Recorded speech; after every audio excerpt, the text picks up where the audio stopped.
It's 6 o'clock. Good evening, ladies and gentlemen, those of you present and those of you in the foyer outside. This is the May 4th, 2020 Clovis City Council meeting.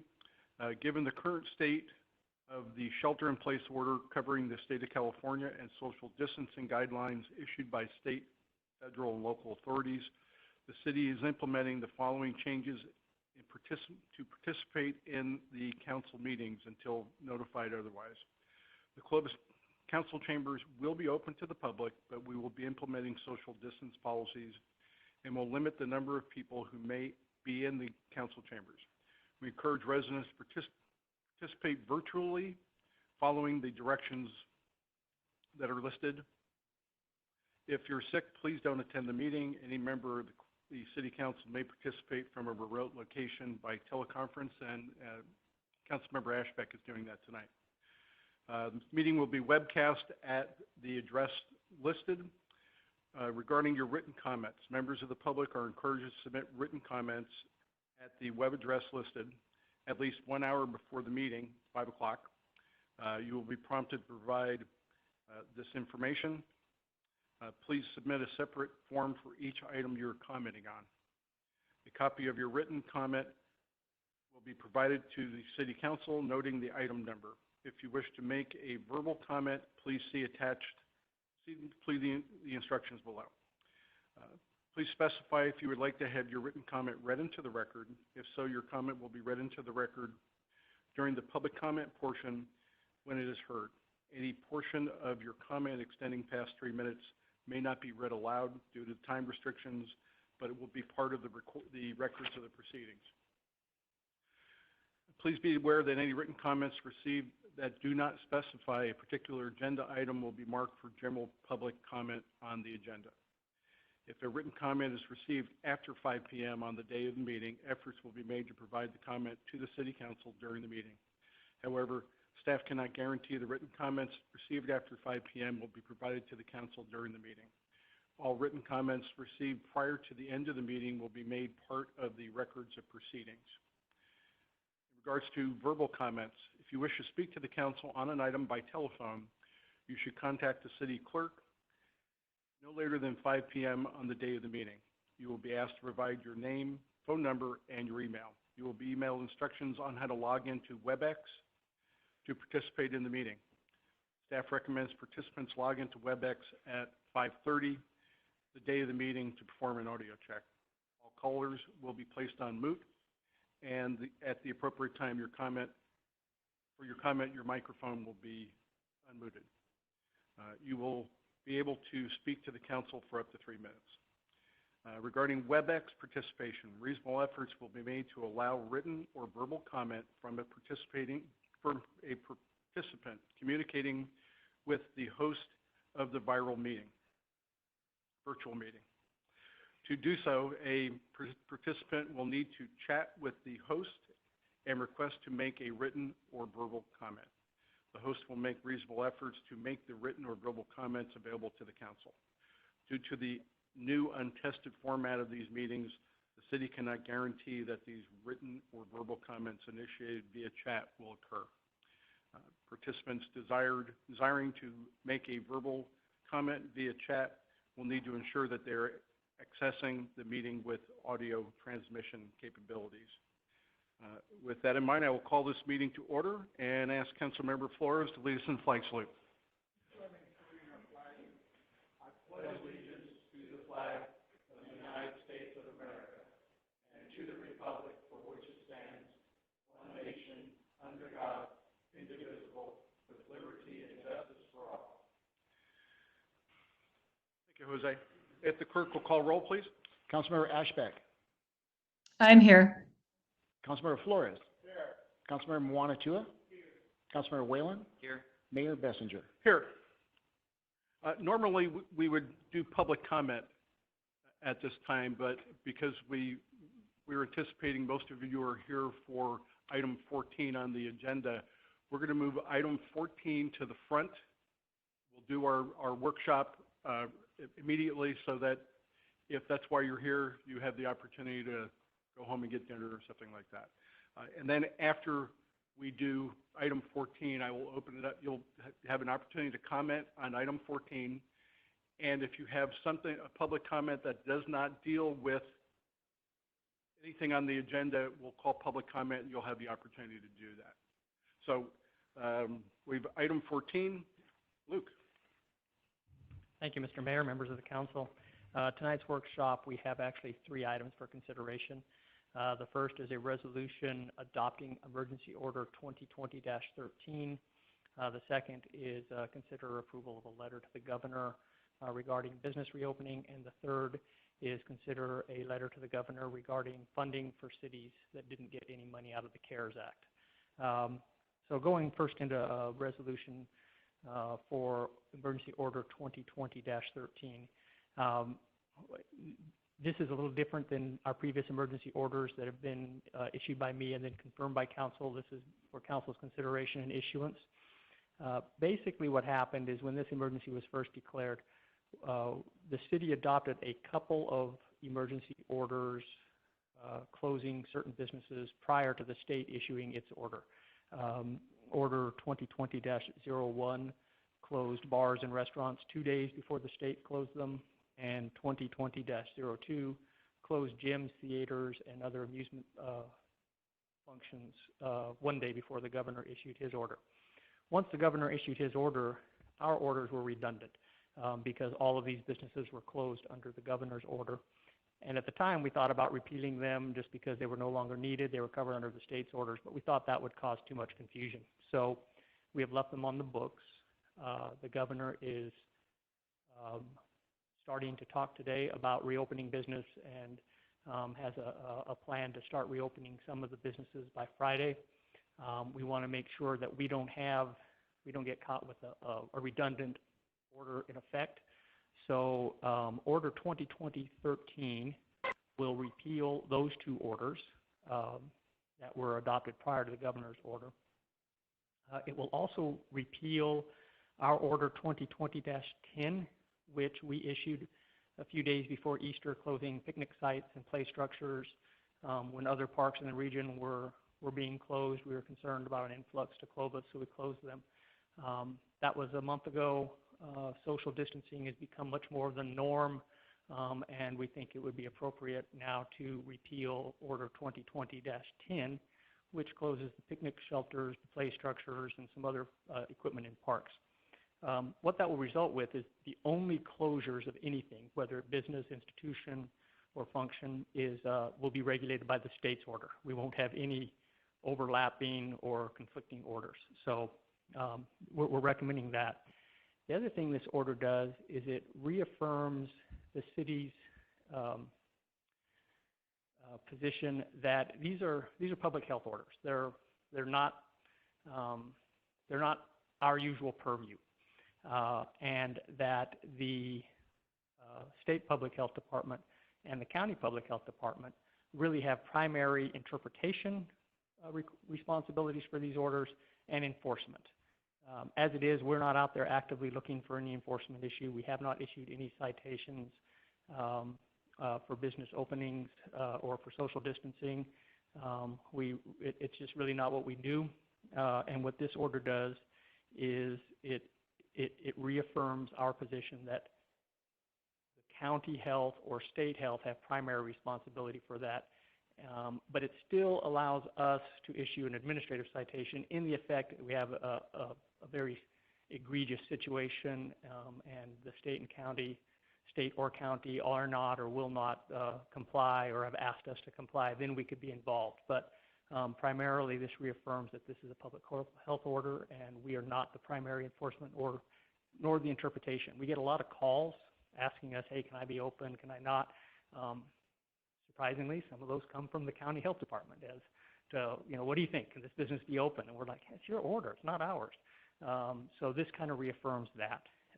And that's the gist of Order 2020-13. There was a revised version that was placed on the dais tonight. Originally, we developed this order last week, and it referred just to the state's order.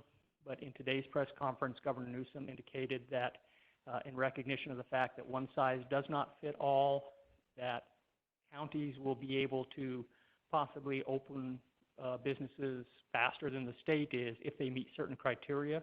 So we are recommending adding a line to item 1 that just says, including any modifications approved by the County of Fresno in accordance with state guidance. Just to, that way, if Fresno County goes through, meets the criteria and starts opening businesses faster than the overall state order, then that would be the controlling factor. So we're recommending the addition of that language.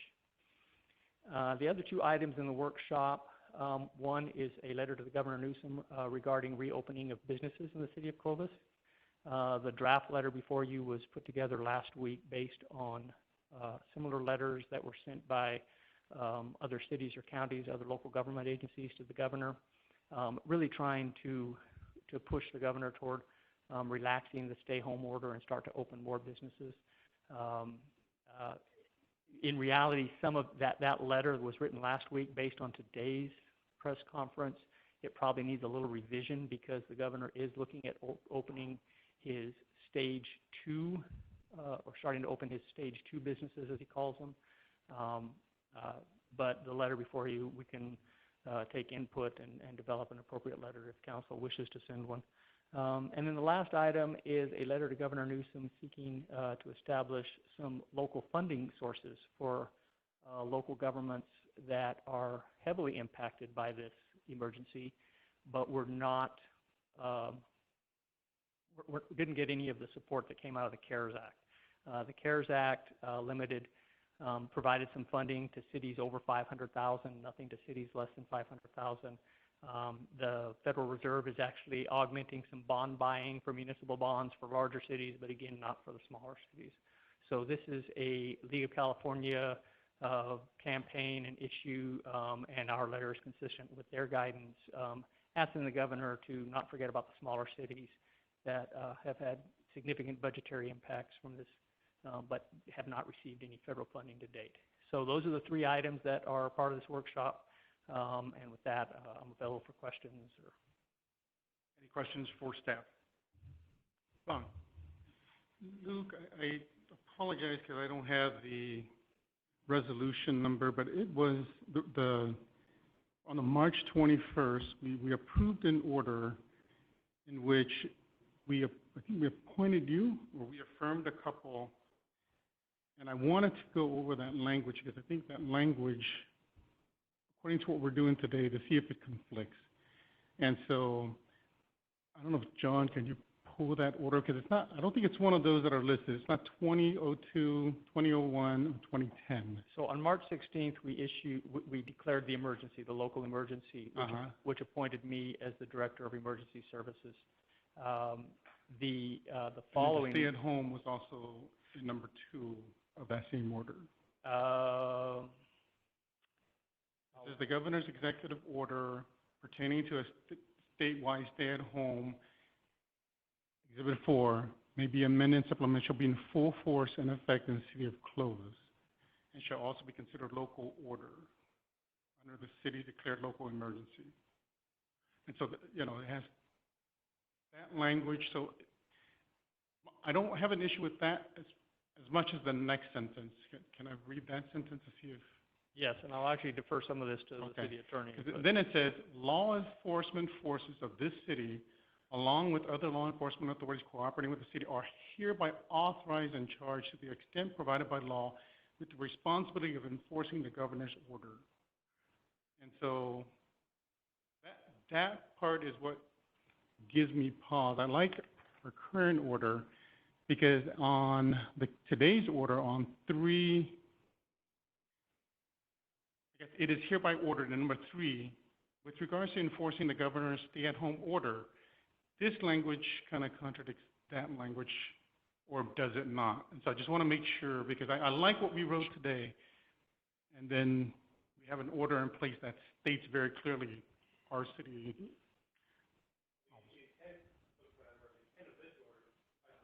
No. The opposite, okay. So the intent of this order is to supersede that language and clarify that language of what the city's responsibility is. So that's we looked at that order, precisely looked at that order to make sure that we were changing that language to say what our role and responsibility is. That is the intent, again, to change that language. That's what this order does. This order clarifies our roles and responsibilities. We don't have to, that's a resolution. That was really just language in a resolution, saying what our roles and responsibilities were then with the state order, which was that we could enforce it as a local order. We had the authority to enforce it. This one says now how we're going to do that. What is our role? And our role really is not to be the primary enforcement agency for that state order. So at that time, there were a lot of unknowns. We wanted to have at least the authority, and we still have the authority to enforce that state order, but we're not the primary. This new order saying we're not the primary enforcement responsibility, and that order left confusion, I think. Are we supposed to be the ones out there doing the primary enforcement? This order now says that county health, state health are the primary enforcement officers, agencies, and then we still have the authority if we need to do some enforcement. But again, primary enforcement, this clarifies that it's with the county and the state and not the city. And if we didn't change that, this order didn't change that, then that would leave some confusion. Okay, so the two orders being in effect, you're saying this clarifies that initial order in which I think that's when we appointed you and also acknowledged the stay-at-home. So I just want to be very clear. I like what we're doing today. So as long as what we're deciding supersedes that language, then I'm okay with it. Or do we need to reference it in any way that it also repeals that section of that first order? It does, essentially. So item 1 repeals the 3 orders. Okay. Item 2 clarifies, takes care of all that language, clarifies and replaces that language. Okay. Essentially, we don't say that precisely, but that's what it does. Item 1, again, is repealing the 3 orders. Item 2 is telling how we're going to enforce that, what's our roles and responsibilities. It's a later order. It takes place, and it's going to supersede. In essence, it will supersede that language in that resolution just by the act of it being a later order and being very specific on what our roles and responsibilities are.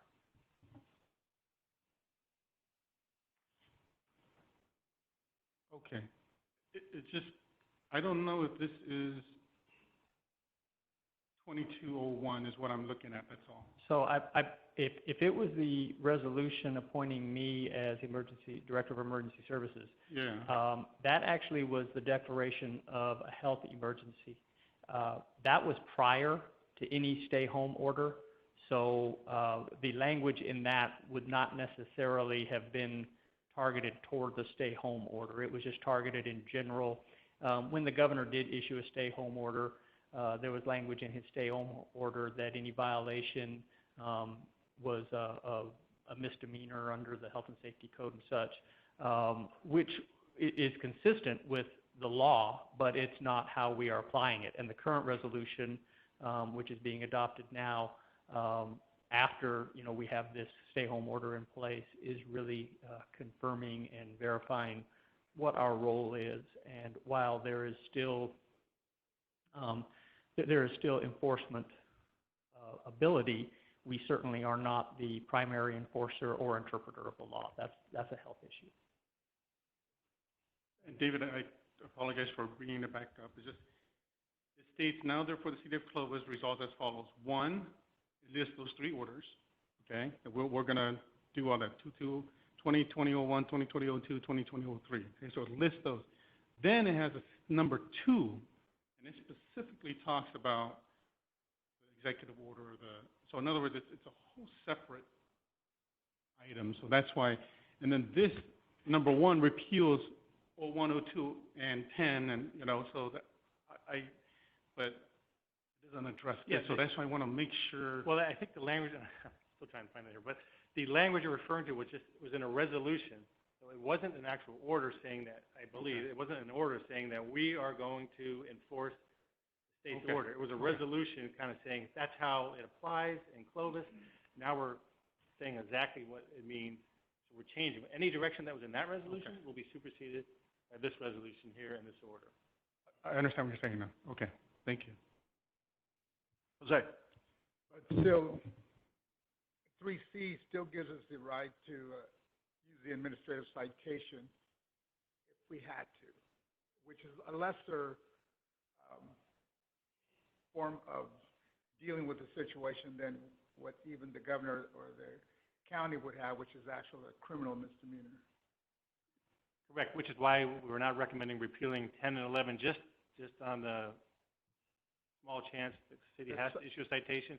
We wanted to reserve the right to do it by administrative citation rather than a criminal citation and arresting someone. So it'd be a lesser way of dealing with it locally instead of trying to do it in Superior Court and criminalizing it. Correct, yes. With administrative citations, the city retains total control over that process, whereas through a court citation or an arrest, it would be out of our hands essentially.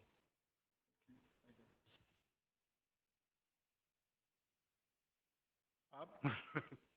I'll just say that I'll try to make this in the form of a question. Just to make sure that we're all clear here in this room and maybe that are out there outside as well, is in effect what this new order does via this resolution is to make sure that the stay-at-home order that has been issued by the governor is the only one that would be in effect in the city of Clovis.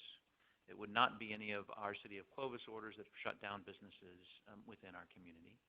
So only the governor's order is shutting down businesses in the city of Clovis.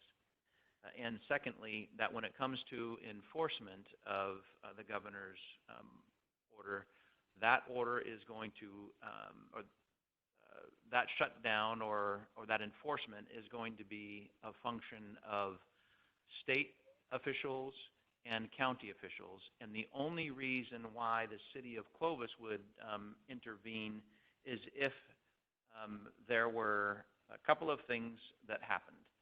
One is that the actual violation of this stay-at-home order of the governor's would be egregious, and two, the state or the county is refusing, declining, or ignoring a request for enforcement. So the way, and I think that does beg the question, if the state or the county is refusing, declining, or ignoring a request for enforcement, how egregious can it possibly be, right?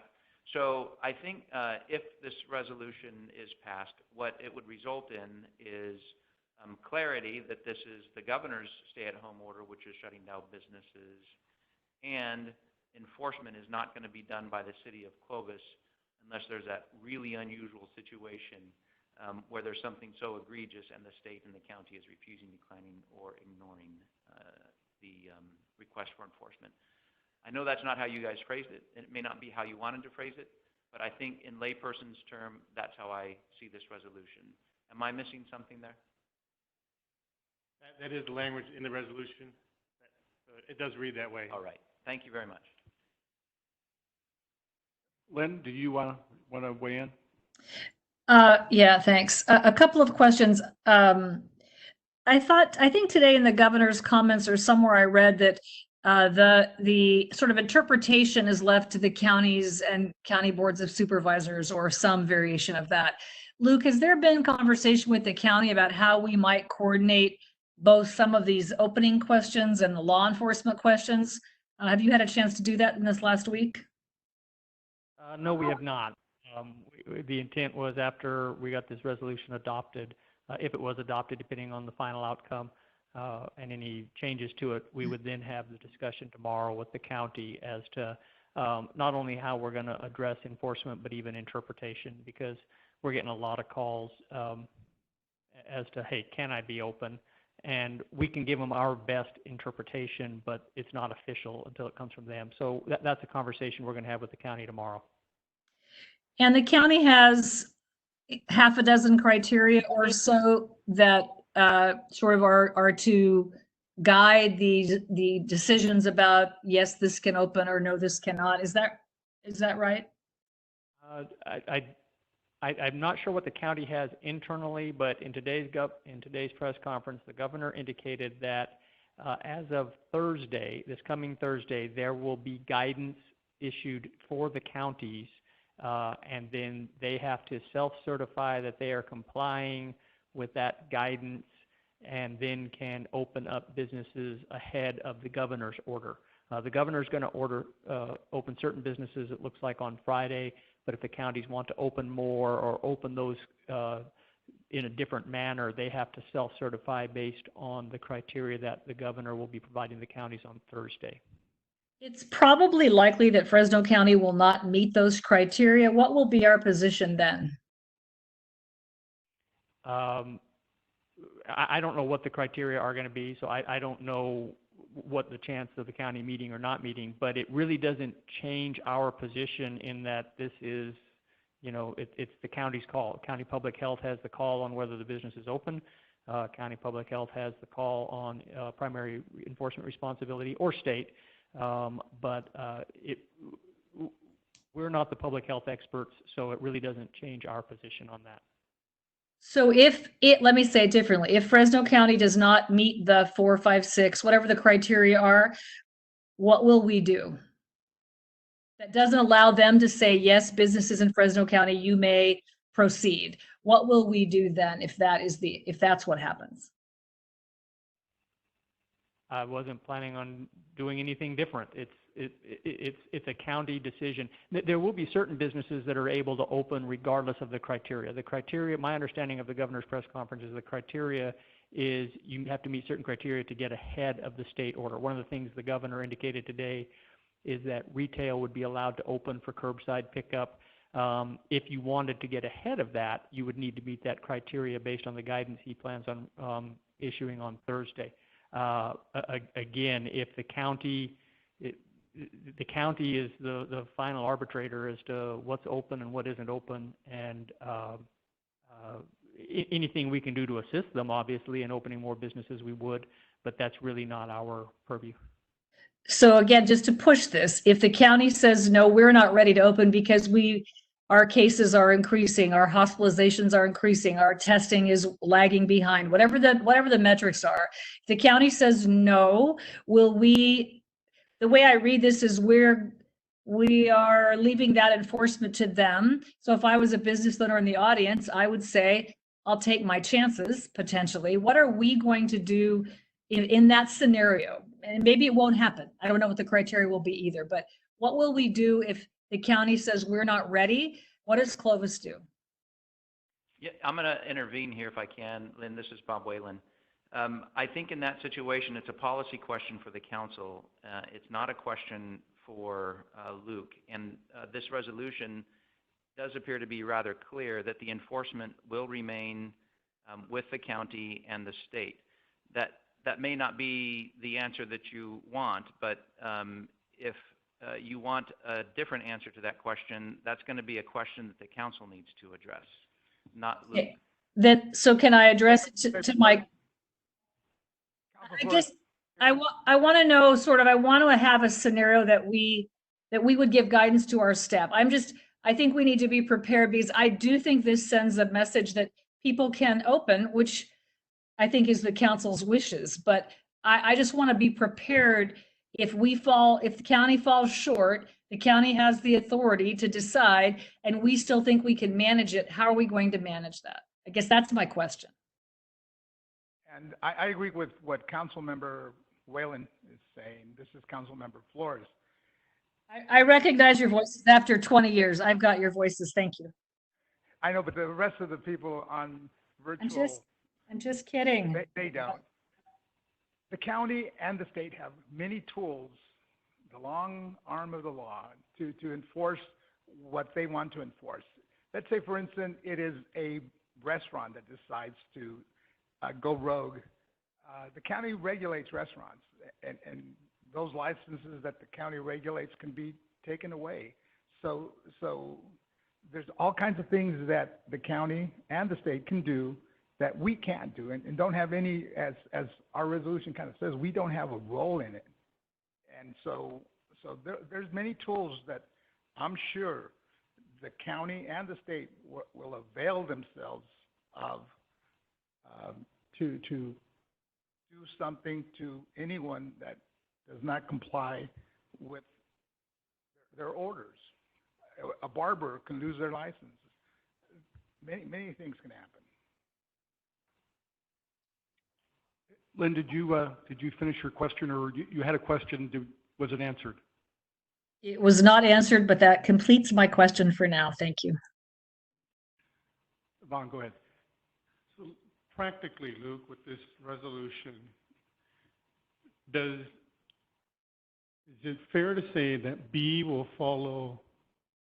will precede C? So in other words, the city will still go and tell people they're violating if we have a complaint, because we're not actively doing anything, because that's not our job right now. Our policemen, our staff have enough to do. So that is presumed that we will do that, kind of like what the mayor stated after we had an order as well.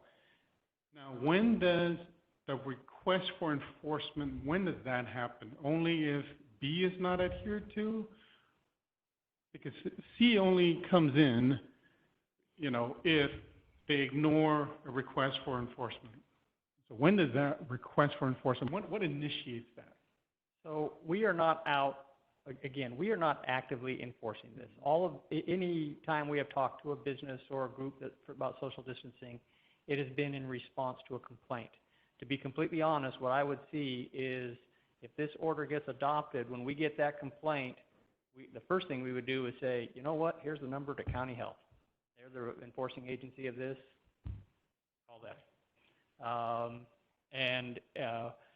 I don't want to get too far out there in trying to guess what would happen if they asked us for help, enforcing or something like that. I really don't even see that happening. They do have so many tools available.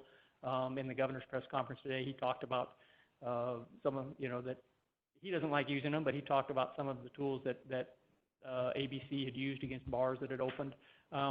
So I'm not sure that, I would bet that we never get to see. And we haven't yet. We haven't yet when we haven't been telling them to call the county. And I wouldn't see us getting there from here on out either. Luke, when we reached out to the county, I think it was a week ago, and asked about the dog groomers, how long did it take them to get back to us to say, it's vague, yes, you can do it? I want to say it was 3 or 4 days for the county to get back to us that it was vague and it was our call. And as soon as they told us that, we opened them. So let's say we get a request from a local business saying, hey, I want to open up. We reach out to the county, and they go into radio silence.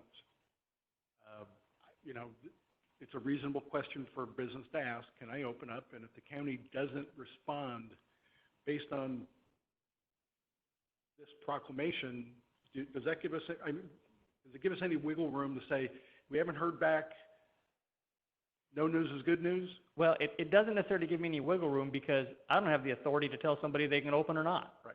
So whether the county gets back to me or not, I don't have authority to say, yes, you can open or no, you can't open. And what we're saying is that I don't have the authority to tell them no. They can ask the county, and we're kind of out of it. Right. So when it comes to enforcement, if someone calls and says this business is open and it's not essential, we're going to refer that caller to the health department because they are the enforcement agency. If they call us and ask us to assist, we have the ability to say, no, this is yours. We don't want to do that because we want to get partners with our county friends, but at the end of the day, we have our own workload, and we have the ability to opt out. Correct. There's nothing, I don't think, that obligates us to. And I'm assuming there has never been any discussion, let's say on Friday, the governor comes up with some criteria and some businesses can open. We have no inspection criteria. There's no expectation for a business that they're going to have to apply with us or get inspected or anything like that, correct? Correct. And that's part of the reason that we wanted to bring this order to council, is because it's complicated enough right now when we can't figure out whether a dog groomer can be open or not and can't get a straight answer from the state or the county as to whether a dog groomer can be open. Once businesses start opening, in some ways it's going to get more complicated. If the state is saying you can open but you have to do curbside, or you can only have X many people in your building at a time, we certainly don't have the resources to enforce that. It's not what we do. We don't have the resources for it. We're not going to be walking around stores with tape measures making sure people are 6 feet apart. We wanted to bring this to council now to make it clear that, for the most part, we're not going to be involved in that. That's not what we do. And staff has created a checklist to help businesses that are coming out. Are we going to discuss that now, or is this part of this? We could discuss it. When we jumbled the agenda, originally Andy was going to be making a presentation. Andy, our Economic Development Director, has been meeting with local businesses and looking at CDC guidelines, talking to county health, talking to local businesses, because the businesses really they're the experts in their business, not us, and they're a very valued and trusted partner to the city. So we had a meeting with some of them, and Andy has developed some draft best practices guidelines. Now, again, we aren't the public health experts. This is just based on all the information that we can glean, trying to help people be proactive and be ready so that when they are allowed to open, we didn't want anybody surprised that, okay, I'm ready to open, but I need masks, and I don't have masks, or I need a plexiglass plate in front of my cashier. We've got that. It is available. We will post it and distribute it. Probably rather than muddy the waters, we'll let Andy do his presentation when it's time. Any other questions for staff? Jose? More of a comment. I think, Luke, what you're saying is that every business is unique, and every industry has its own, set of ways of doing business. And we, as a city, we don't have any expert that knows how to run all these different businesses. And so, to control what COVID is doing and how to prevent it from spreading, we don't know about the physical distancing. Each business will require the engineering controls, the administrative controls, the PPE, all that stuff that's required to control an epidemic. We don't have that expertise. That's done at the county level, that's done at the state level, so we're out of that business, right?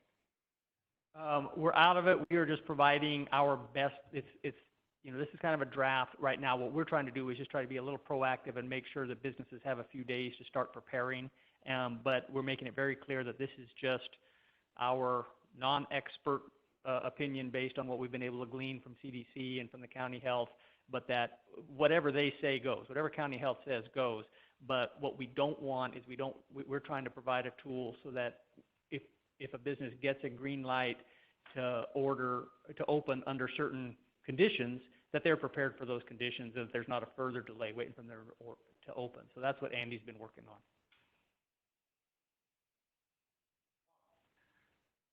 on. This is probably question more for us as council.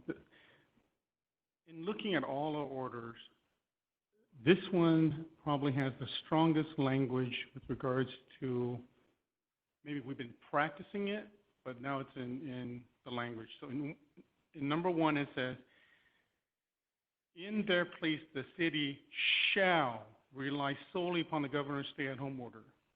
This obligates us to follow them in an order, okay?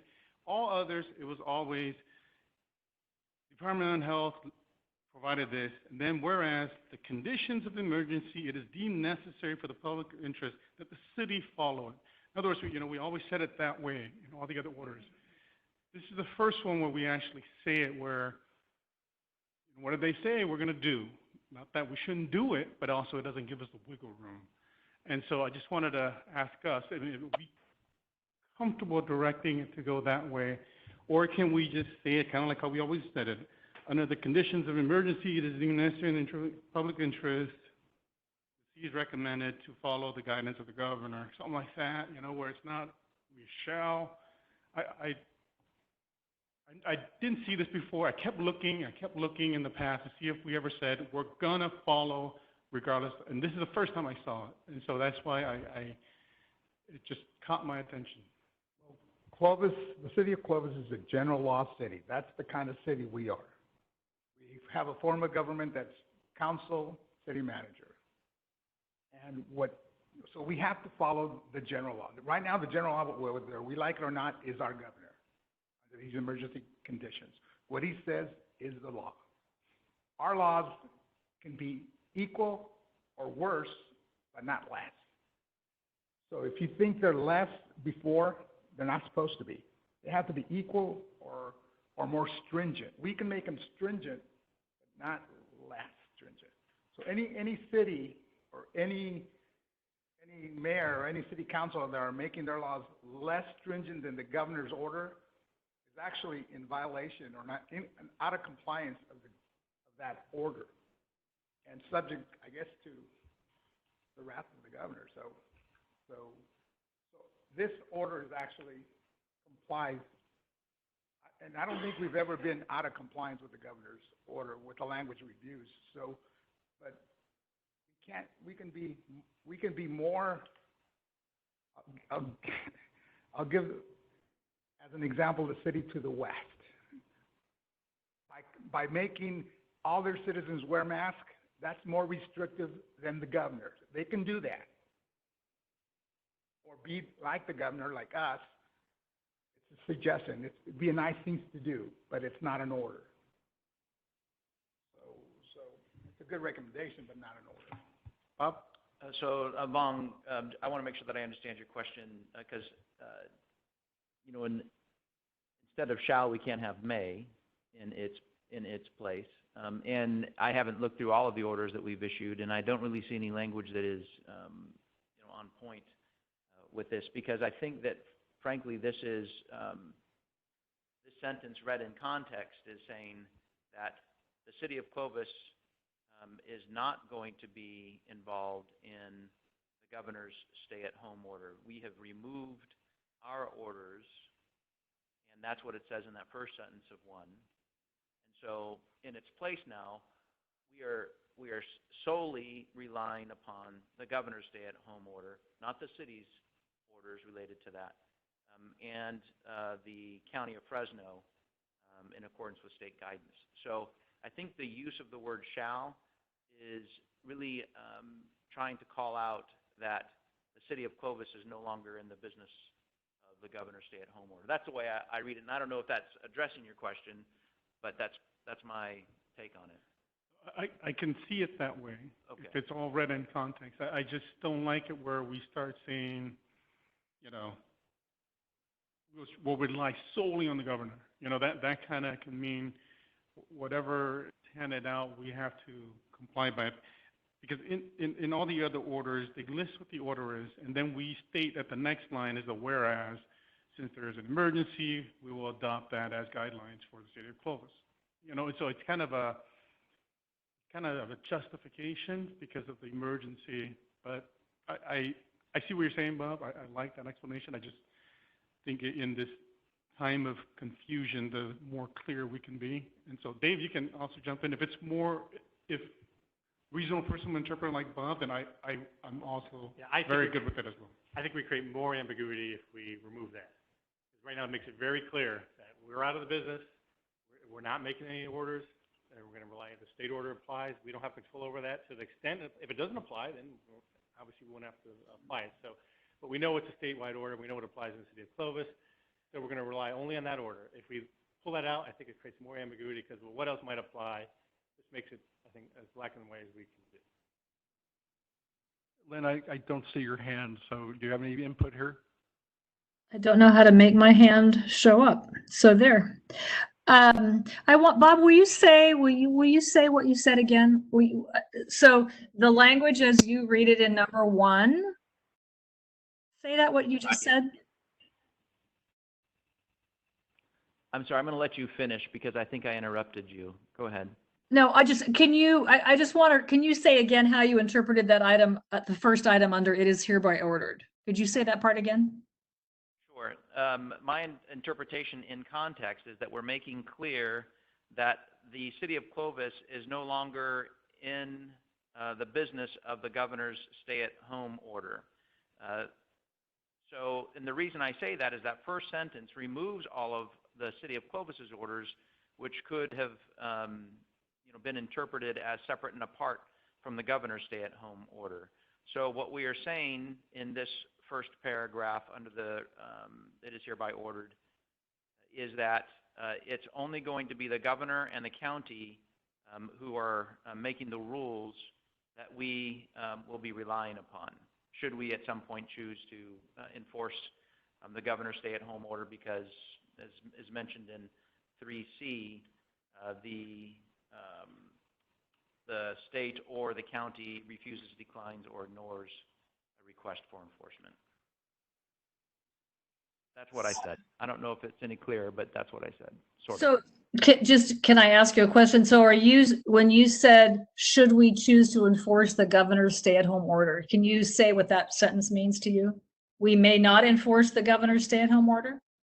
So I think that's a fair statement of what this resolution states. It's not necessarily what I state, but Okay. what we are making clear is that the enforcement mechanism is going to be the state and the county. We have carved out an exception for us, and that is where the state or county refuse, decline, or ignore a request for enforcement, and it is an egregious situation. But as I mentioned earlier, it kind of begs the question, if it's such an egregious situation, why is the state or county refusing, declining, or ignoring a request for enforcement? Because I would imagine that if it's that egregious, the state or county would step in. So while we want to reserve an opportunity for the city of Clovis to intervene, it seems like it would be highly unlikely that we would intervene to enforce the governor's stay-at-home order. Okay, thanks. David, in a situation where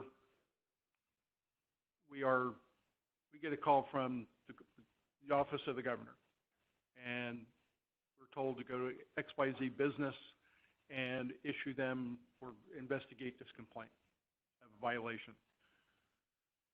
We would probably be obligated to do that, but we could write a report of the government code violation and send it to the Attorney General and not cite, because there's no Clovis Municipal Code connected to this anymore. We could give it right back to the state and say, here you go. I would say that's a correct statement. We have no agreement with the state to go out and actually issue citations. There are situations, I imagine, I know there's authority for the county to request and enter into an agreement with the city to do enforcement, but we have no such agreement. We have no such agreement with the state.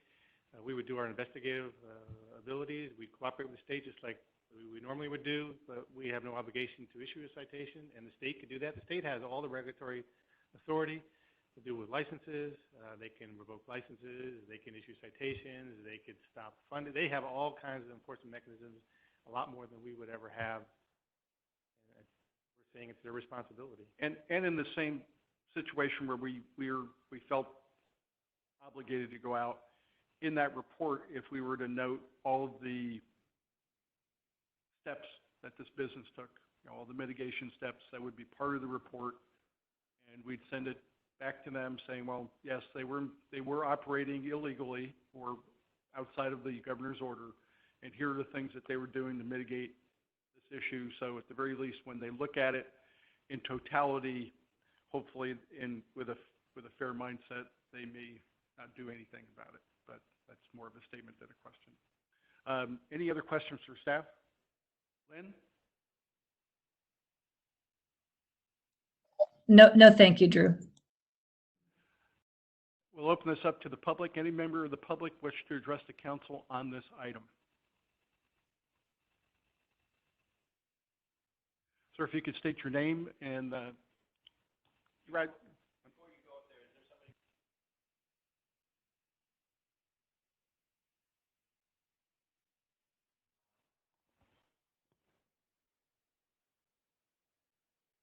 Okay, my name is Brad Mills. Thank you, Mayor and City Council. I'm a pastor of Grace Clovis Presbyterian Church. I do pray the Lord blesses you with wisdom and unity as you navigate our city these difficult times. Last week, after listening to the confusing explanation of our governor's plan to reopen California, I wrote a letter to Councilmember Bob Whalen, and I do appreciate his thoughtful response. Essentially, I was requesting that this council take control over the timeline to reopen our city sooner than the plan that was laid out by Governor Newsom. And I am making this recommendation. I know some of the discussion I just heard qualifies your authority in this way, but I want to still state my reasoning here. I'm making this recommendation before you tonight based on the fact that our current one-size-fits-all approach does not make sense for a state as diverse as California. Cities and counties should be allowed to make these decisions based upon their immediate concerns. We simply do not have the high number of cases or deaths to warrant this complete lockdown in Fresno County. We know that we have overreacted when local hospitals have to furlough hundreds of staff and nurses. They have never been anywhere near capacity that I know of, and any future spikes in cases will be met with a well-prepared citizenry and well-equipped healthcare professionals. So it's safe to say that we have not only flattened the curve, but we are currently burying ourselves underneath it. The unintended consequences of this lockdown are proving to be worse than the virus. Governor Newsom has outlined a plan to allow some businesses to open as early as this Friday, and his designation for which businesses fit into each category has never been adequately explained. But I do know that in-person religious worship services are firmly placed at the very end of stage 3, which as far as I can tell means we are months away from meeting as a church. The governor cannot allow some businesses to reopen while requiring the churches of any size to remain closed. We all define essential differently. This kind of unjust and unequal treatment will not stand up in the courtroom. It appears he is infringing upon our First Amendment rights without any justifiable warrant. At this point, he can no longer claim a neutral application of the law. Litigation is already beginning to flood his desk, as it should. Newsom announced the possibility for greater regional variance today, and I think he even specified that loosening those requirements would be considered. So we can follow the lead of a growing number of counties who have decided to reopen early. We know that we have the support of our President and Attorney General in doing so, and more importantly, we have the support of the Constitution. We can agree to adhere to reasonable social distancing protocol, but these draconian measures must end. And I want to honor all of my civil authorities, but God must be honored above all. And the way we do that requires gathering together. How can I honestly tell my congregation that they are safe to go to Home Depot and Walmart any day throughout the week, but they cannot come to church on Sunday? So I recommend that you do whatever is within your power to reopen our city. Without threats of censure from county or state authorities, write letters convincing the governor that we are not in the same situation as San Francisco or LA County or New York City. Thank you. Brad, before you go, I have a question for you, if you don't mind. Is that okay, Mayor? Absolutely. So as you understand this resolution, if you were to open up your church for in-person meetings, that would be in violation of the governor's stay-at-home order. But I think you might have a reasonable level of confidence that the Clovis Police Department is not going to come to your church. And I'm just presuming for a moment that you've given some thought to what that would look like for you and your congregation if you open up for in-person services. Have you given, or can you tell us a little bit about your plan to make sure that you would engage in some form of physical distancing or proper hygiene using masks and gloves if appropriate? Yeah, I appreciate that. Thank you. Our group of elders at our church is planning on meeting after this to discuss what protocol we'll follow. There's already quite a bit of information out there, and in fact, the pastors group that I'm a part of has already shared something like 20 different ideas about practicing social distancing protocol within your church. So I don't have that list in front of me right now, but we absolutely want to take care of our congregation. It's kind of ridiculous to think that I would be less concerned for the safety of my congregation than the governor. So we have no interest in seeing coronavirus spread throughout our church. Sir, we're going to have, in the next, one of the next items, we're going to discuss a checklist that the city is going to be putting up on the website to help guide businesses and churches and organizations as they come back out. Some of it's going to be talk about distancing, resources, best practices, things like that. That'll help you be able to make the best decisions for you and your congregation. Thank you so much for coming. I'm sorry, Vaughn? Question. Thank you, Pastor, for being here tonight for the prayers as well. Very much needed during this time. Can you let us know, because we may not have been in touch with our community as much because our meetings have been closed to the public. How is the congregation? How is your congregation, first of all? Second question, how are the other churches? Because you said that there are a group of pastors talking. What is their sentiment, or is it pretty much in line with what you're stating? Or, or is there a split? Can you kind of give us some feedback on Well, that? I doubt there's a consistent, there's a consensus in my own congregation and certainly among the churches that I regularly communicate with. But I would say the vast majority of our church is ready to return, not because we think that this is a hoax, but because we believe our approach has been an overreaction. So, and I believe that's pretty consistent. I can't speak for everyone, but I do believe that's fairly consistent with the pastors I've spoken to, that we were all, if we were permitted to reopen, we would likely do so sooner than later. Now, some churches are going to have to multiply the number of services they do in order to provide social distancing, and they're willing to do that, but anything is better than nothing at this point. Len, do you have any input? Hearing No, none, I will move. thank you for asking. No, thank you. Thank you very much. Thank you, sir. Thank you. Any other member of the public, sir, if you'll come up, please?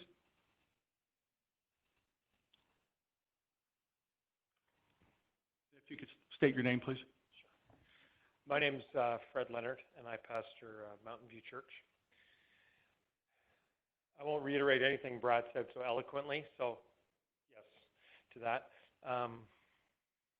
I think in Matthew 4:4, when Jesus said that man doesn't live by bread alone, by every word that proceeds from the mouth of God, that's why we believe we're an essential service. We believe that we have the words of Jesus, which are words of life, and we believe people need life. We've read the statistics about the challenges that people are facing in the midst of this time with depression, with abuse, and with all the other criteria that are happening and things that are going on in people's homes. And we believe that at this moment the church has lots to offer, as it always does, because we bring in the words of life. We bring the words of hope. We bring the words of Jesus. I think this is one of the greatest opportunities and moments for us. So, Mayor and council members, I thank you for the freedom that we have been given. We enjoy counseling people at this season. We enjoy online services and the freedom we have to film and record those. We enjoy the opportunity that we have to provide meals 5 days a week in the evening and on Saturdays groceries. We appreciate the opportunity that we have to do those things, so we thank you for that. But as we go forward, I believe that we also have the same concerns about what will happen to people that would come and attend our churches. So as Brad said, we are open to adding more services, but there's a maximum amount of services that you can add and actually survive on a personal level. We also would continue to do things online. So this is partly answering your question, Mayor, that we would understand distancing and we would remove chairs. We'd have families sit in units that come in. We would encourage people over 65 to stay home and continue to watch us online. Even though, without being disparaging, that is the population that does have a harder time finding us online. But we would help and encourage that. 50% capacity. I think a percentage number is great. If we had a percentage number of what we could do in our facility, we would make that work. We would figure out how to do it if schools are going to open, if childcare is going to re-begin, which was surprising to me again to read. I read that and think, why wouldn't we be just as good, if not better, not saying we'd be better, but could be, at taking care of all the precious little ones that would come to our facilities and making sure that they're safe. But we also wouldn't be opposed to having everyone in the same building sitting together as families, shutting down our cafes, walking straight through our lobbies, removing all the things that we hold dear that are part of worship for us that we think would facilitate problems. We are concerned, as Pastor Brad said, with every person that comes in. We understand social distancing, but I've also shopped with my mask on in Costco and Walmart and other stores where there is no social distancing, where there's a massive humanity, and I think we would do it in a different way. Not saying that they have control over each person that comes in either, nor would we, but we definitely would do everything to the best of our ability. We also want to be clear that we want to honor the city council, we want to honor our government in our county and our state and in our country, and we want to do it in a way where we can move forward that really does show that we care about the rules and the authority that we live under. Because it's easy for us to hide behind a statement like, you know, we'll obey God before we obey man. But we're not trying to do that. We're trying to say, give us a chance to be reasonable and to do it in a way that is going to bring honor to you as our leaders, but also honor to God who has called us to gather. And we believe the words of the Lord and listed in Hebrews that we shouldn't forsake the gathering together of believers. Something good happens to people's souls when they gather in the church. And we long to gather together, but we long to do it in a responsible way. My wife's a nurse. My daughter's a nurse. She works on the COVID ward. So I'm not unaware of the reality, but at the same time, I think that we can also be very wise in that. So thank you. Questions? Thanks, sir. No, thank you very much. Okay. Any other member of the public wish to address the council on this?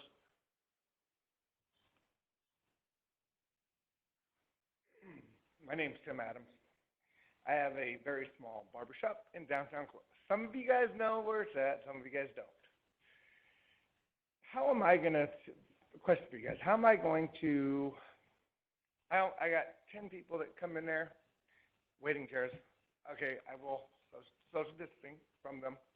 That's no problem. How do I tell an 80-year-old man, 90-year-old man, that he can't come into my shop? Because it's 95 degrees outside and there's 5 in there. How do I rely on you guys, or do I go out and put stuff on the sidewalk for social distancing? Why is it up to me to do that when you guys run the city? It's not my sidewalks. I will do it if it needs to be, but I need to know what I'm supposed to do outside the barbershop as well as inside the barbershop. I already know what I'm supposed to do inside the barbershop. I could see, I could read. I just need to know what I need to do outside the barbershop. There'll be some guidelines that'll be put online to help with that. I would encourage you to do stuff by appointment so that people aren't stuck. This older gentleman doesn't have to stand around and wait. I realize sometimes you have people on the whim of it just kind of walk in. And I'm just speaking for myself. I have no problem with you putting a chair outside your front door so that this gentleman could have a seat. Or putting a bench out there, or a little social distancing, because we certainly don't want somebody, especially as we're warming up, to have heat stroke, and I mean that can be deadly. So it's difficult for us to give you specific guidance because every place is a little different, but I do know where you're at, and I think it can be done. Jose? And that's why this is coming up today, because we can't possibly tell every single industry how to do their job. You're the expert on being a barber. Mm-hmm. You know how who your patrons are and how they act. We don't. We're 5 elected people that know how to be elected people, but we don't know how to be barbers. Right. And so, what our governor and the people at the county, what they should acknowledge is that we have to become creative, working with your industry, not just you, your industry, all your barbers of California. You are all smart. You guys can figure this out with scheduling, with other things that you guys will figure out. We 5 can't tell you, but the barber industry will be able to say, I mean, you're regulated, you're highly regulated, you guys have to pass all kinds of tests, you gotta do continuous education, you guys are already sanitized up the wazoo, so I'm sure if they waive, like, I'll give you an example. They waived the Brown Act, which is a very complicated law for us. If they can waive, the governor can waive the Brown Act for us, they can waive other things for your licensing. Maybe it's a home visit for you to that 80-year-old man. See, where he doesn't have to come out at 100-degree weather to visit you. And you know, we got to start thinking creatively, but it's going to have to be your industry with the county health so they can present it to the governor with a plan. It can't be us. It can't be them because they know how to build roads. They know how to build sewers. They know how to build wastewater facilities. We don't know how to do Barber. Right. I understand that. So we're empathetic. That's why we're doing this, and we'll help you. We will, that guy up there, he will channel, he will help you get to the health department so you and your industry can work together to find creative solutions on how you can reopen. I'm in stage 3 as well, so that's going to be 2 months down the road. Well, I don't believe in that. I don't believe in the stages. I think we have to get creative today. Right. I agree with and that gentleman up there, Andy Hauser, he will assist with the county because what I heard today was very promising from the governor. What I interpret that to mean, what the governor said was, if the counties can get creative, you might work with them. So even the stages. So who knows? You might be stage 3 today. Who knows? Right. And I understand that, but it's just very frustrating. It is. It's frustrating for us too. We don't want to see our city shut down like it is. That's why we're telling the governor, okay, governor, it's your problem, not ours. And I'll just add, Tim, I know the people that go to your barber shop, and if any one of them sees an 80-year-old man outside, they're going to give up their chair. If they don't, let Mike know. The enforcer? The enforcer. And if Mike isn't there, then not as a council member, but just as a gentleman, I'll come and tell that person to give up their chair. Well, thank you. All right. All right, thank you. I had a question for Mr. Adams. How, we go to the same one. How is your industry doing during this time? Shut down. And second, how long can you last shut down? And have you received any assistance federally or statewide? Can you kind of share that? I have not received anything federal or state. I did get the IRS $1,200. I got that from me and the wife. That's it. I applied for unemployment, have not received it. Tried to apply for a loan for the PPP and all that stuff. They're out of money. My bank doesn't do it. I was kind of hoping you guys would, pass the pot around, but no, I haven't received anything, and I am shut down, yes. So it's very difficult on us.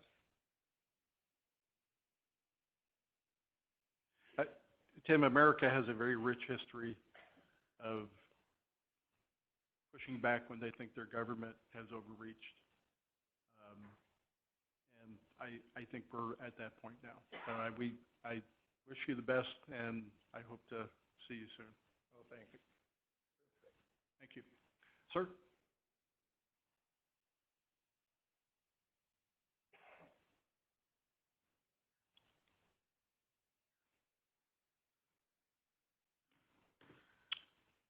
Good evening. My name is Dr. Jones, and I appreciate the mayor and the city council permitting me to speak this afternoon. In full disclosure, I'm a member of Pastor Mills' congregation, and just wanted to let you be aware of that. To give you some background, I'm a practicing physician in the community of Clovis and Fresno. I'm a board-certified neurologist with about 28 years of experience. To echo some of the sentiments and statements that have already been made, I wrote a kind of a War and Peace dissertation here because I was typing on my computer, but not to reiterate too much of what's already been said, but I echo the same sentiments that Pastor Mills and others have stated, that the degree of disease expression of COVID-19 in the community of Clovis, Fresno, and Fresno County has been exceptionally low. I have multiple reams of data to support that point of view. But rather than bore you with numbers and so forth, I'll just sort of skip ahead with that. Partly it has to do with the already naturally practiced social distancing that exists in the more rural parts of the state, in my opinion. And we are a heterogeneous state. You cannot compare Fresno Clovis with, say, the larger population centers of San Francisco or Los Angeles.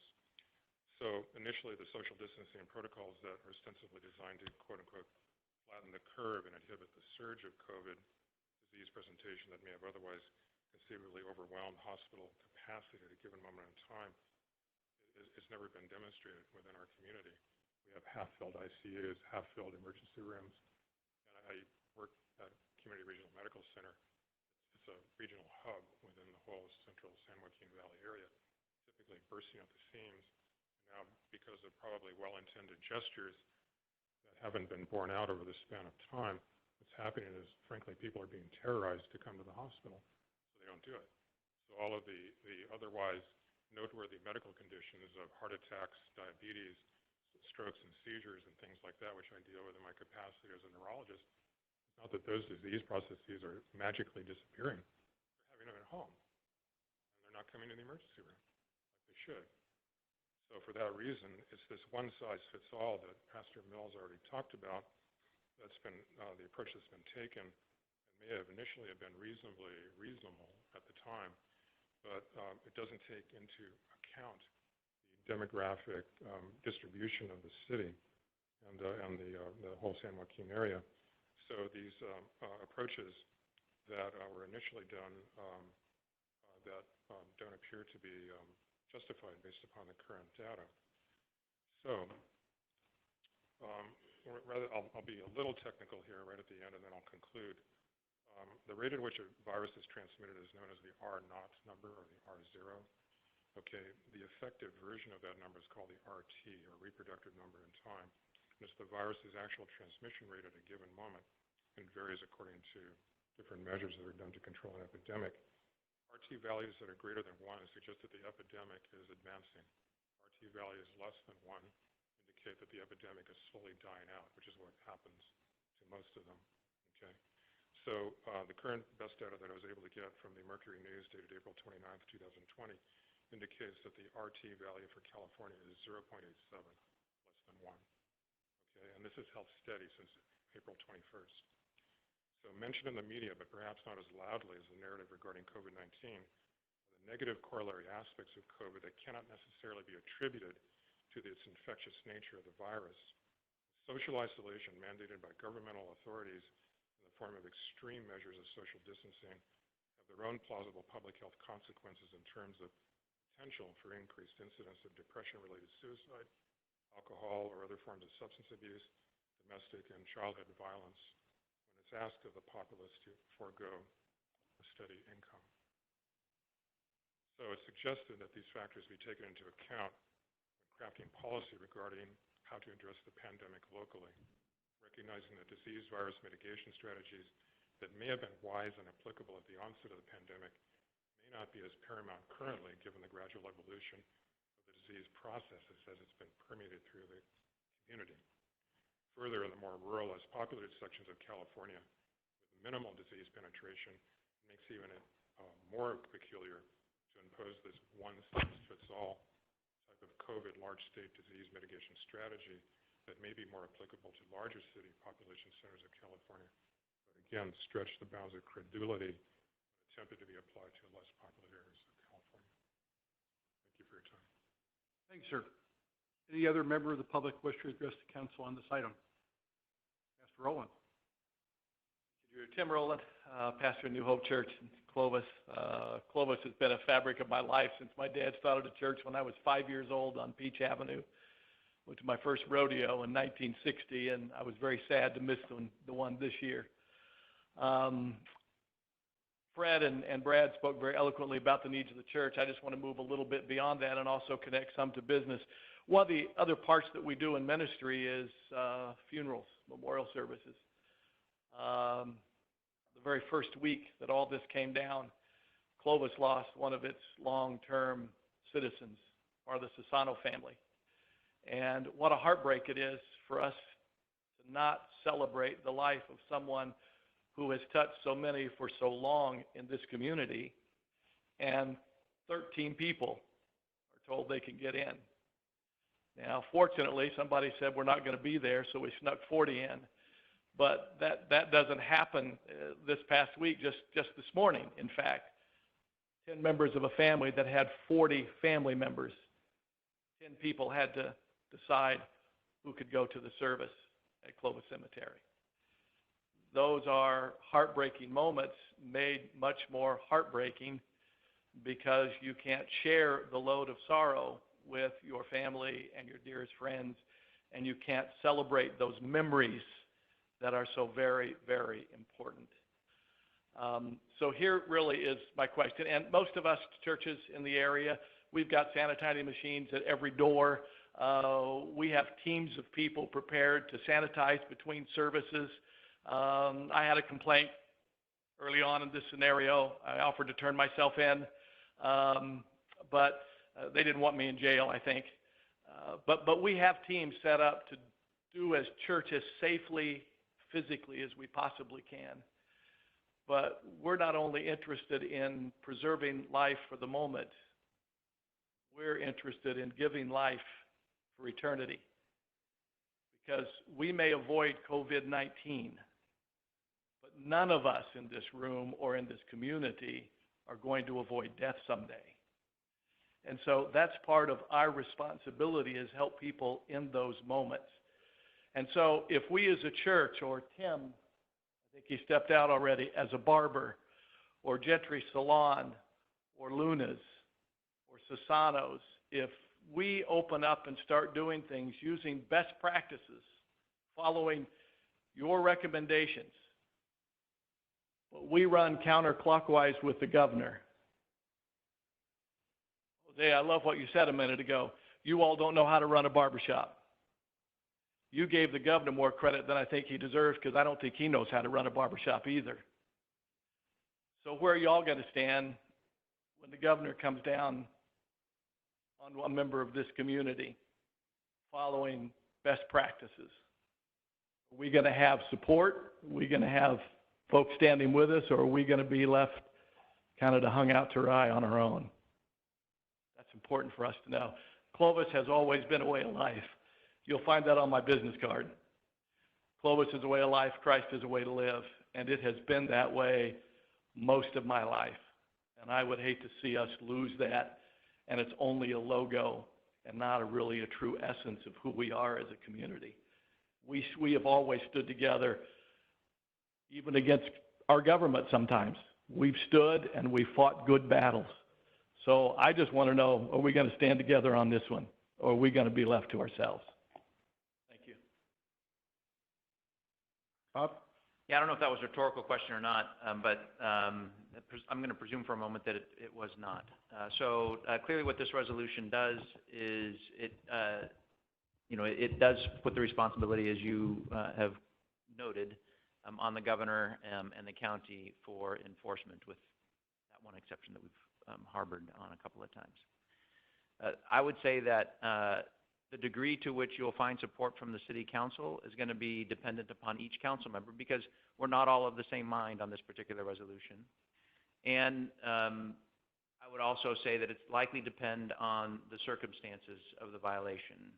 If there is somebody who has a bar, brings in a live band, and everybody's partying within less than a foot of each other, that's one thing. If somebody tries to shut down a funeral service, and you've had proper social distancing between family members, and I mean like really close nuclear family members, because there'll all be family there, then that's another. So I think that that's a question we need to continue to ponder. But when we actually have to face it, hopefully our thoughts and reflections on that question that you've presented will become a little bit more clear. But I hope that my response to your question gives you some idea of how you can count on us or not count on us. Any other member of the public wish to address council on this item? Sir, come on up.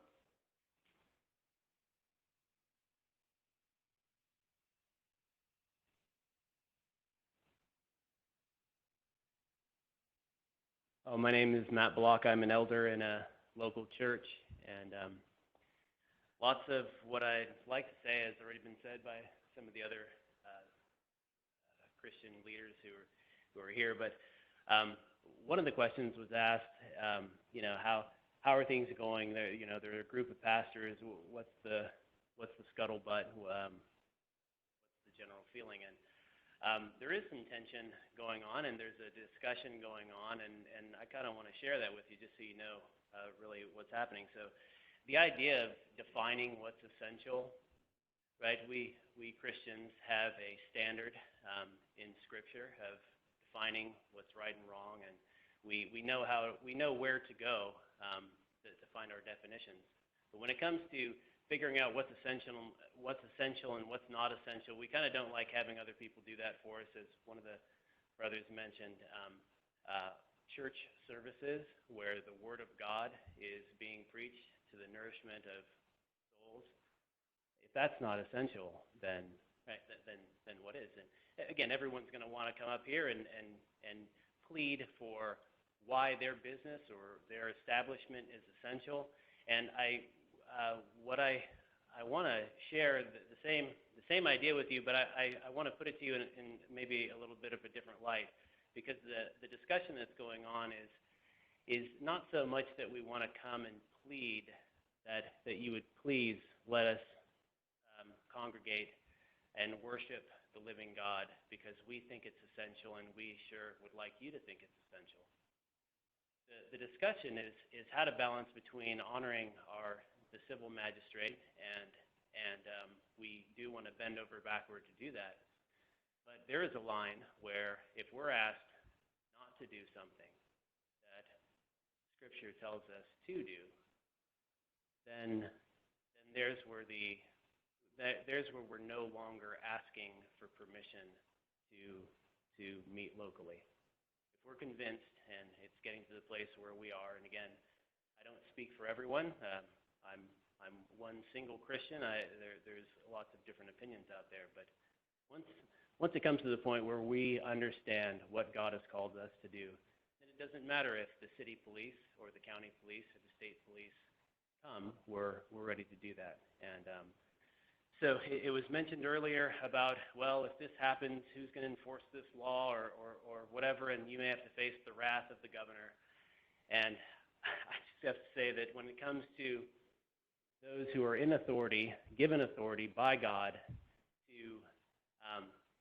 that they ought to be careful.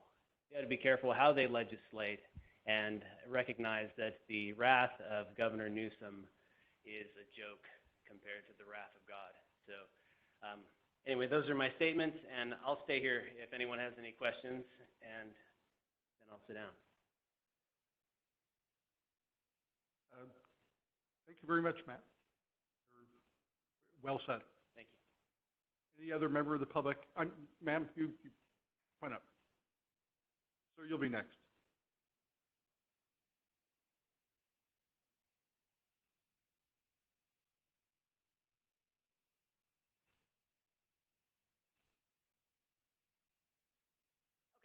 First, I want to say thank you to the council members who personally called me back after I reached out to the city last week. Miss, can I get your name first, though? Sorry, Emily Wolf.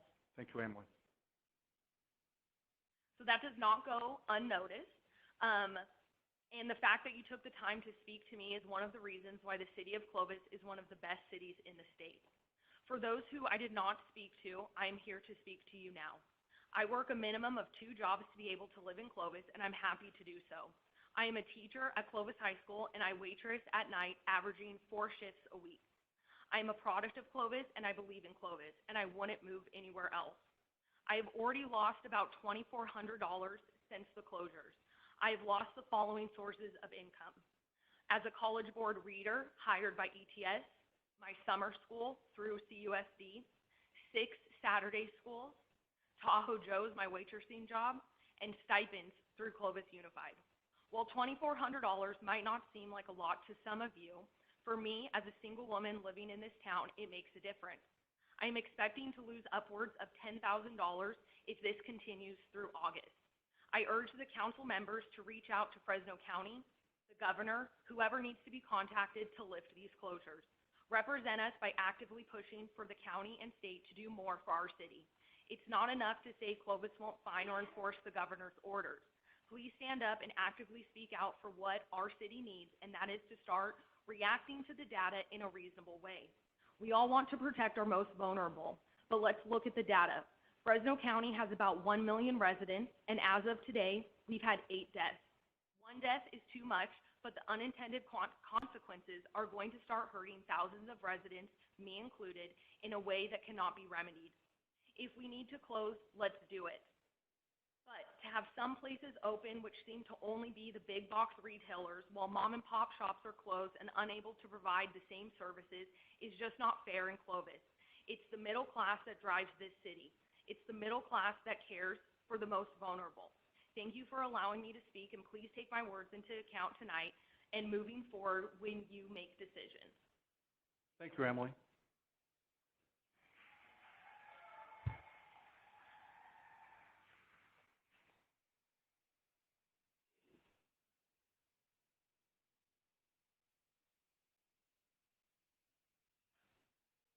Good evening, council members. Thank you for the opportunity to address you on this issue. And I just also want to say, I'm Mark Edwards. I grew up in Clovis, former small business owner. So I'm kind of here to talk about small business and to go on a little bit further of what the last speaker talked about. But I appreciate your resolve and the direction that you're going in. And I don't want to come to hammer things.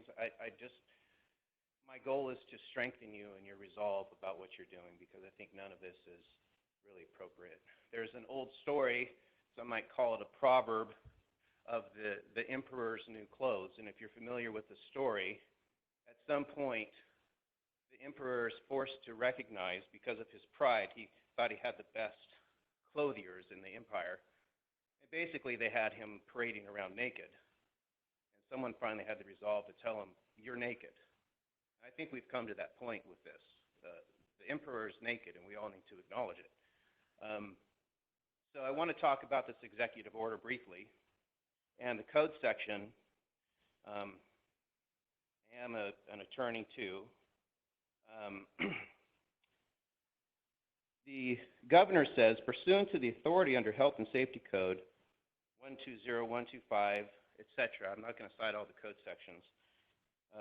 2 of them I will cite, 120145 and 120175. And this, of course, is predicated on the California Emergency Services Act, is where he's taking his authority. I know you guys know this. I don't mean to bore you with it again, but I would like to point a few things out. So, in exercising the governor's power under Government Code Section 8627, during a state of emergency, the governor shall, to the extent he deems necessary, have complete authority over all agencies of the state government and the right to exercise within area designated all police power vested in 1, the state by the Constitution, or 2, the laws of the state of California. Now, back up for a second. For him to declare a state of emergency, he has to find under Government Code Section 8558 that there is a state of emergency. So let's briefly look at that. It says that if there's an existence of conditions of a disaster, and I'm paraphrasing, extreme peril to the safety of persons or property within the state caused by epidemic, which by reason of their magnitude are likely to be beyond the control of the services of personnel, equipment, and facilities of a single county, city or county, or city that require combined forces of mutual aid region or regions to combat. The bottom line is, for a state of emergency to exist, the governor has to find that cities and councils can't handle this on their own. And I think we've come to the point where we realize we can handle this as a local community. So I encourage you to just recognize we are no longer in a state of an emergency. If we are no longer in a state of emergency by law, the governor under Government Code Section 8629 has to terminate the state of emergency. He is not doing that. He is continuing on. He's doubled down. Schwarzenegger was sued and lost because if the governor fails to declare a termination of his state of emergency, we citizens, by right of mandamus, can sue him and compel him to stop it. Schwarzenegger tried to get away with it and lost. So I would say there is no state of emergency anymore. Now, the authority back to his power to operate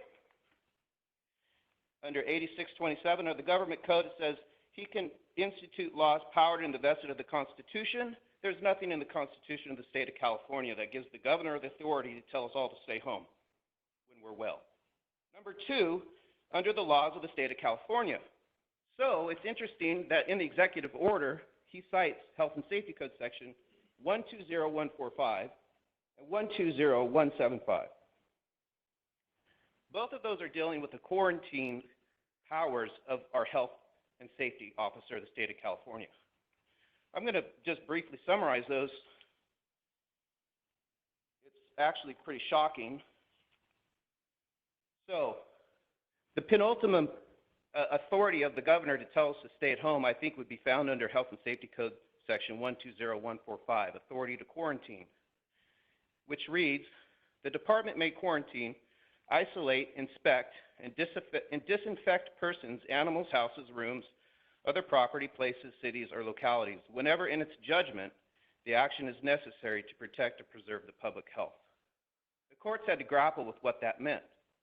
But in their interpretation of that, they clearly came out and said, quarantining is only for sick people or people that have been around sick people. In fact, they said there's a probable cause requirement to quarantine a person. There is no constitutional or legislative authority for our governor or any municipality or county government to tell us all to stay home. None. In fact, a prostitute was put in jail or in house, and this is a 1921 case. She was told to stay at home. She sued and won because there was no probable cause to prove that she was a danger of spreading venereal disease. And her habeas corpus rights were taken away. She won. So that, to me, addresses the problem with this executive order. It's not constitutional. The other thing is, and I know I've gone on and I'm going to try to wrap it up here, but this is probably even more important for our small business owners. A lot of people want to think about the Constitution, but we're forgetting about the California Constitution. The California Constitution has enumerated rights just like our federal government Constitution does. There's only 10 enumerated rights originally in the Bill of Rights. In the state of California, there's something like 30. The first law of the state of California, Article 1, Section 1, is titled Inalienable Rights. Inalienable rights. Amongst those inalienable rights are the right to acquire, possess, and transfer property. The courts had to deal with that too.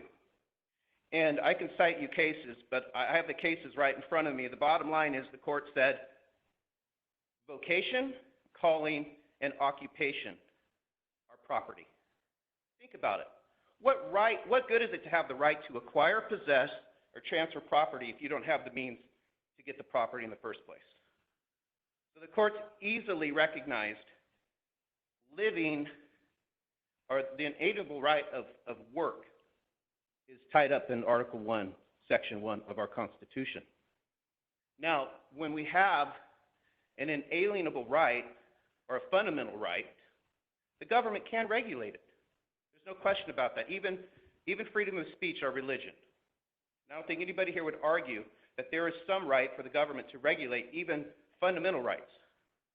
But it's clear under the case law not only a federal, of the state of California, that if they are going to infringe upon a fundamental right, as property is, an inalienable right, they have to do it for a compelling government reason, and to achieve that compelling government reason, they have to act in the most narrow way possible to achieve that reason in the least restrictive manner. They've absolutely closed people down and taken away their right to make a living. It's insane. So I just strongly encourage you, you need to keep going in this direction, and please, you need to contact Fresno County.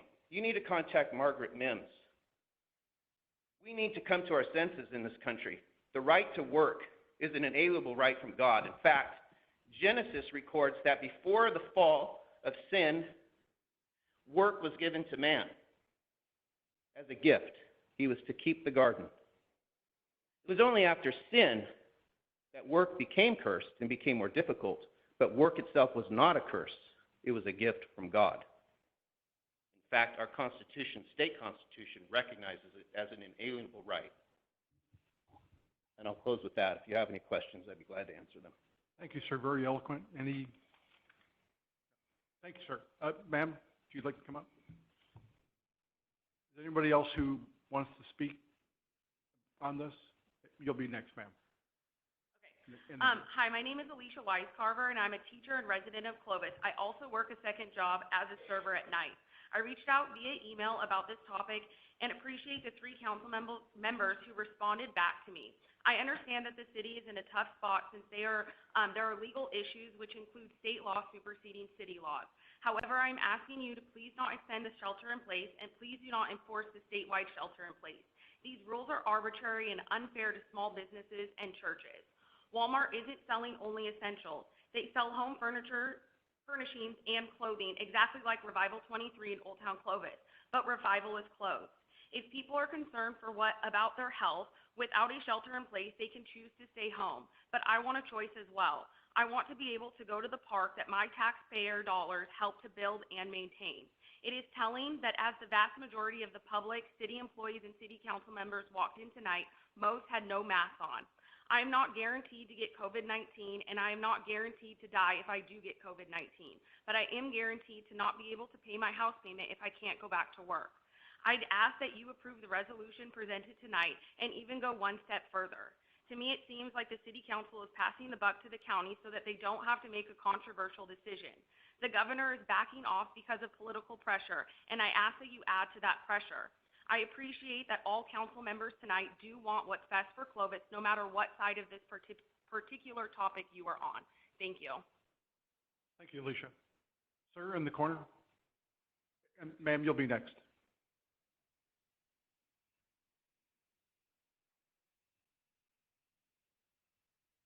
Good evening. My name is Eric Rollins, long-term Clovis resident, business owner, own a house here. Really, after listening to all this, it came down to kind of 2 questions for me. Kind of my speech is out the window. First, do you have, as council members, since you deal with politics all the time, do you have suggestions on how, because the next upcoming Board of Supervisor meeting is May 12th, at 9 a.m., downtown. I'll be there. Hopefully others will be there. How would we influence them? Do you have suggestions? Aside from just calling, is there a particular approach? How would I deal with government to change their mind? Because you've made it clear that while you are looking out for us, you're willing to look the other way and give leeway where you can. You do not have the ultimate authority here. So how do I influence that body? My opinion is I think when people tell personal stories on how this has adversely affected their life, their business, their finances, their future, if you tell a story to someone and make it real to them, I think that's compelling and would certainly mean a lot to me. Jose? They know the science, and they know the stats. They know the data. So you're going to have to present the data. The data is the data, and I think the gentleman, the doctor that spoke earlier, made a compelling statement as far as the numbers aren't there. There's some things going on in California and something especially going on in our valley where what they predicted did never happen. And so why are we being treated like New York or like San Francisco or LA when we're different? So one size does not fit all. So why doesn't this Fresno County counter with just the data? And then what we have to, our people are smart. Our industries are smart. Why wait? Why these arbitrary stages? Why is somebody in stage 1? Why isn't someone in stage 2? And why is someone in stage 3? I mean, why are those industries, when everyone has already said, when these big boxes can sell the same items, some are in stage 2 and some are in stage 3. It makes no sense to the common person. And the effort was initially made because this was a novel virus. No one knew what it could do and what it was going to do. Now we have an inkling. We kind of do know what it's doing, where it's doing it, and to whom it's doing it. We can mitigate it better. We have some treatment, not the best, but we have some treatments. It hasn't devastated our area.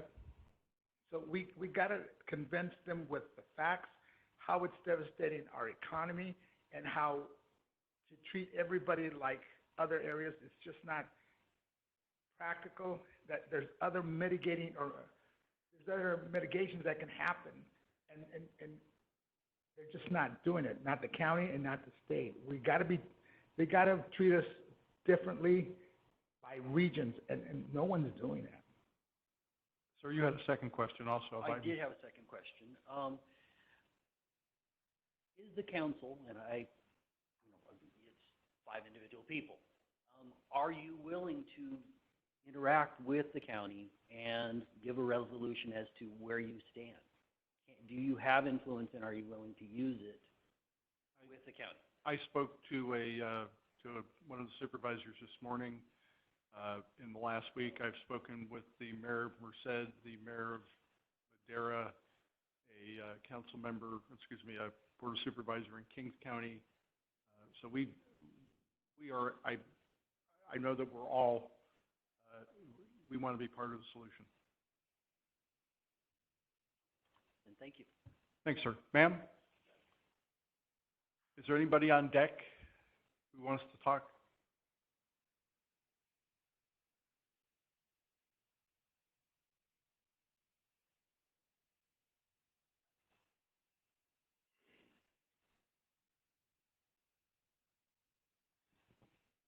Not a very eloquent speaker, and I've never done this before, so please give me grace. I am a small business owner here in town. Diana. And I own a beauty salon. And as far as any disease goes, our regulations by state board are pretty stringent. And on top of that, my shop's been Cloroxed to death. And that's before I thought we would have to shut down. The chair gets Cloroxed before somebody sits in it, after they leave. I use the drape one time, it goes home, it gets washed, so I have mini drapes. Everything gets sanitized before it's used on anybody. I can't tell you how clean that shop is. It's better than my house.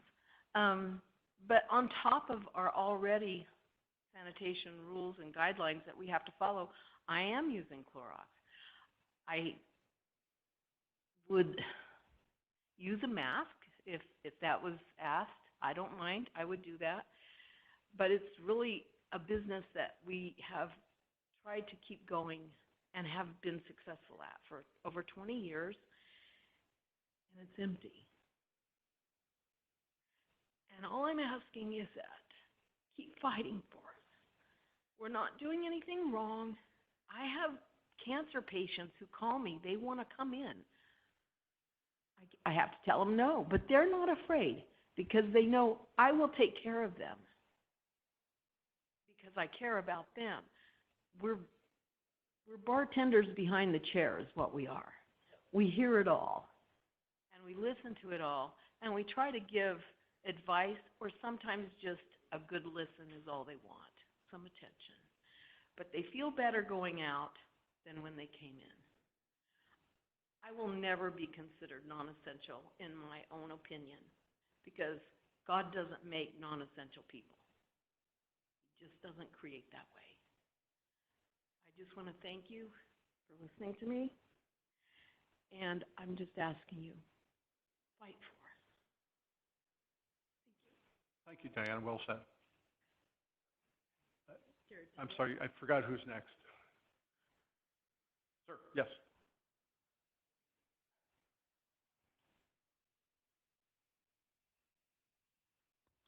My name's Steve, and I'm not going to take a lot of time. A lot of everything's already been said, but I do want to thank your time. Thank you for the couple of council members that responded to an email that I sent last week. I am not a business owner, and I am what they consider an essential worker, which I really find that term offensive.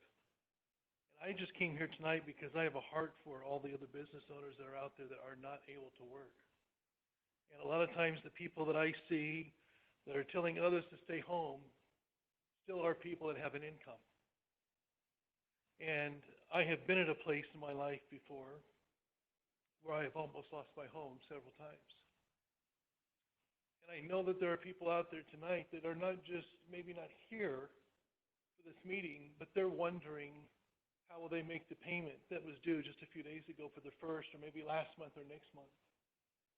And I'm encouraged by a lot of what I've heard tonight from you folks, and not wanting to put a lot of other demands on the businesses or the city. Some of you even mentioned masks, not wanting to do what the city to the west has said, and putting on their people, and I appreciate that. And it's the people of the city, and I know you probably know this, that make this city what it is.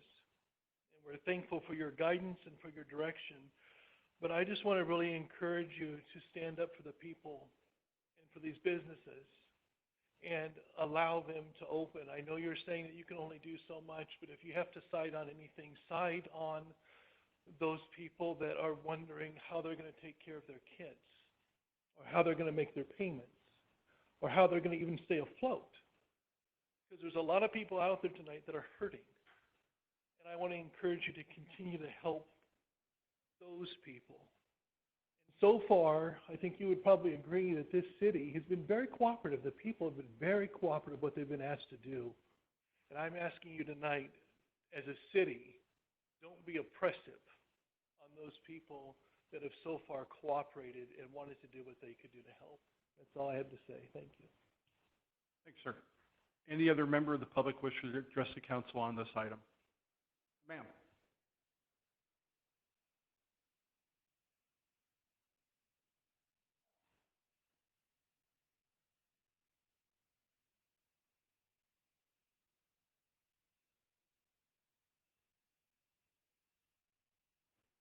Good evening.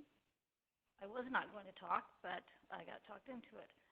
My name is Cora Shipley, and I have, I don't want to stick more. Thank you.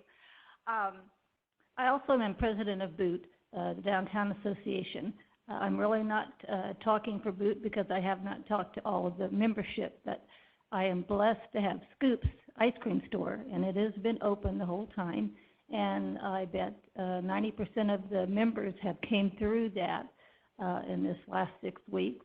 And some of them are here tonight that come in every day and talk to me. And so I just felt compelled to talk for them because I am blessed and I am still open.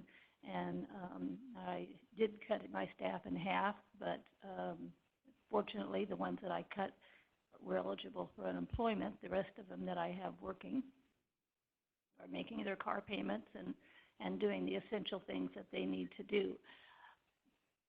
But there are so many of us, the other businesses, and myself too, that are on the bridge ready to jump off or fall off if we do not get back open. And I know I talked to my county supervisor.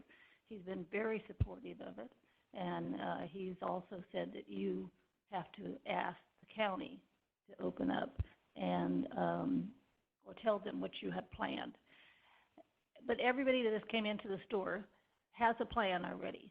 They do not want anybody to get this sickness again, and especially not through Old Town. Definitely. We want our customers well, we want them happy, and we want them back to work so they can come in and spend their money. And then we can pay our taxes, and you guys can all stay in business. But, and I don't know how much far you can push it, but just know that there are so many businesses out there that are teetering. They've gone through it. They've cut everything that they can cut. We have had meetings. We are doing guidelines already. We are going to make everything safer, just like Diana told you. If we aren't already practicing it, they are going to practice it. And we're fully prepared to open up under all of your guidelines, but we do need to open up. All of them really do. So many of them are just really in dire situations, just like we heard from them about making house payments and things like that. I do not know what Old Town and city as a whole, the city of Clovis as a whole, will look like if we are shut down for another 2 or 3 weeks. I just don't know how they're going to come back. Thank you, Cora. Thank Bob? you, guys. I appreciate the opportunity.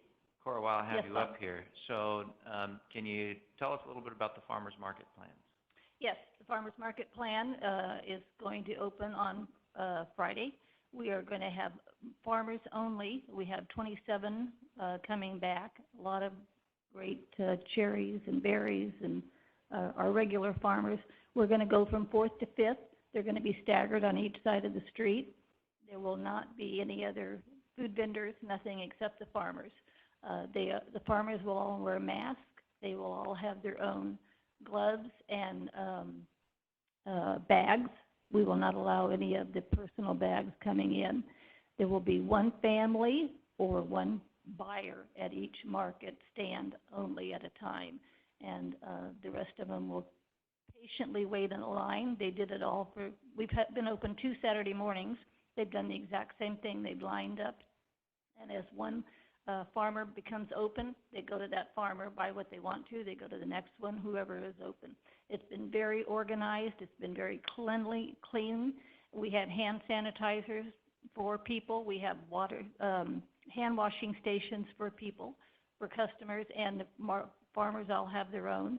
It went off without a hitch, Bob. It was a great, then they sold out both weeks in a row. Every farmer sold everything they brought, and the customers were thrilled that it was back open. So I really look for Friday night to be a good market. Thank you. I'm glad you asked that question, Bob. Yes. Cora, thank you for being an excellent example, because I think you are in the age group of those that are most vulnerable. Yet you still are out in front, leading, encouraging others. And so thank you for that. Thank you for your leadership and for you keeping those who are, you can still keep employed, and so appreciate that. I appreciate that. And it's not something that I ever think that I will have. I trust in the Lord. And if I do have it, or I do contact it someplace, I hope I don't spread it to anybody else. I do wear, I took it off. I do wear a mask if I do go out into a grocery store or somewhere like that. But if I'm outside or, in a big building with a lot of people, I'm not afraid of it. And I think there's so many people that are, like you said earlier, Jose, we are blessed in the Valley. And I never thought in a million years that San Francisco and LA would not be devastated just like New York. But for some reason, California, I really think we probably have had it here since November. I know people that were sick in November and December with something.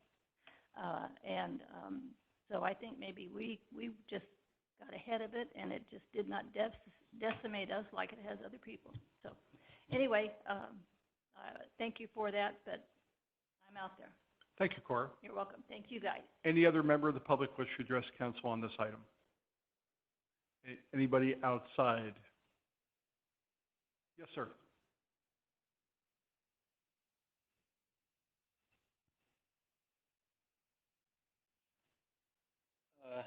Name is Daniel Onrig, and I've been in Clovis since, we moved here 69.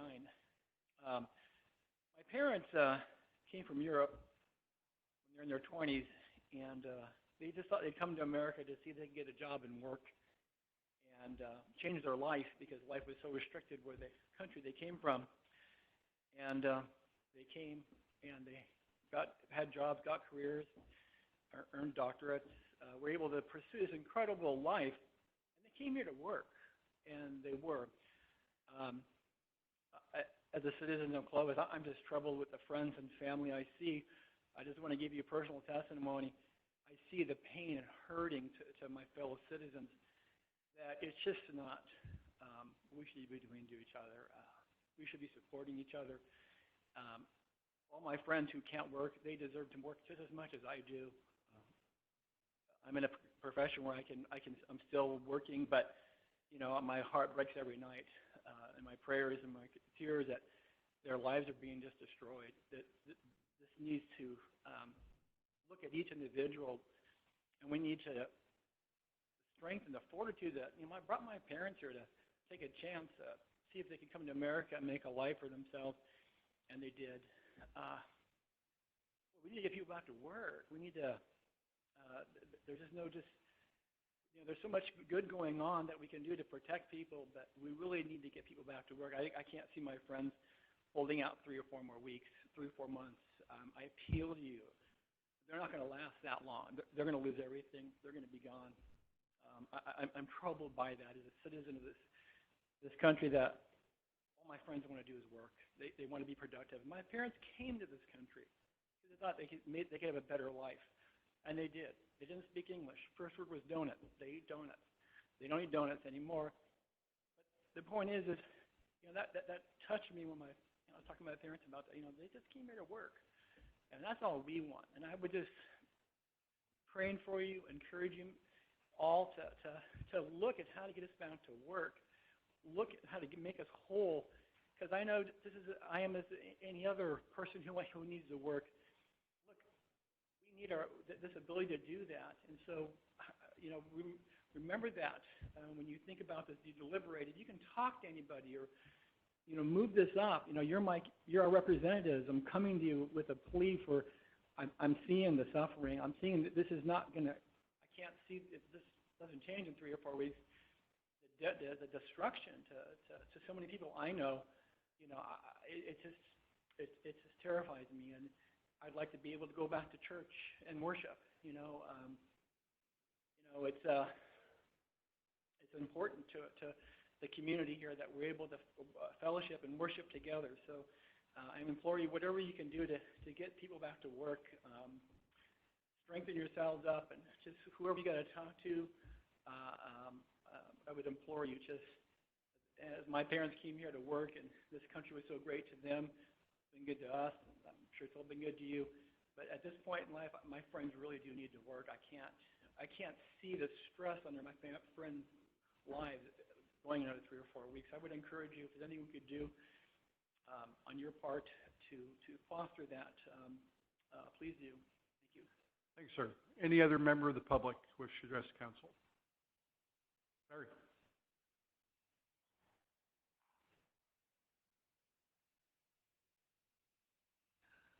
Well, I followed the right guy.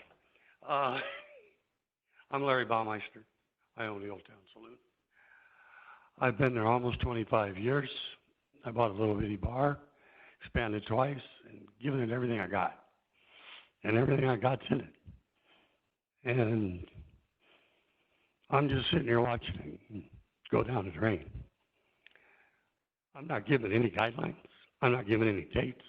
There's no light at the end of the tunnel. Nothing. They won't even talk about phase 4. It's like it doesn't exist. We're not told what we got to do, what we should be looking at doing. We're not doing anything. We're sitting back with our finger in our butt, waiting for somebody to make a decision. In the meantime, I don't know how long I can pay my bills. My employees are already not paying their bills. They got kids that they can't even get a babysitter for because they got to stay home and they can't work, and now they're in trouble. It's just a mess. And I put everything into this town, into that bar. I love Old Town Clovis. I was on boot for, I don't know, 6 years or whatever. I'll do whatever, you know. I love Old Town Clovis. But I don't know what I'm going to do. And I know I'm one of the bigger bars out there. And I know I was probably in better shape than a lot of them were when this happened. And if it's doing that to me, where are the rest of my compadres, my other, you know, family in crime, if you will? I know everybody doesn't love the bars. But there's a lot of people that do. There's a lot of people that need an escape. They need somewhere to go. They need to socialize. They need to talk to their friends. They need to have a beer and watch a ball game. I mean, it's something. You can't sit in your house. It just isn't. It's killing them in a whole different way than the virus is killing them. Something's got to be done.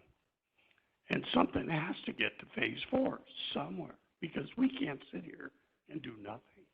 We're not nothing kind of people. I've been working 60 hours a week since I was 14 years old. I'm not used to doing nothing. But I don't know what to do. And nobody's given us anything.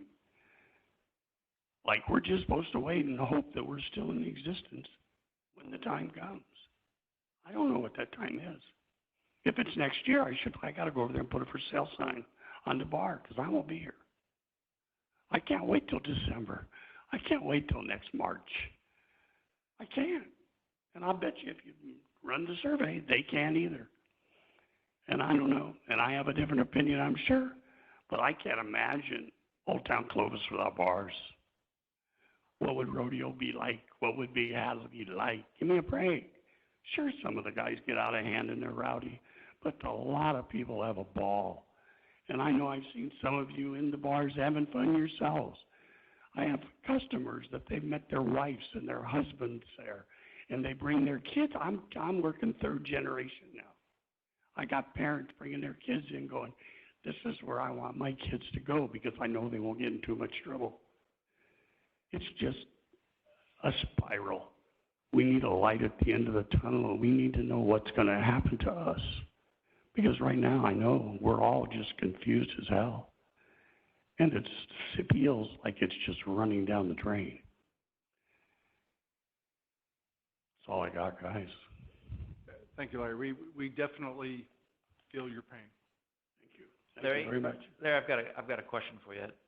If this resolution passes tonight, then you will not be interfered with, at least for the stay-at-home order, unless there's an egregious violation from the Clovis Police Department. So you are still going to be subject to the stay-in-place order by the governor.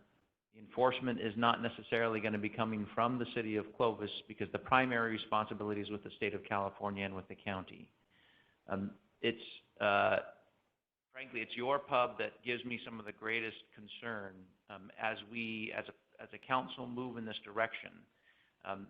And I don't know what Old Town, the saloon, looks like if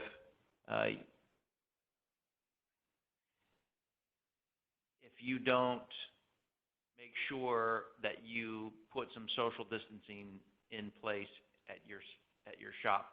And I don't even know how you do that because you still have lines, on Saturday nights with people, even Thursday nights with people kind of wanting to get into your pub. And those lines are going to have to be 6 feet apart. Those people are going to be spaced 6 feet apart. You're going to have to limit how many people can come in there. And so I don't even know if that helps you at all, but it's something that maybe you can think about as you decide whether you want to reopen your pub. So I don't know. Have you given some thought as to how you can engage in social distancing and good hygiene at your bar for folks? I've never danced with girls 6 feet apart, so I really don't know that I can answer that question for you, nor have any of my customers. I think that some of that is idealistic. Okay. I don't know that will ever happen. I think, though, we have to quit being afraid, and The young kids, and the more my customers are under 30 or whatever, they're not afraid at all, and they're not getting sick, and they're not part of the whatever. And I don't know how I would do it. If somebody said, okay, tomorrow you can open it, you got 50%, I would do my damnedest to make sure that 50% worked. And I would do everything I could to keep moving forward and paying my bills. But give me a number, give me something to work for. Tell me I screwed up. And then close me back down, but don't just take it away. It's just gone. And it will be. There'll be some guidelines on our website. When, Luke? When do you think we'll have those up? Again, our draft best practices, they're not guidelines. It's not going to keep anybody safe with the state. We will have them up in hopefully tomorrow. There will be guidelines for the bars? Well, so the city of Clovis is not just for the bars, it's for all businesses. But you are in a very vulnerable position when it comes to the state, because the state has shown that they're not afraid to pull ABC licenses, right? And we have to abide by ABC. If they come in and don't like you, you're done. Yeah, so you're really vulnerable. That's why I'm so nervous about you and your business and how it is going to roll out. So I want you to give it some really great thought. The guidelines that are being referred to are guidelines that we're going to be reviewing this evening. They will be available for all business owners. And I'm hoping that you'll touch base with Sean or Andy, and maybe they can give you some more direct advice on it. But Okay. again, there's no guarantees, even if you follow the guidelines, because the governor's shown that he's going to go after the ABC licenses of folks. So sorry about that. Yeah, it's possible. Okay. All right. Well, thank you, gentlemen. I appreciate your time. Thank you. What, Drew? I was here with Larry. I know this is a weird combination. All right?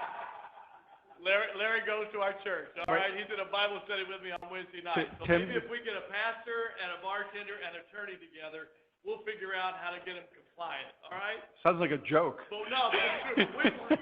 We will help him. It's true. Thank you, Larry. Thank you, Drew. Yes, sir. I'd like to add, my name is Larry Haney. I'm also in the bar business. I'm in the partnership that owns the Fifth over on Fifth Avenue as well. I spent a lot of time working for Larry as a bartender for him as well. During this whole time, we had to lay off 19 employees also, some of which, have child support, which unlike rent or car payments, the child support comes every month. You can't pass that up, right? So I've got employees that are struggling pretty hard too. But one thing that I just don't understand, and I'd like maybe some answers to, is like some of the other big name restaurants that serve food, they're allowed to serve a Jack and Coke and a cup to go as well. For us, in our license, Type 48 license, we've been under the Regulatory Act. All we can do is sell a sealed bottle of wine or a sealed bottle of Tito's or a sealed single bottle of beer to somebody. But we cannot mix them a Jack and Coke, or we can't mix them a gin and tonic or something like that. I just don't understand what is different in our type of business versus a food business where they can come and pick up a Jack and Coke and a sandwich. Why can't we have that same opportunity? I understand it's ABC, but we, our bartenders, I'm sure like Larry, all of our bartenders are certified in lead training. We also have to answer to the ABC. We have to answer to the health department. So we have that responsibility of being safe service. I think we should also, if we can't open up, we should at least be able to have that same opportunity to sell somebody Jack and Coke if it's in a sealed container like food places can do. So maybe that bartender that has to pay child support every month might be able to get a tip from a generous patron. Myself included. I mean, I have 3 daughters, one that was just born March 26th. So I'm looking at situations now where my 3rd daughter was just born a month ago. I have very little income coming in, and now I have to worry about how I'm going to be able to pay her health insurance every month. My 20-month-old that I had spent 15 days in Valley Children's when she was born, so she's high risk. She has heavy complications. We're at Valley Children's about every 3 months. So the complications are really hard. I'm just trying to find any way that I can to help provide for my family along with my employees. To give you an idea, like other businesses, I'm sure they're struggling. Last year in April, we did almost 100,000 in business. This year in April, I was able to sell sealed bottles. I sold 4,000. It's a huge difference. It hurts. We really can't give you any guidance. I'm assuming that's an ABC thing. Yes, sir. Based on the type of license. Maybe you need to make a call to ABC and find out if there's any wiggle room that could help you with that. I've been in the enforcement business. There are times when you get called to deal with something and you see that the individual is in technical violation, but they are doing everything they can to fulfill the spirit of the law. And there are many times where you smile and you walk away. Or you tell them, you're in technical violation, you probably shouldn't do that. But we have the discretion as law enforcement officers to walk away. And I think that is going to be, at least in my opinion, that is going to be the tact that our people will most likely take if there's a technical violation and we have someone who's doing everything within their power to mitigate any harm to the community. You have bills to pay, and there comes a point where you have to do what you have to do for your family. My mother said, if they don't pay your bills or cry your tears, it doesn't matter what they think. And I think that's where we're at right now, in my opinion. Thank you very much, and I appreciate you opening up the floor to let everybody speak too. Thank you. Anyone else? Seeing none, I will close public comments and bring this item back to the council for action. Oh, I'm sorry. Yes. Clerk, we have public comments? Carrie's got the lead. Yes, we have a few attendees joining us via WebEx who have some public comments to present to council. First, we have Ron Esqueda. Ron, I'm going to unmute you now. You have 3 minutes to speak to council.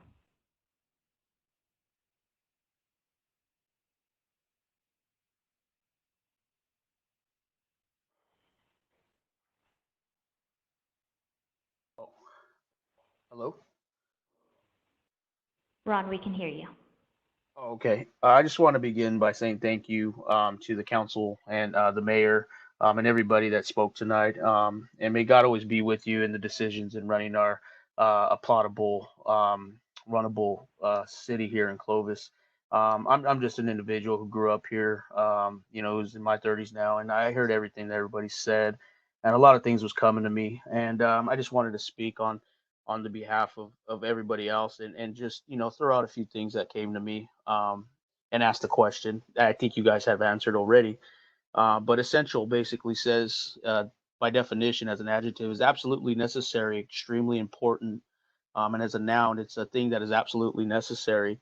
Um, and it's just hearing everybody's story. It feels like, these small businesses, everything about them is essential for their needs, their basic needs. And in Maslow's hierarchy of needs, the basic needs that need to be met are food, shelter, and water.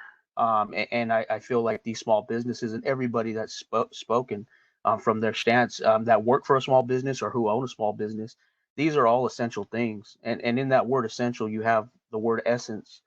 It's an essence of the meaning of their lives and how they operate and live, and while abiding by the laws of city and the laws of God, as you had pastor speak as well. And I just want to say, thanks be to God for everybody who spoke today, and thanks be to God to the council member and the mayor speaking today. And I just want to say that my question is very brief, and I believe again that you did answer it. In regards to Resolution 20, how soon after this meeting will items 2020-01, 2020-02, and 2020-10 will be able to operate in the city of Clovis, given the spirit of everything that has been said? And also just want to add that, being a student in Clovis Unified, it was always said that they would instill in the students to be the best they can in mind, body, and spirit. And I just want to make the relation to the the physician that spoke earlier, him being the body, talking about how the virus affects us and how the information that he shared concludes that we aren't at as big a risk as is being noted in some areas. And the mind just being like the gentleman that was citing all the law and the codes, and how the governor's going against what it says in our state, constitution. And the spirit is just everybody speaking, regardless if it's a small business owner or anybody that's been speaking. So, again, my question, just how soon after will everything in this workshop and this resolution be able to operate, given the spirit of everything that's been said? And thank you for hearing. Thanks, sir. If I understand your question, you're asking if this resolution passes, how quickly will it be enacted? Is that what maybe I wasn't clear? Yeah, I guess so. It's just I didn't know if it was after tonight, if it be implemented by tomorrow, or if we had to wait for the governor to respond. No, as soon as we pass this resolution, it goes into effect immediately, and I frankly don't expect a governmental response, but that's just me. Thank you. City Manager, did you want to address that? Just that this will take effect immediately as far as the Clovis orders will be repealed immediately. But once again, state orders and any county orders are still in effect. Thank you. Do we have any other public comment? Yes, next we have Miguel Gonzalez. Miguel, I'm going to unmute you. You have 3 minutes to speak.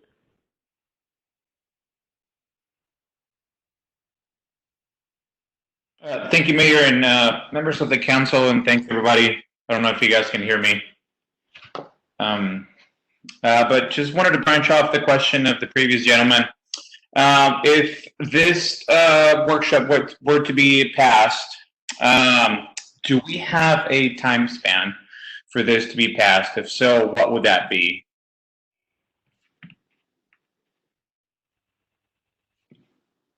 Well, our proclamation takes effect immediately. Maybe I didn't understand the last part of your question. Could you repeat it, please? Yes, if this were to be passed, let's say, or I don't know if tonight or I don't know whenever it is, do we have a time span that you guys will be going over the workshop and making this approved, basically? If so, what would the time span be for this to be approved? If the proclamation passes tonight, it becomes effective immediately.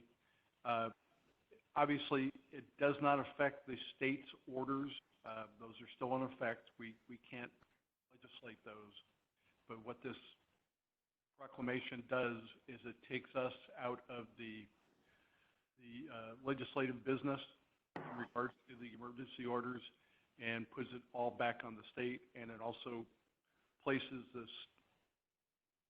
city in a secondary position when it comes to enforcement. This is going to be primarily the state or the county are going to be tasked with enforcing this, and not the city of Clovis. Perfect. Now, just to finish off with this, if I personally own a small business here in the city of Clovis. If we were to want our business to, be reopened, would we have to reach out to the city, county of Fresno, and I guess present whatever we have and our action in order to open and fight the COVID, right? Is that what we should be doing? Just reaching out to the Fresno County and presenting our reopening plan and hoping for the best? I'm unaware of what the county is doing as what their protocols are. If you're an essential business, you can operate. If you are a non-essential business, and those terms are being redefined on an almost daily basis, you have a choice. You can wait for somebody to give you the green light, or you can make your own decision and take the precautions that need to be taken and hope for the best. Perfect. Thank you so much. I'm sorry, I didn't catch that. Oh, great. Thank you. Next, we have Greg Newman.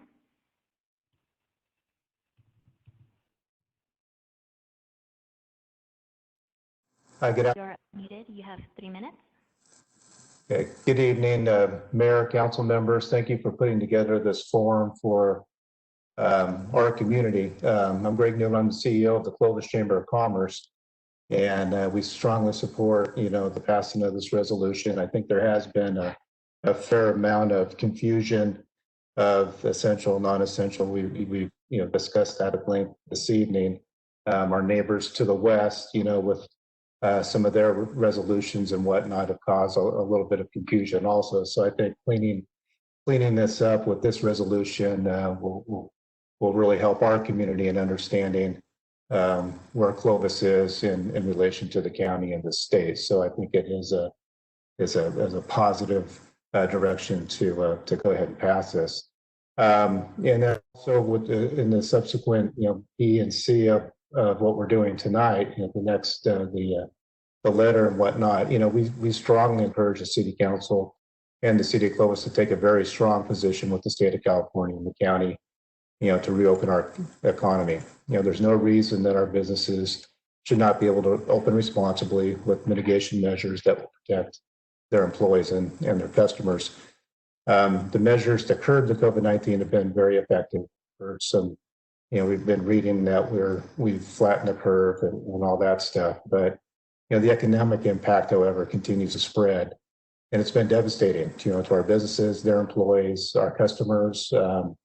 I know later on, Andy Hauser will talk about the matrix and how it's affected us in our community economically. But this economic impact's is a new pandemic, but we're lucky we do have a cure. The cure is to open our business without adequate mitigation. Our business owners are smart folks. They can adapt. They can overcome. So to sum up, I, along with our over 500 members of the Clovis Chamber of Commerce, clear the state. Let's open Clovis up for business. Thank you. Thank you, Greg. We look forward to working hand in hand with the Chamber of Commerce. You play a real pivotal role in our local economy, and we need to work together on that. Is there another comment? Yes, next is Felina Merahart. Felina, you are unmuted.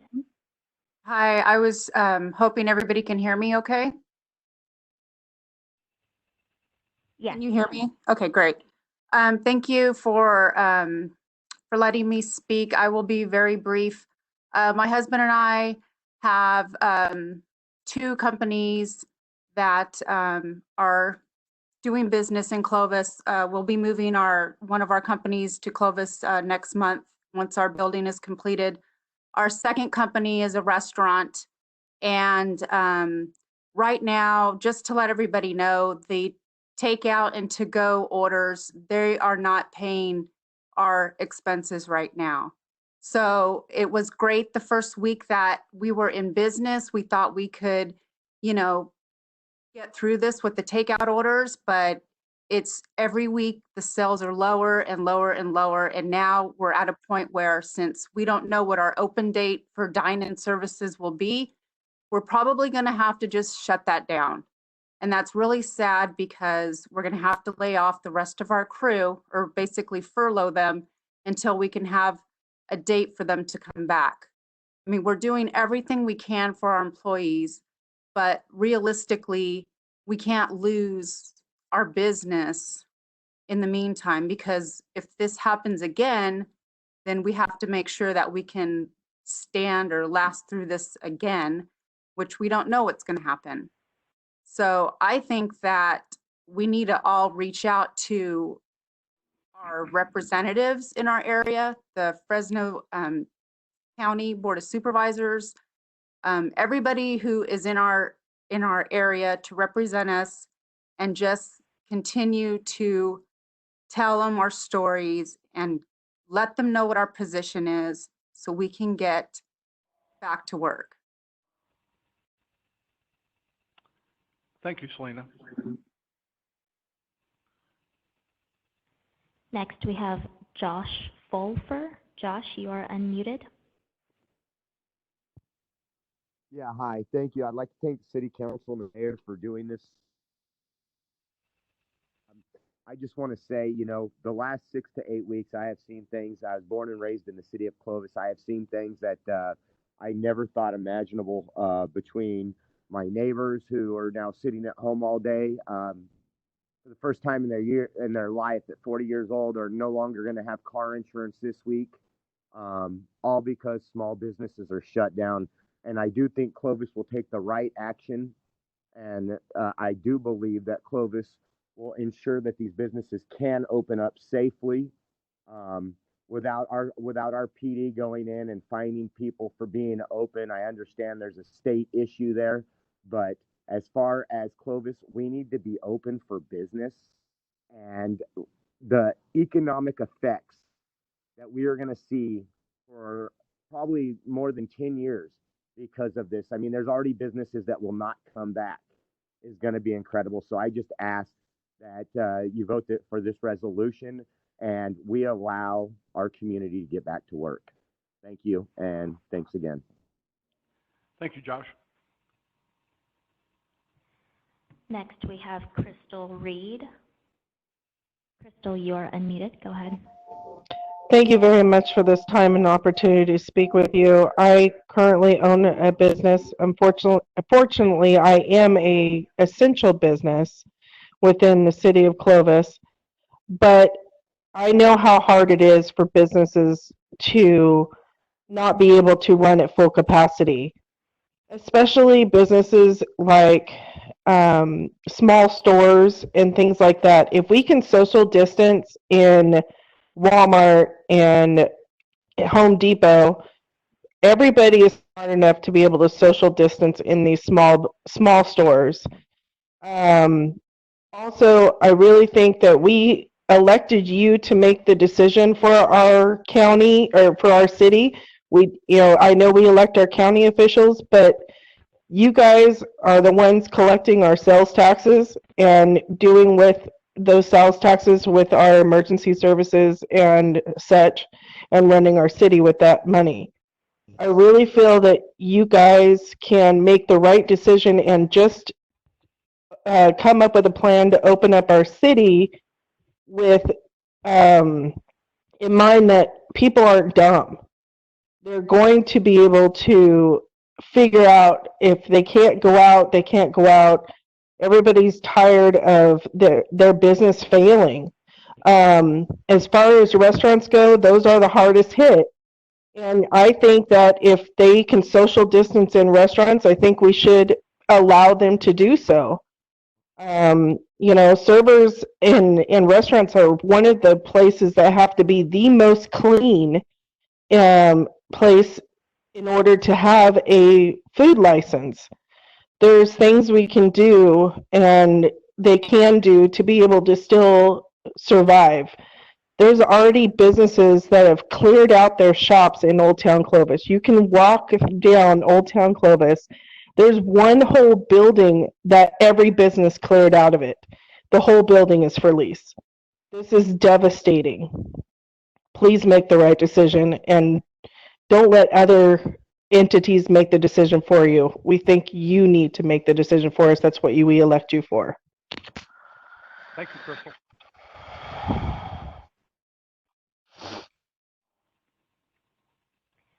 Those are all the public comments from WebEx. Sir, did you want to comment?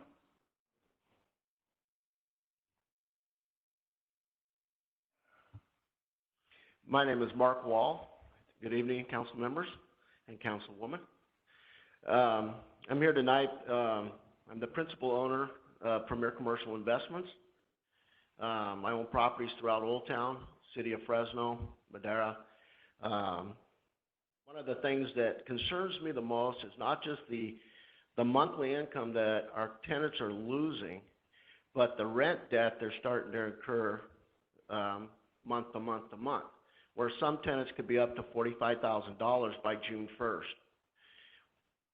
Is that feasible for some of these guys to actually be able to pay back? And if not, what's going to happen to those businesses? I'm not in a position, and I do not qualify for any of the SBA money. There's no federal government bailouts for me. There's no state bailout. There's nothing. I'm on my own. So either I eat between $75,000 and $85,000 a month for the next 3 months, which is like hugely detrimental. I don't know many people that have that much cash in their pocket to eat. But the second concern is I don't want to lose my clients. So my clients can't make it up. So the choices are they go bankrupt because they can't pay it. Now we have businesses vacant along Clovis Avenue, Pulaski. We have 2 medical offices on Sierra and DeWitt, which I thought was a boon bringing here to town. We got Swan Consulting, which is an autism center, and we have Diamond Learning Center, which handles Down syndrome. We probably have 200, 225 students that go to those schools. That is a huge, they've been shut down almost since the beginning just because the medical issues with some of the students, right? Their sensitivity to heat, temperature, colds, flus, and viruses. So I don't know how we can force an issue with the county. I mean, I understand we're going to ask the county, but the county seems like they take 3 or 4 days. Is there a way that the council can make a resolution that says, hey, if you don't respond to us by Friday, our elected officials who I like and who I vote for and who I want, right, are going to take action and we're going to set our own precedent? Is there a way to put that forth to the county? And then that way the county can either wash their hands of it and allows us to do what we want to do here. You guys have already set up some parameters, I believe, for, you said it'll be on the webpage here in the next day or two.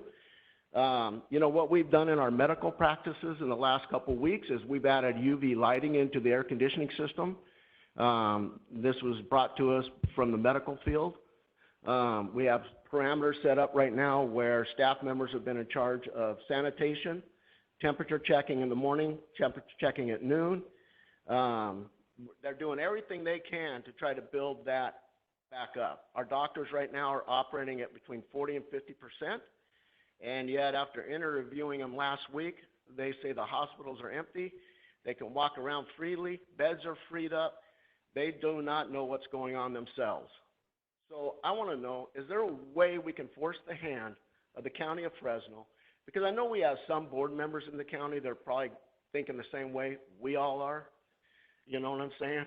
And I think that's what we need to do. We need to put something that's got some teeth to it. We don't just call and say, hey, we want to open up.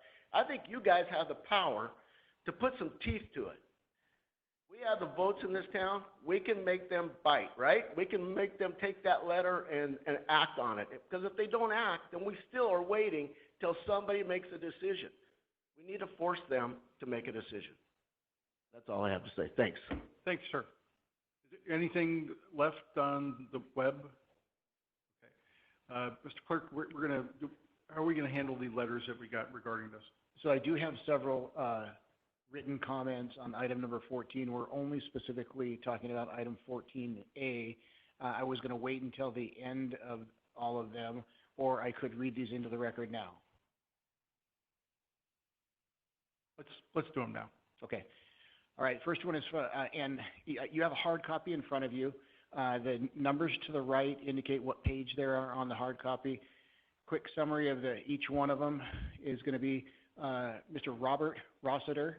I am disappointed that the city of Clovis is not following the restrictions that Fresno is issuing. Chad Ratzloff, first point, do not follow Fresno. Follow your people. Clovis people will not sit and wait any longer.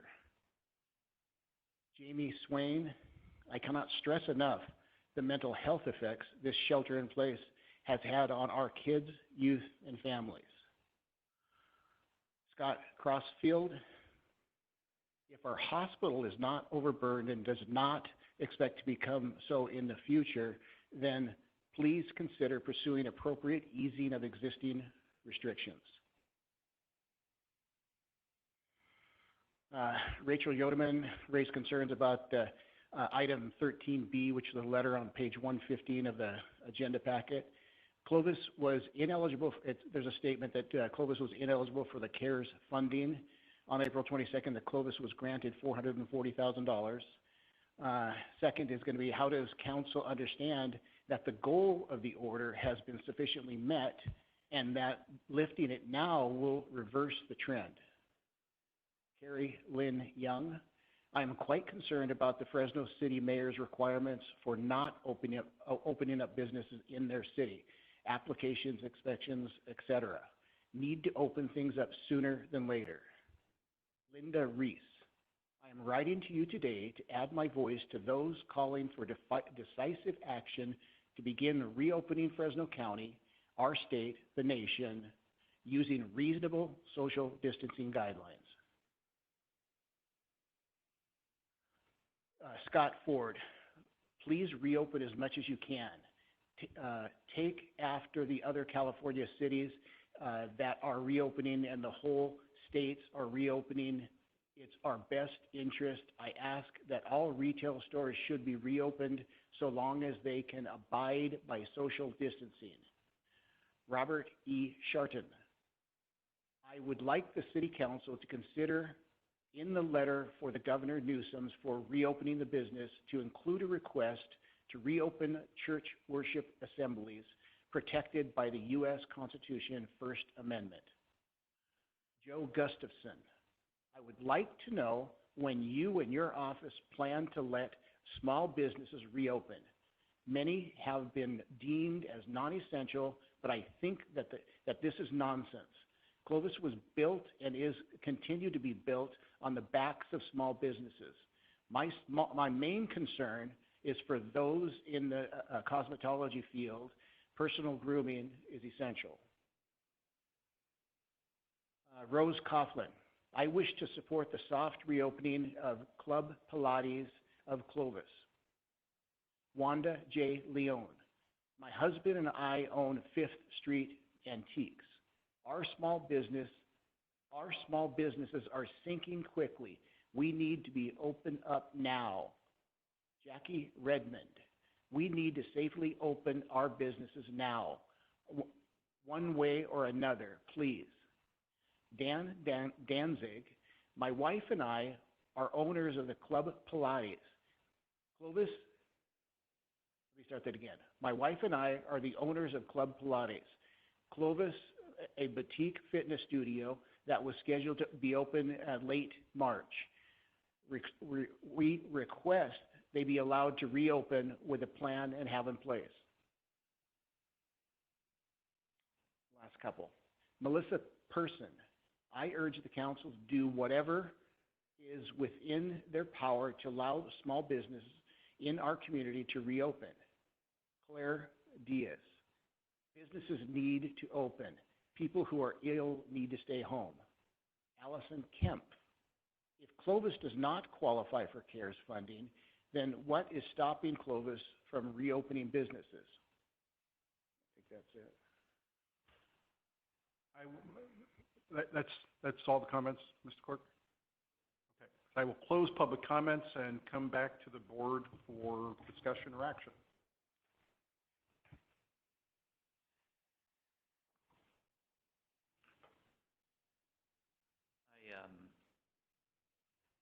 I think that much has been said, and I think that there's no need for me to really address the resolution. I think that people have spoken pretty loudly and very clearly as to what they would like their council to do. And it does appear as though the governor is beginning to pay closer attention to those who have expressed sentiments that this council has heard this evening. And I think that we, in taking this step, are going to be acting in a way that is consistent with the direction that the state government is taking. I'm confident the county government will take, and what our citizens want. I did want to address more specifically the letter to Governor Newsom regarding the reopening of businesses in the city of Clovis. That has been a specific request that has been made by folks, and I think that we ought to honor it. I've got a little heartburn on one of the paragraphs on the second page. The second to the top paragraph says, opening churches, mosques, and synagogues for worship could be allowed, again with social distancing, prohibition of communion, passing the collection plate, handshaking, including the peace greeting, and any hugging or contact between congregants and the worship leader. While I think that it's good to mention how important it is for us to open places of worship, I'd rather that we not delve into what should or should not be allowed within a church related to communion. There are places who are actually engaging in communion in a way that does not create any cross-contamination, and there are ways to engage in the collection of funds or tithes without the cross-contamination. So I get a little nervous when we start stepping into telling churches what it is that we ought to do. So my proposal is to eliminate that paragraph, and if we still want something in there that talks about churches and mosques and synagogues, I would simply, I've written out here, churches, mosques, synagogues, and temples should be allowed to open. Many in our community strongly believe their exercise of religion is an essential function for themselves and for their community. To suggest places of worship will not care for their congregations to prevent the spread of the virus is frankly offensive. My language is probably a little more severe than okay. So anyway, that would be my suggestion for that particular paragraph. I can, if it turns out that you guys accept that amendment to that letter, then I can just tear off the page that I've written it on and give it to the person who would be appropriate. Those are my only comments. Thank you, Mayor. Lynn?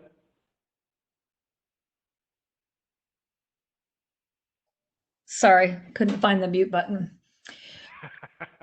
I think, so, oh gosh, I think I would say I agree with most everything that was said tonight, and I hear the stories of our businesses. I have been probably the only one on the council who have really come at this initially purely from a public health pandemic standpoint. I don't think in the beginning, I don't think that individual cities could decide what to do. I work at Valley Children's by day. Hospitals prepared for the worst, and that's what you would want them to do. And yes, they are not full now, and that actually is a positive thing. So I have been very conflicted. This has been an incredibly divisive issue for a whole bunch of people and reasons. So it's very hard for me to weigh in. I think what I would say, though, is I find the resolution less clear. And I would encourage my colleagues who I know will support this to speak in the affirmative. Because Bob, I think you at one point said, let me finish that sentence. I think you basically said, we'll pass this, and people then, help me, like tomorrow or the next day can begin to reopen with the consequences from the county or the state kind of at their own choosing. Is that what you said, or is that what I heard, or no? Yeah, I think that was I was trying to give a layperson's interpretation to the resolution, and what I stated was that we've made clear that it's the governor's stay-at-home order, which is going to be in control of whether businesses open or not. We are not going to be a mechanism for enforcement that's going to lie with the state or county. I think you're right that my layperson, if you're referring to my layperson's kind of narrative of what the resolution suggests, I did use a lot of negatives in there. As far as the resolution itself, I think that it kind of speaks more in the affirmative. I'm looking for some nots or no's or shall nots in here, and I really don't see that. I think like the second point where it says interpreting. So I was reading the governor's stay-at-home order. I don't think they both can coexist in this resolution. So I think if we're going to say we're going to use that as our guideline, but we're not going to enforce anything, I don't think those can mutually exist. So I think we should take out the governor's order, and we should say that Clovis is going to go our own way. We're going to take the CDC guidelines or CDPH guidelines and let our businesses apply them to their own businesses. And we should, and then the consequences will be from the state or ABC or whoever that is. I think it's not clear to say we are going to rely on the stay-at-home order when we are not, and we are not going to enforce them. So I don't feel like this is clear. So I guess I would encourage my colleagues, because I am fairly sure I know how this vote will turn out, but I would encourage you to be more clear and more affirmative in the language about what people can do tomorrow. Because I think the message is they can do what they choose tomorrow. That's what I think. So I don't disagree with anybody that spoke tonight, and the heartbreak and all of that is, it's hard to hear even on the phone. I am not afraid of the pandemic. I picked up the comment about thanks for being out when you're over 65 and don't be afraid. I'm not afraid. I live in a healthcare environment where we are cautious and prepared. So I come from that, and I hope that we give each other some grace to behave in a way that sort of makes sense for ourselves. So I surely want to support our businesses. I don't want any of the things that you've all described to occur. I think there are consequences to what we are going to do. Cases in Fresno County are not down. None of those things are in place. So we'll see what the county says tomorrow. If we can live up to what the county says and honor what they have to say, I think that's what it will be. I think that's fine. So I would be comfortable with that direction, but I would take out the governor's stay-at-home orders. I know that comes with a price for our fire chief. We will be ineligible for FEMA reimbursement if we take that out, but we cannot play both sides to the middle. We're either in or we're not. And that's kind of where I land. But I do want to support the businesses that are there. And I'm sorry for all of the heartbreak. We will all pay a price for this for many years for sure. And I want to support my colleagues. So I'll go with you if this resolution is more in the affirmative, what people can do tomorrow, and we're going to follow what the county says. And I would take out the governor altogether, because I think it's pretty clear by what's happening there today, he's irrelevant in this conversation. And we're going to go our own journey according to Fresno County. They are the state extension. I would put it all on the county and let it go at that. So I think with that, I'll close and just think we need to all practice the grace and all of that you all talked about earlier as we try to sort this out. But we do share the same interest in our community, that is for sure. So thank you. So Lynn, this is Bob again, and I want to just be clear. You would support the resolution if we eliminated the second sentence in the hereby ordered resolve? Say where you are. I'm using a laptop now because I'm all grown up. So help me with where you are. So go to under the now therefore. Oh yeah. We resolve this is hereby ordered. So first paragraph does mention the governor's stay-at-home order, and are you suggesting that we eliminate, is kind of what Vong, I think, was getting to earlier, we eliminate that second sentence that says, in their place, the city shall rely solely upon the governor's stay-at-home order, yada, yada, yada?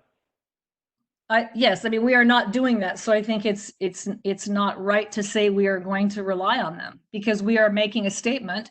Again, I am in the minority view on this, and I understand that. But what I hear being said tonight is we're not doing that. So I think we should take that out and be very direct about what we are doing and be prepared for the consequences. The FEMA money that the chief talked about, all of that. So that's what I would suggest. So let me ask you my question again. Would you support this resolution if we eliminated that second sentence? Or are you saying we should eliminate that second sentence because the governor doesn't matter, but I'm not going to vote in favor of the resolution anyway? I'm going to listen to my council comments, not colleagues, well, colleagues, my council colleagues' comments. And so I'm going to reserve that question, Bob, to see if anything happens to the rest of it. But I want to be as transparent and as honest as we can as a community. That is also part of who we are. So to dance around, we're either in, we're kind of in, or we're out. I think we need to pick one. And I hear the majority of the council on nearly every comment say we don't want to do that. And if that's the will, then I think we need to be very transparent about that's what we are doing. And the fire chief, maybe he's there, he can weigh in on what that might mean. what it might mean for CARES money, other factors that are out there, what it's going to mean for the police department to try to enforce this. But I'm asking that the four of you who are aligned more closely on this than I am to consider that language to speak in the affirmative of what we are going to do, not what we might rely on if it depends on how it works out. So that's my request to the four of you. And I would like to just hear what the rest of you say. Thank you, Is Lynn. that fair? Yep. David, what Lynn is suggesting is something we can come back to and create a new resolution, because this sort of just gets us to where we are right now, what we want. And if we wanted something more contrary to what the orders that are out there, we can do that still and say, let's say next week, come back and go, moving forward, instead of a essential versus non-essential, as long as you got guidelines you can open, we can do that, correct? Or, or does that have to all be right here, right now, before we can move on? Well, I think if we start getting into the affirmative, then we're clearly violating the state order. I think we run into another quandary. I think we're going to create all kinds of issues. But yes, we could do something later. These orders can be changed. I think if we affirmatively say you businesses can now open under CDC guidelines, I think now the city is now violating the state order. And your recommendations for us not to. Right, because now we're just really focusing on how we're going to enforce it. We have discretion how to enforce. We don't have discretion to say yes approve no, orders contrary to the state order. Okay. I mean, with regards to what Lynn was asking, I mean, my issue was just, I think what Jose mentioned with us being a general law state, that's a given. That's why I thought putting it in here puts us more into a position of where it's harder to wiggle around. But I don't know. Maybe it's just all semantics now, because the intent is what we wanted at the end anyway, to clearly say we are second in line with regards to enforcement, and we're not going to have any orders. The orders of the state is what we want. And so I can support something that is more in line with what we've written in the other orders. I can also support this because the interpretation as what was shared earlier is something in which I agree with that as well. So maybe Jose or Mayor can add some other ideas on how we can massage this, if we can, we all heard what Lynn has said. Jose? For me, there's no massaging. We have before us an item presented by staff that says it's time to get out of the business of trying to tell the people of the city of Clovis how to handle this COVID-19 pandemic. And the only people that have the resources, the expertise with their staff is the state and the county. That's what this resolution says. And the only two, so why are we writing emergency orders when the state of California has already done so and the county of Fresno has done so? And they're the ones that have the jurisdiction and the enforcement vehicles to reinforce their orders. It's very plain, very simple.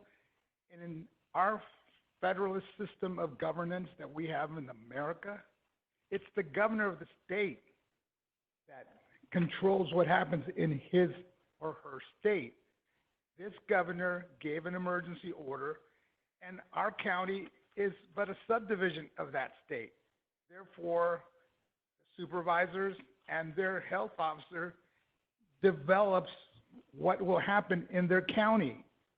So we're saying as a city, and I think most cities throughout California should tell this to their governor and to their supervisors, it is not our job to enforce your orders, you enforce them. I think we're being very transparent, and we're putting the onus on them, not on us. And we're out of the business. We don't have the expertise. We don't have the resources. Our people need to get back to work. They'll determine whether they will take the risk of not complying with the governor's order or not complying with the county's orders. It's not our business to police them. That's what we're saying here. It's the county's business and the state's business. It's simple. It's black and white. English is my second language, and I understand this order. So we're being transparent. We're putting everybody on notice, the governor, the county, and our citizens. Ladies and gentlemen, there's an order out there. If we try to do our third one, it's not redundant. It's more than redundant. Because we got the state, we got the county, and now we got cities of Clovis. Why have 3 orders? Why confuse people? Because even today, the governor said, well, yeah, the counties are going to have some leeway, but under my supervision.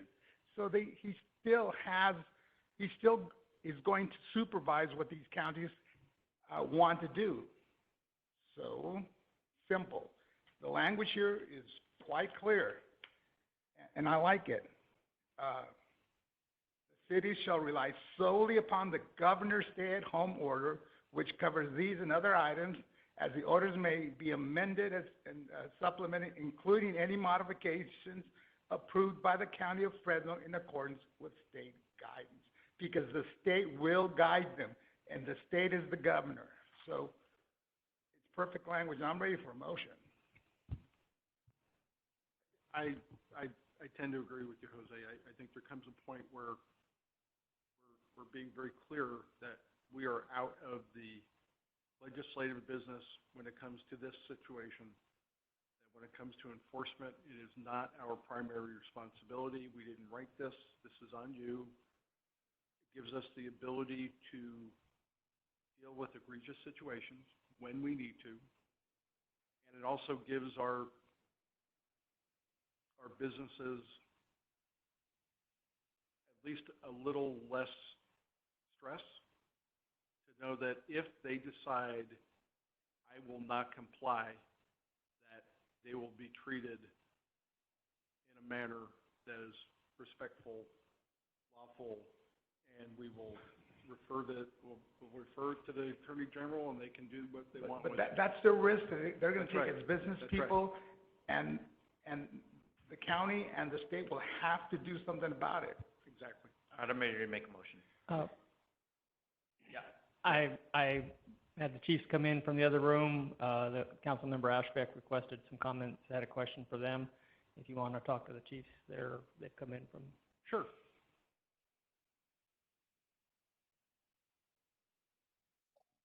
Lynn, did you have a question for the fair chief? I didn't know you were going to get to the motion that quickly. I think it's fair to put on the table. So, Joe, I don't think it's as clear as you do, but that's part of this divisive issue that we can't quite find a way to get forward on. But I just wondered, I think the police chief and fire chief could weigh in about the implications of this action.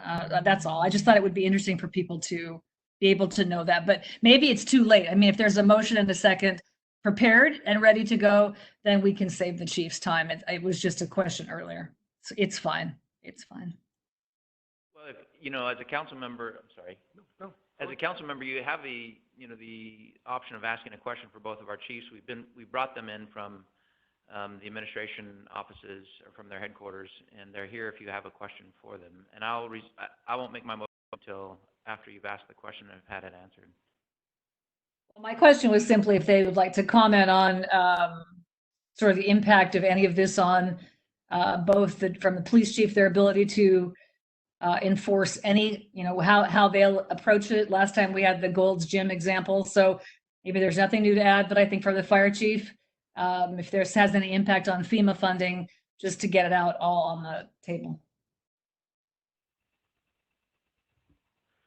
Councilmember Ashbeck, I'll take the FEMA funding one. So the President of the United States has declared a national disaster. The state of California has declared a national disaster. And then we didn't have to declare a national disaster. All we had to do was declare our emergency, and we fell underneath the California Disaster Act Assistance Act.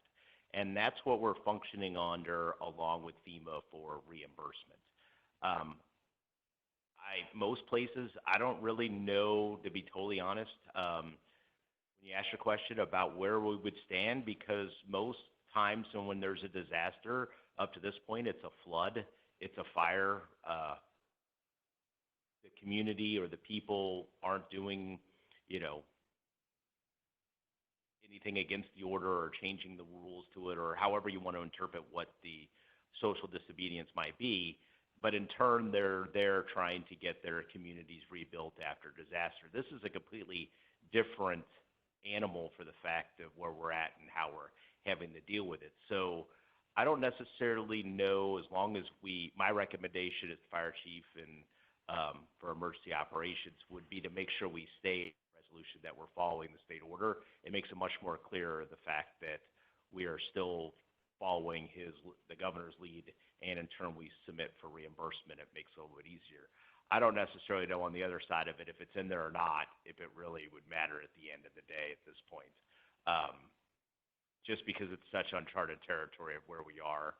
And I just honestly don't know, to be totally honest, to where we'd be. We'd submit, we'd see what would happen, and that's what advice I can give. Thank you, Chief. I'll try not to take too much time.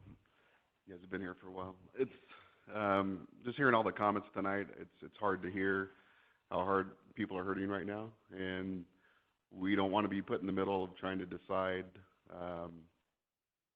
to take somebody's business away or have to enforce or arrest somebody in a certain situation. So this whole ordinance and with the discussion tonight really puts us in a difficult position. If we're called, the Clovis way is we go. So if somebody calls us, no matter what it is, we're going to go. We're going to evaluate and make a decision. But I just don't want people to get the wrong idea that we're telling you to violate a law that's out there on the books, and that we're just going to turn a blind eye, because it puts us in a bad position enforcing the law every day. So if people are expecting that and we come out and then we're going to get backlash, it just puts us in a really awkward position. We don't want to do that. We have not done that to this point, but we also don't want to encourage it.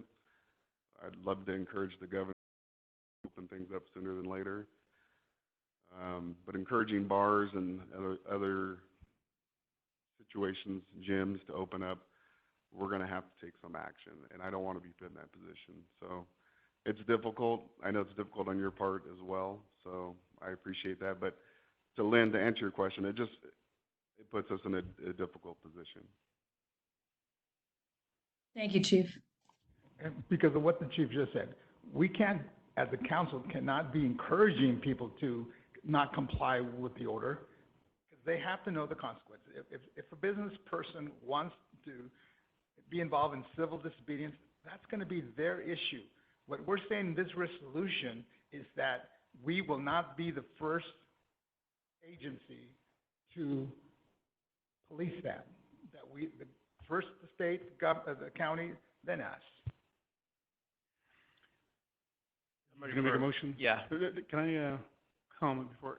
I see what you're saying, Lynn, and I agree. I think the reason why I don't like with relying on the governor is because I want us to do more. And I want us to actually move in the direction of open up, but using the CDC guidelines and saying, open up if you can provide a plan, we're behind you. I think that's what the citizens need from us. And I struggle with this week because it makes it where we're not leading. We're just trying to not get in trouble with everyone. And so that's the way I see it, because they're looking for us to go, hey, we're all behind you. We know we're going to lead by science. And when the science says you're at whatever number is very dangerous, okay, then we put more restrictions back on. But if it's at 38 and, you know, we're doing very well, our businesses are complying, Sean and Andy are saying, yeah, they're complying. Police is saying, you know, when we go out, they comply. Okay, let's allow them to open. Let's allow them to be the best at what they do. And then I think when we stand like that, the county now has a foot to stand on, because maybe they are afraid to. But if Clovis stands, then they'll go, okay, we will. You know, Clovis showed he can do, because I think that's what I think the county doesn't have a city to govern, so they're afraid to make a decision because these numbers affect their whole thing. But if the city can show that, okay, they did it right, then I think the county can move. And so that's what I've been struggling with, because I agree with you, Lynn. This makes it where it is confusing, because if business owner looks like, so really I can't open, or can I open just that, our police won't come out, but yet if someone calls, they'll still come out. And then when they come out, they'll just refer me to the county health. And if they don't come over, I can still keep going. But there's a point where they may cite, it makes it very confusing. Just say, we're not citing. If you have a plan according to our guidelines, open. We can cite you if you're not following your guidelines. That's where I'm at. That's why, but I support this. This is the right way to go. I just want, that's why I asked, okay, we can do this, and we'll come back. Let's come back in a week and look at how we can get everybody back to work. How do we protect everyone and still move forward? And I think the sooner we get there, the sooner we can start working with the tougher businesses to get going. So I am in full support, but I just think that we can do more. I have a quick question for the chief, please. Are you comfortable getting a phone call about someone calls and says, let's say it's an anonymous call. Well, let me ask you that.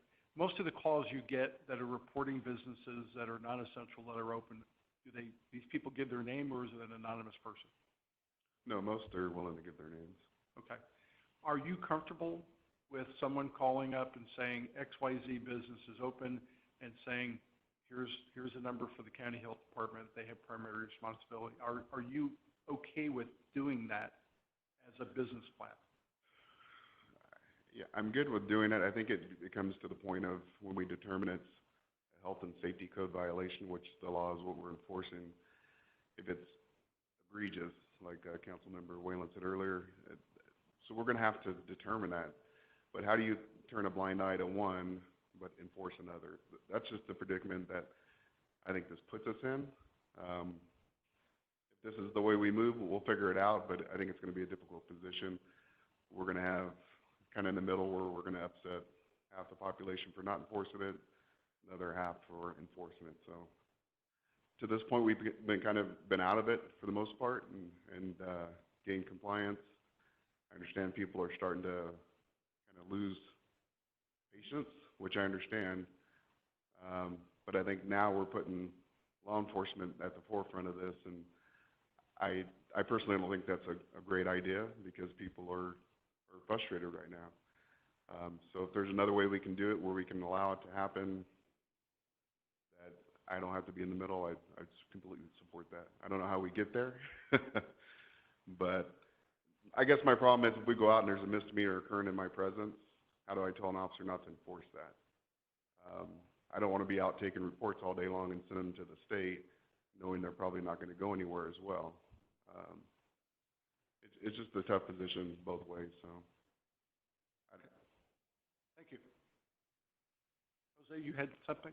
Well, last week I predicted civil disobedience, and what did we have? Civil disobedience was within a week. It's going to get worse. People are tired of being cooped up. Business people are tired of not being able to open. This resolution gets us to the first place. It's not being soft on the county or the state. I think this resolution tells them, okay, state and county, take ownership of what you're doing and give better direction to the people of the state of California, because they're tired. They don't see the data that you see. Either tell us the truth about what's going on, because we're not seeing what you're seeing. We've flattened the curve. What you predicted never happened. And so now we need a way out of this. We're willing to do it in a very orderly way, the Clovis way, but you have to respond. And we're willing to comply with the rules. And I tell you, with the civil disobedience that happened over the weekend, is what prompted the governor to start moving. We have to do these things so the governor and the counties start moving as well, and find creative ways to start opening up more and more businesses. It's not going to be business as usual. We have to acknowledge this is a dangerous virus, and we got to do some smart things to keep away from it. And so it's not going to be business as usual. You know, everyone has the analogy of that dimmer switch. It's going to be a dimmer switch. It can't be flick something on. It's going to kill more people. Let's find creative ways, and the only people that can find these creative ways are the industries themselves. For politicians to think that they have the solutions is ludicrous. So if the governor and the counties think that they can handle this thing, well, what we're saying in this resolution is go for it, because we don't think we do. And so, and we're not passing the buck. We're saying cities aren't built for this. We're built for building roads, building neighborhoods, building sewers, building water facilities, but not for handling the health safety of a pandemic. You have the health safety officers. You know what it takes to mitigate a pandemic. So therefore, you're not doing a good job. Do your job. Bob, I believe you had a motion to make? I do. Chief, I don't know if this is going to make you feel any better, but I'm unaware of anybody who's been cited under the government code for violating stay-at-home order. It's generally been failures for people to disperse in a timely fashion, like we saw up there in Sacramento, and then threats to their ABC license. And so those are the measures that are being utilized. So I don't think that you'll be in a pretty tight spot. I know from, because of your strong sense of duty and obligation to the law, which is what we like, that there are going to be moments of frustration, and I know you're going to have to navigate it in a very careful way, but we have confidence that you'll be able to do that. And obviously, if you have any questions, you know, you can visit with Luke, or you can visit with any of those of us up here who you think might be able to provide some insight to you.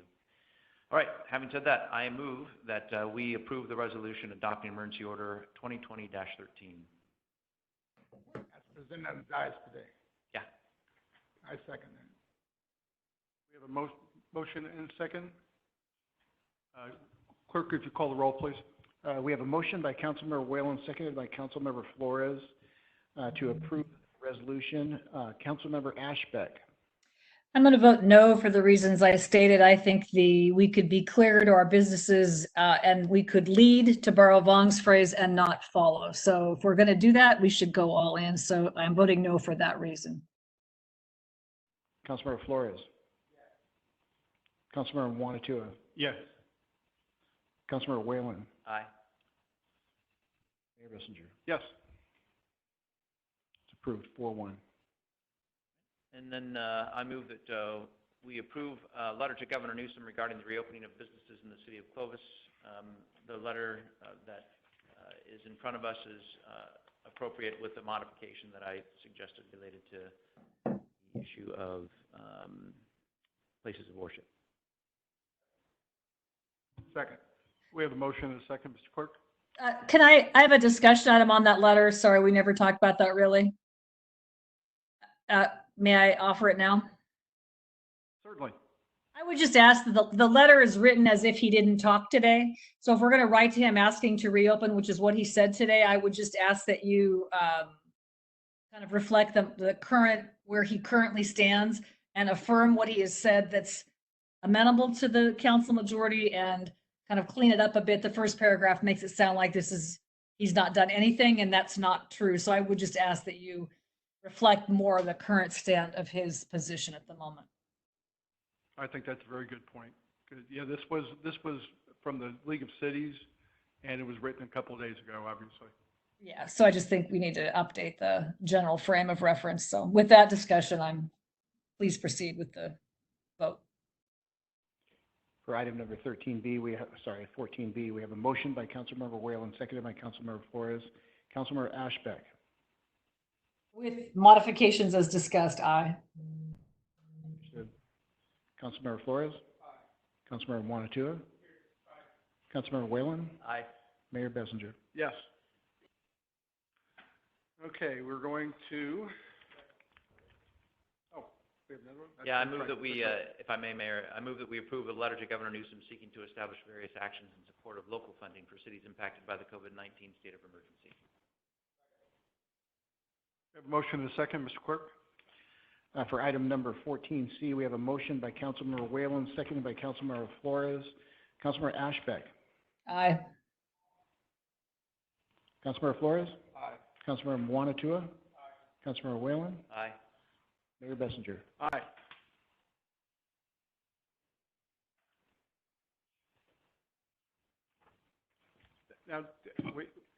Now we have to open to public comment, or, okay.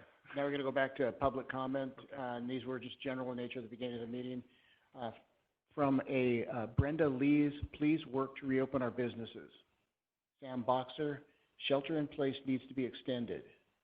Jess Mendoza, please open the city of Clovis now. Jennifer Nelson, she's a nurse practitioner, wrote a letter. Current closures and restrictions need to be lifted. Shutdown is now causing more harm than good. The shutdown was meant to help the healthcare system, but it appears to now be hurting it even more. Lori Dahlberg has a complaint regarding the Enterprise Trail being closed down to public access, and that's going to be near Sunnyside and Shepherd, between Sunnyside and Fowler. Daryl Stemwettle, I ask you to please use whatever resources the city has available to find some resolution to the current closure of the Enterprise Trail being closed down. Ken Oviedo, complaint regarding the Enterprise Trail being closed down to the public access and related concerns with safety of people on Shepherd Avenue. Christy Ergo, I want Clovis to open up completely. We cannot expect our small businesses and restaurants to survive another month. George Blackwell, complaint regarding the Enterprise Trail being closed down to public access. And that concludes the public comment. Mayor? Yes. You know, back to COVID, we never went over this. I just wanted to, was it supposed to be in the workshop, or was it just for us? Yes.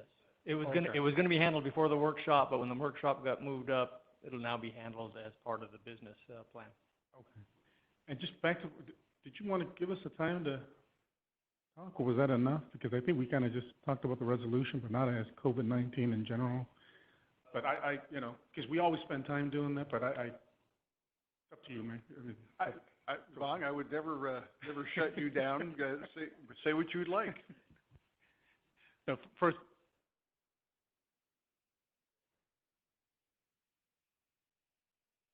yeah, go ahead. I'm sorry. Sorry, Paul. We do have public comment.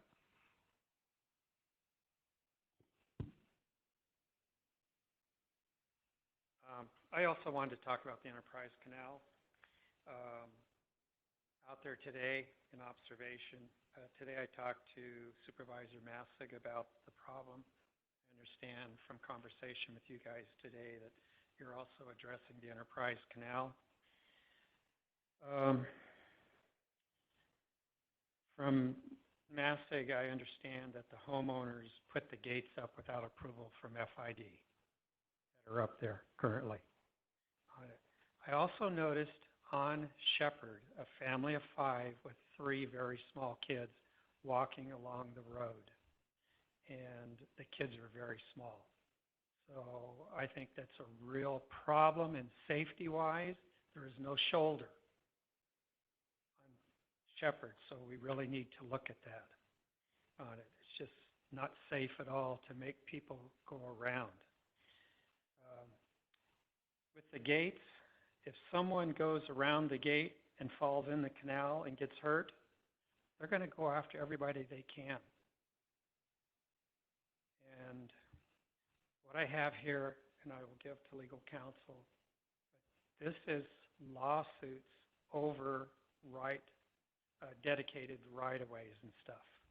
And there was one that was put up by Friends of the Trail, in which a trail was closed, and they sued because the trail was closed. And the judgment was based on opening the trail with the easement for width of the canal and road for public use, walking, jogging, riding bicycles, horses, and fishing. They opened it back up.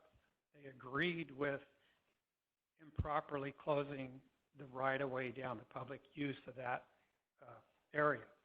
The court found that the public had used land without objection or interference for more than 5 years. This is the judges. This is California Supreme Court talking, and this is in here.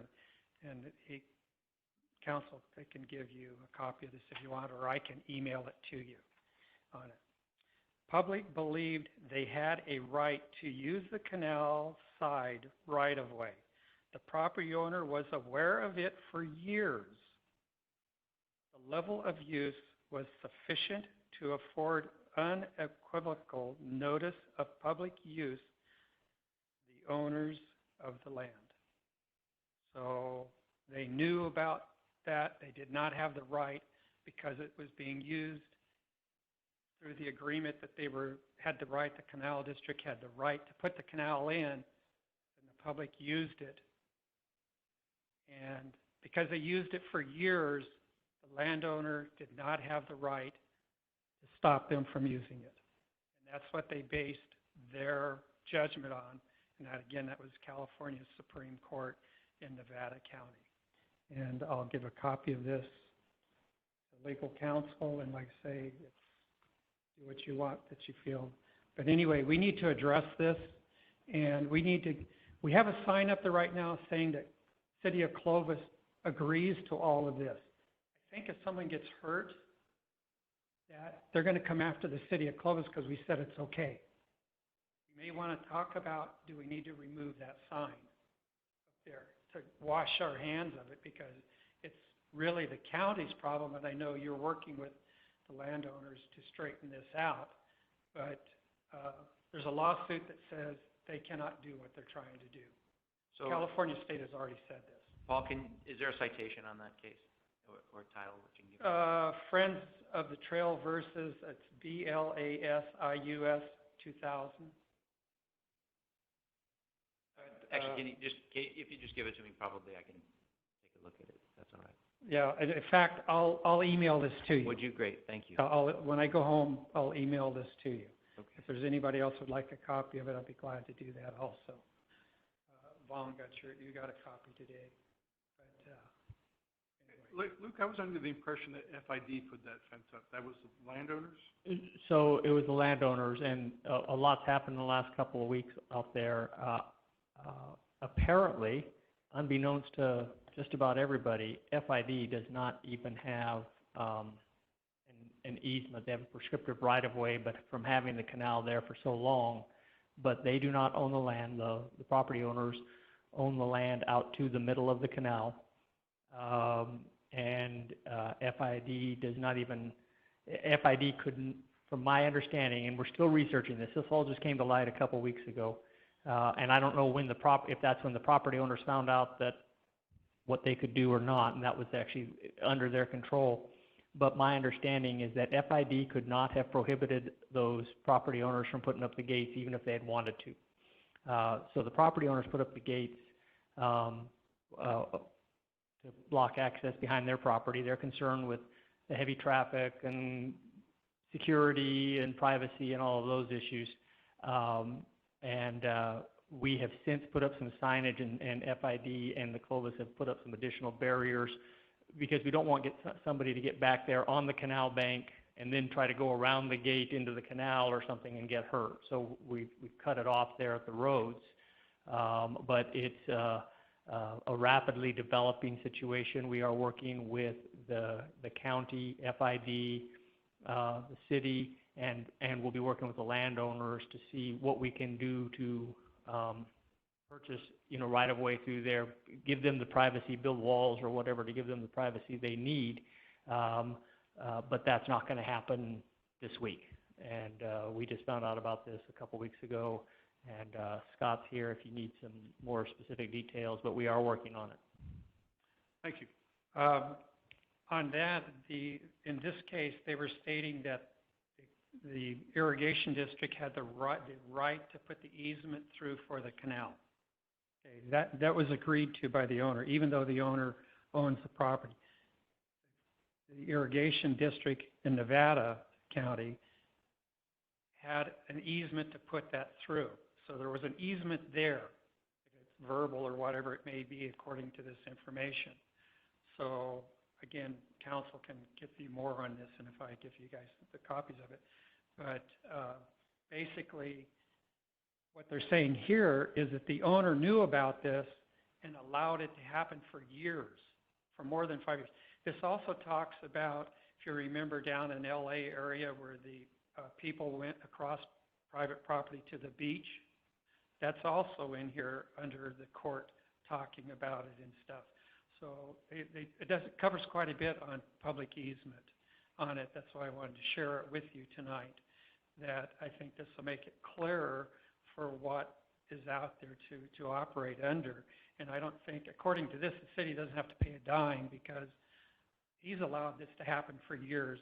So it's an expected easement that is there.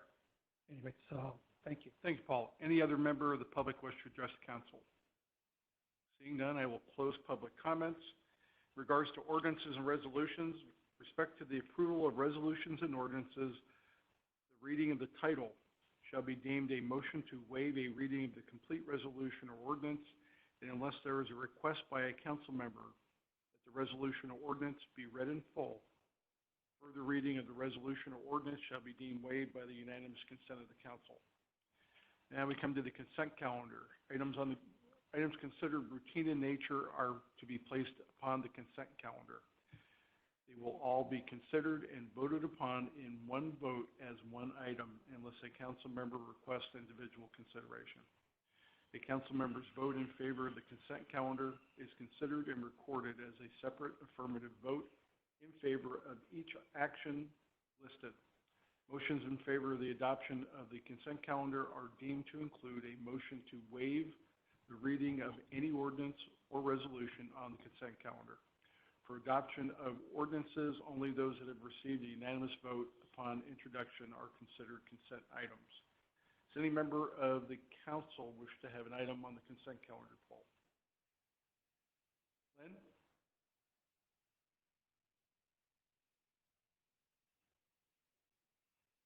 No, thank you. Nothing to pull. Thank you. Any member of the public wish to have an item pulled off the consent calendar? Seeing none, I will come back to the council for action. I move we approve the consent calendar. We have a motion and a second. Mr. Clerk, if you could read the roll, please. Call roll. For the consent calendar, items 1 through 8, we have a motion by Councilmember Flores, seconded by Councilmember Mwanatua. Councilmember Ashbeck. Aye. Councilmember Flores. Aye. Councilmember Mwanatua. Aye. Councilmember Whalen. Aye. Mayor Bessinger. Aye. Public hearings. A public hearing is an open consideration within a regular or special meeting of the City Council for which special notice has been given and may be required. When a public hearing is continued, noticing of the adjourned item is required as per Government Code 54955.1. Item 9, consider approval of a resolution, adoption of the City of Clovis 2020-21 Annual Action Plan for expenditure of Community Development Block Grant Funds. Are we continuing this? Yes, Mr. Mayor. Staff is recommending continuation of this item. We got some late additions to our CBDG money. It's not just general fund money from the CARES Act, but the CARES Act did include an augmentation to this funding. There's a lot of strings attached as to how it has to be spent, and we are working on coming up with the expenditure plan for that additional money. We're going to bring that back next week. It just made sense to bring back all of the CDBG money at once so that you could see it all, how it's being laid out, instead of just our normal allotment plus our extra that came out of the CARES Act. So we are recommending continuation of this item. Okay. Item 9 is continued. Item 10. As Mayor, members of council, because it was a notice of public hearing, we need to do a motion to continue that to a date certain. So moved. Okay, you have a motion and a second. Clerk, call roll, please. Sorry, that was so quick. Jose, was that you? Yes. And a second by? Thank you. Sorry. So on a motion by Councilmember Flores, seconded by Councilmember Monatua to continue the item number 9 to the May 11th meeting, Councilmember Ashbeck. Aye. Councilmember Flores. Aye. Councilmember Monatua. Aye. Councilmember Whalen. Aye. Mayor Bessinger. Aye. Item 10, consider approval of resolution confirming the diagram and assessments for the annual levy for Landscape Maintenance District number 1 for 2020-2021. Scott Redfulls is the presenter. Scott. Good evening, Mayor and Council members. Scott Riddell, Public Utilities Director. So tonight we have a two-part recommendation, action items. One is to conduct a public hearing, and the other is to confirm the diagram and assessments. On April 20th, we had the council approve the preliminary engineer's report, and you adopted a resolution to declare the city's intention to levy and collect the annual assessments as reported in the engineer's report. We went through a public notification through the Business Journal, and as of today, we have no public comment in writing. So what we would ask is that you conduct a public hearing, and then we would move into the resolution of approval of the resolution for the engineer's assessments. Thank you, Scott. Any questions for staff? Seeing none, any member of the public wish to speak on this item? Anything on the web? Okay, I'll close public comments and come back to the council for discussion or for action. So I just want to be clear, Scott, do you have any more related to your presentation before we make a motion on the resolution confirming the diagram and assessment? Yes, quickly going over the actual resolution of which included the confirming of the diagram and assessments. So what I have here is a quick slideshow of, in really tiny pictures, all the assessments going on. All of our general fund assessments are basically no change. So any additional increases are to the enhanced LMD zone areas, which are kind of like Duville, the entry areas,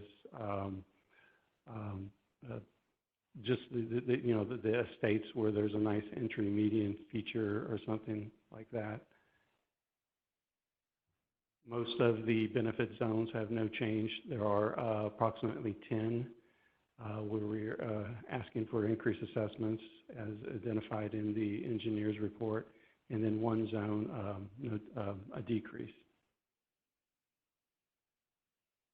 And now I'm ready for questions and comments.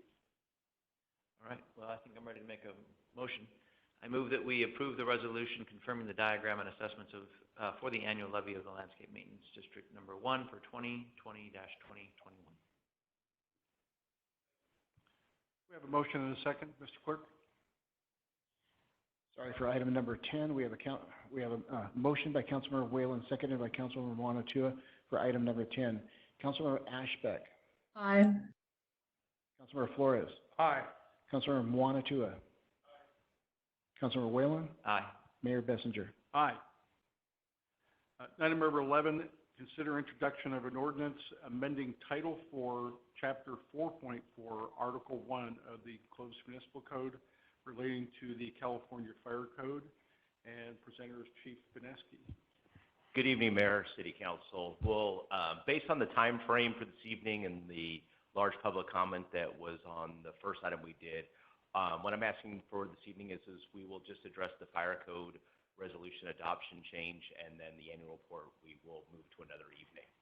So what we have before you here this evening is in November of 2019, we adopted the annual or every 3-year update to the California Fire Code, and that passed, and that has been submitted to the state.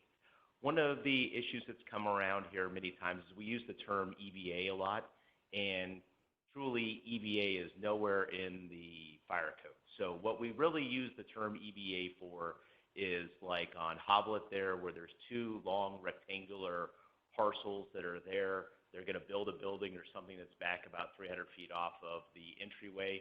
And an EBA is really more of a reciprocal agreement to allow the fire access to come around onto someone else's personal property and come back around out the other side.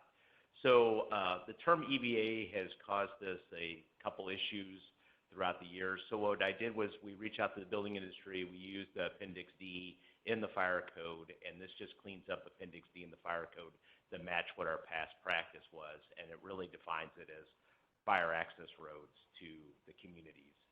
And so basically, it defines what a fire access road. We always have the question of when do we need to. It's already in the code, so if you have more than 30 units, you need a second point of access. If it's multifamily and you're greater than 100 units, you need a second point of access or a fire access road.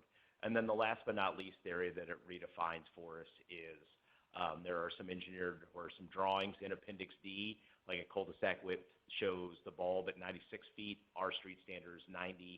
So we made the engineer drawing, road drawings match what our current city standard is. And then last but not least, it defines what we have as temporary access road, which are the gravel roads for when they're doing construction before the rest of the permanent road is put in. So really just clean it up for industry, for them to know what truly is an EBA, what is a temporary access road, and what is fire access roads, instead of kind of using EBA for everything, and that cleaned it all. We did brief with the BIA. They were very supportive of it being clean and easy to understand. It is, it's an appendix, so we do have authority to reduce the standard, unlike the other area of the fire code that's not an appendix. We only have the authority to make it more stringent like we do with our sprinkler ordinance. So we do have the ability to make it less stringent in the diameter of the road access and things along those lines. That's all I have for this evening on the fire code adoption or change to Appendix D. Thanks, Chief. Any questions for the Chief? Lynn? No, thank you. In fact, I can't see your hand. I just want to ask just to make sure. Any member of the public wish to address the council on this item? Seeing none, I will close public comments and come back to Mayor and Council, just to clarify on the ordinance itself, the way it was drafted, it read as just adding subsections A and B of section 4.4.102, but really it's amending that section and adding subsections N and O. I just want to make that very clear for the record. We're not replacing the whole section with just these new subsections. We're adding these two subsections to all the other subsections, and they're going to be added as N and O. Just want to make that clear for the record so there's no misunderstandings later. Thank you. Any questions for David? Seeing none, we have a motion. I'll move that we amend sections as our city attorney just mentioned. Second. We have a motion and a second. Mr. Clerk? For item number 11, we have a motion by Councilmember Flores, seconded by Councilmember Whalen. Councilmember Ashbeck. Aye. Councilmember Flores. Aye. Councilmember Mwanatua. Aye. Councilmember Whalen. Aye. Mayor Bessinger. Aye. Item is approved 5-0. Item number 12 is a receive and file. And Chief, you said you want to continue this? Okay. We have a motion for continuation. I don't think this is a public hearing. I don't know that it takes a motion to. Okay. Yeah. Okay, so we're just going to continue that item. Item 13, consider various actions regarding the financial impact of the city of Clovis due to the COVID-19 state of emergency. We have a receive and file report update on the impact to the city, local economy due to COVID-19 state of emergency, and Andy is our presenter.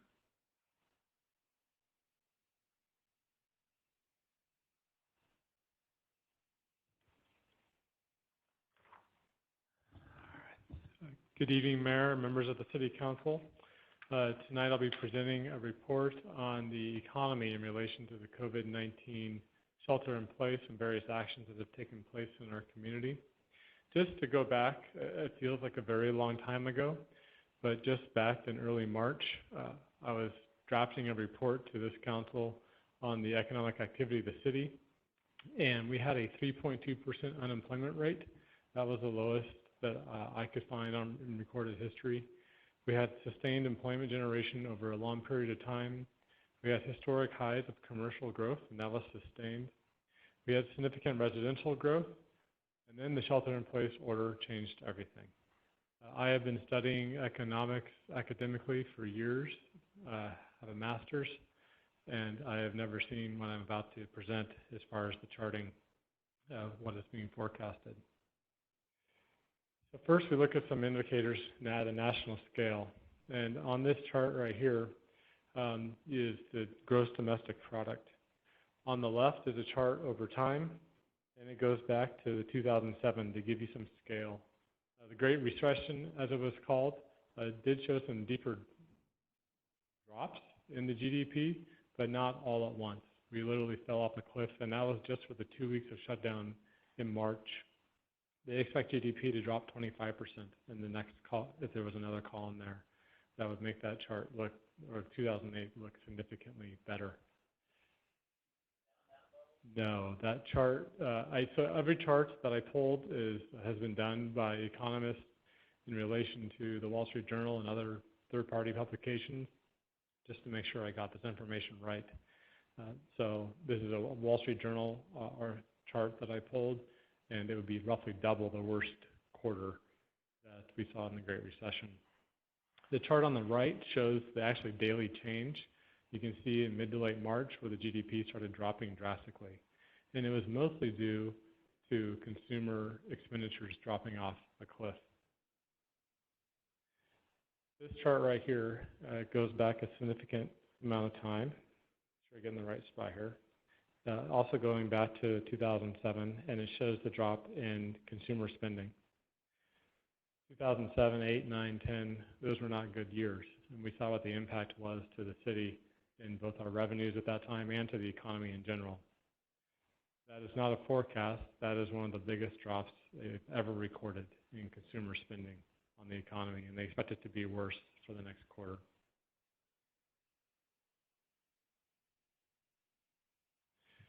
So what it made up in that spending? Spending just flat out shifted rapidly as people began to shelter in place. People shifted away from restaurants, which is the black bars, the drops over time, and they shifted toward groceries and essential items to take care of themselves at home. This resulted in a mass change in the labor force needed. Restaurants had 8 million layoffs, while some businesses that were essential started hiring on, but it wasn't enough to make up the difference.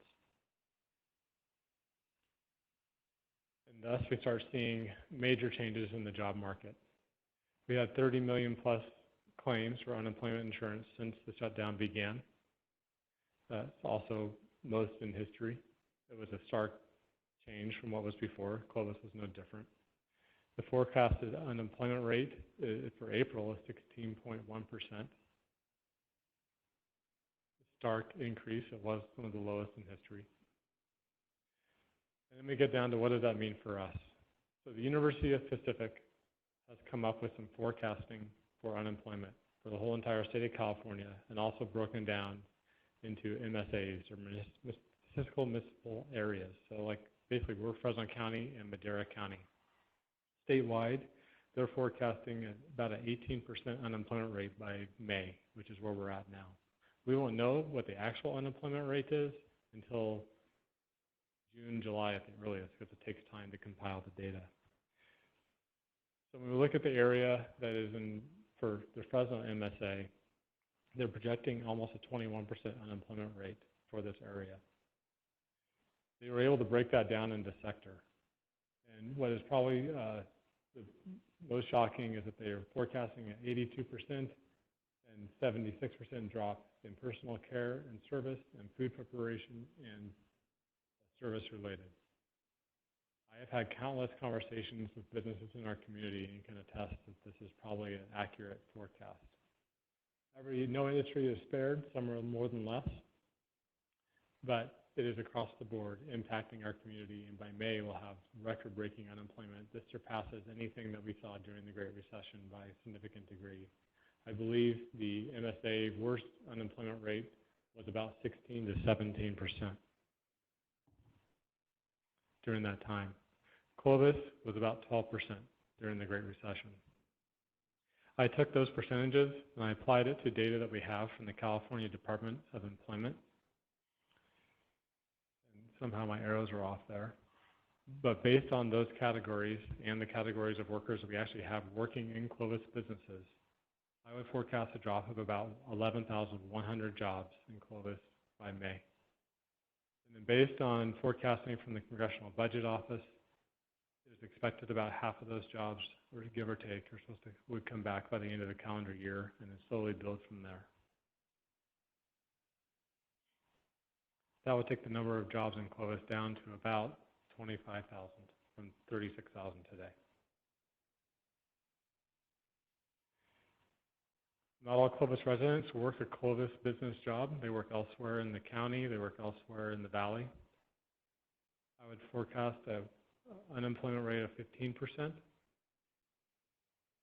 for Clovis. It's been one of the worst that we have on record for May, and seeing that drop down to 10% by the end of the calendar year. So what has the response been? Well, the federal government has passed two significant stimulus bills. The CARES Act, the first, and the second was a shoring up of the payroll protection program. Those programs have benefited some businesses, but it has not been enough. A significant amount of funding, and we've made significant efforts to connect businesses to those resources, but it has not been perfect. In addition, the Federal Reserve Bank has increased their balance sheet at a record rate. They have gone from something that was beginning to look like a really high amount due to the 2008 crisis. They've gone down and they've completely spiked it back up. A ton of liquidity is flooding the markets right now. We're not quite sure what the full impact of the CARES Act, of unemployment benefits related to the CARES Act, or the additional cash coming into the market from the Federal Reserve. Hopefully it means that people can get back to work, and get back to spending money, and get back to investing in their businesses. So the Clovis economy, it's a $4 billion economy, at least it was. Our weekly payroll paid is about $118 million by Clovis businesses.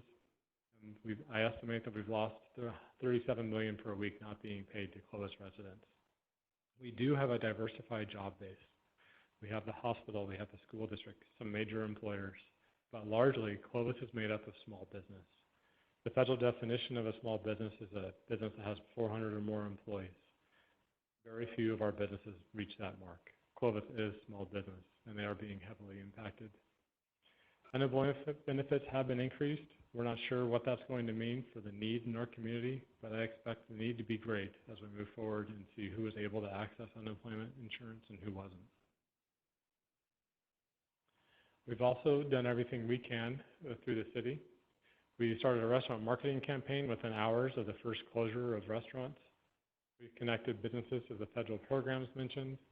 We started a small business gift card program that has provided cash to local businesses. We frequently communicate with our business community. We frequently have conversations and always take the time to talk through issues with them. And we're providing one-on-one assistance to businesses through a variety of means. We've also convened a group of businesses that could provide us the expertise. One of the things that I heard mentioned often tonight was we don't have the expertise. We don't know how to run a business.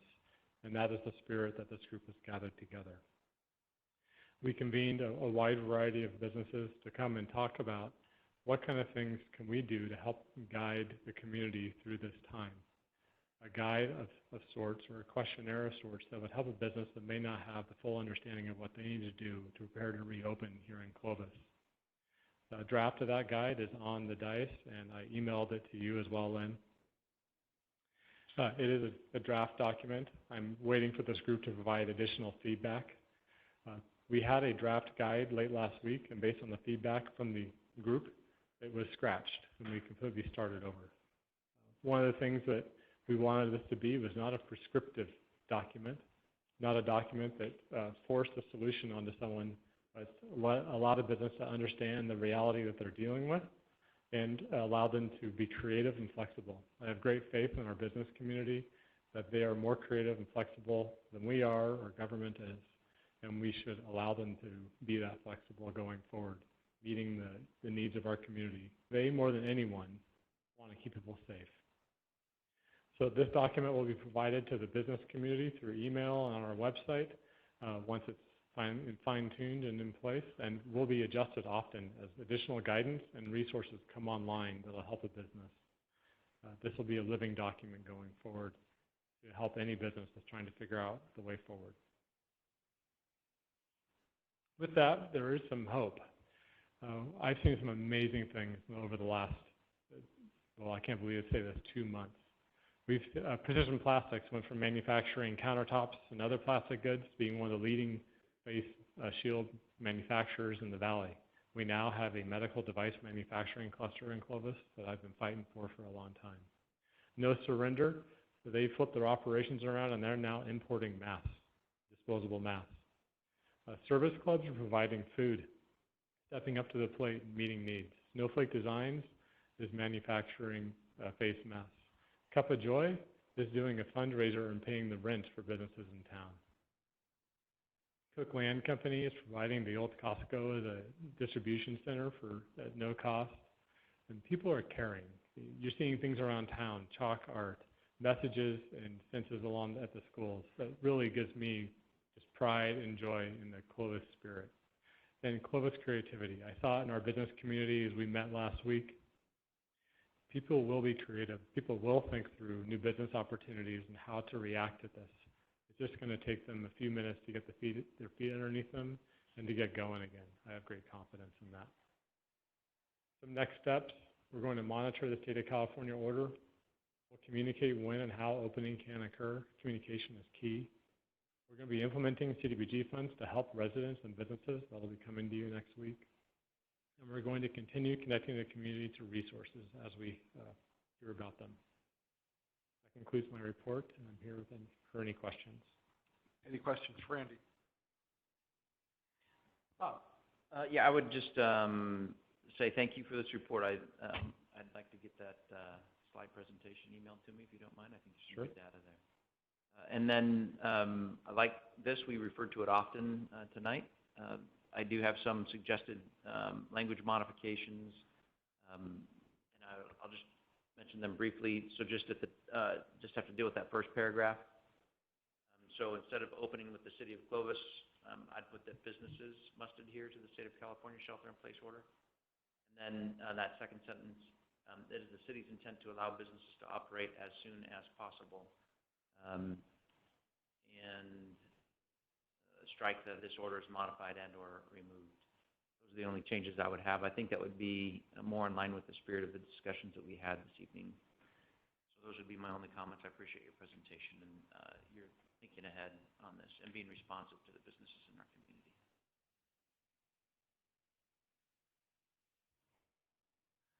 Ron? Thank you, Mayor. Looking at everything, Andy, thank you for the report. I go back to what I said earlier with regards to the resolution. You know, they're usually when aid comes, we don't qualify. So we try to be compliant to get aid, we don't get aid, even though we're compliant. And I think what we heard tonight, people pleading for an actual rescue, not for us to point to where to swim to, you know, that they actually need help. And I think we need to see how we can do that sooner, even if it means we civically disobey and to take that risk and that chance. And I know that you can't do anything unless 3 of us direct you to create a plan to go, how do we do it in a way in which we can get people up on their feet by the next meeting? But that's what I would prefer, to actually have something. I think this is the good start, but I think they need from us, especially in hearing what I've heard from PD, from you, Andy, from Sean. Our businesses and our residents are responsible, and they just want to work, and they want to do it in a way that is responsible. So that way they are protecting those who visit their businesses and their employees as well. And the sooner we can help, I think at least for Clovis, that number then we all benefit. Businesses survive.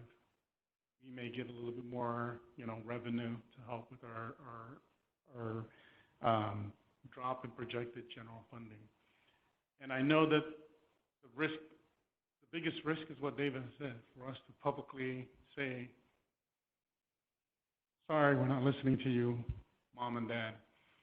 And I have finally moved to the position of, based on the data, we need to get there sooner rather than later.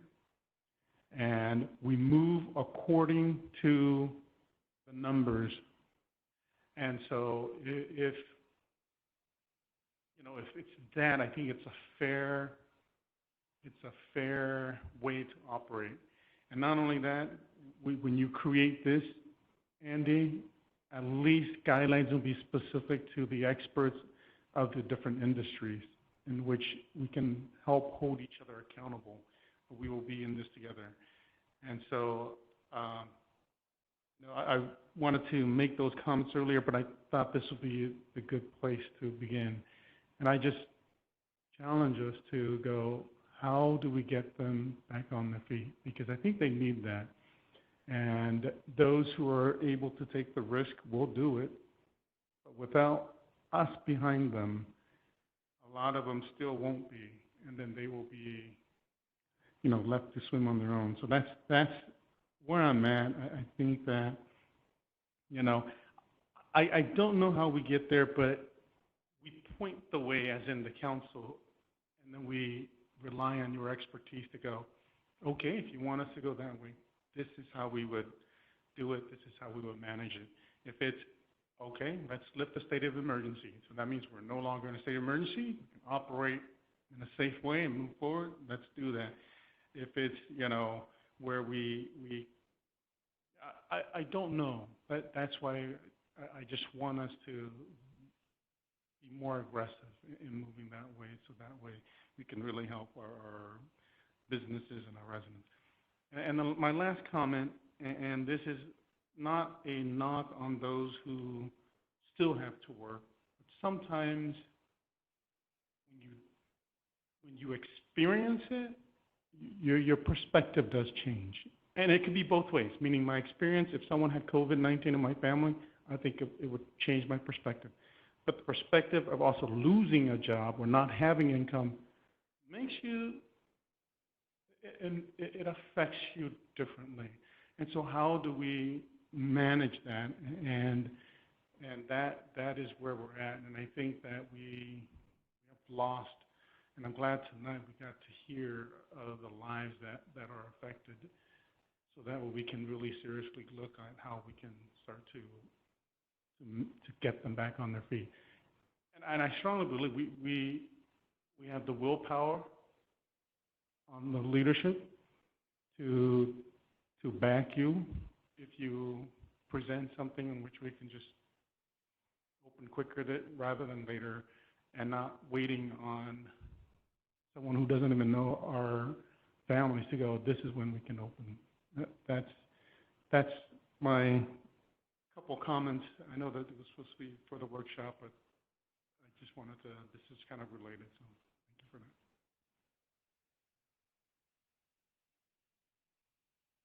Any other questions?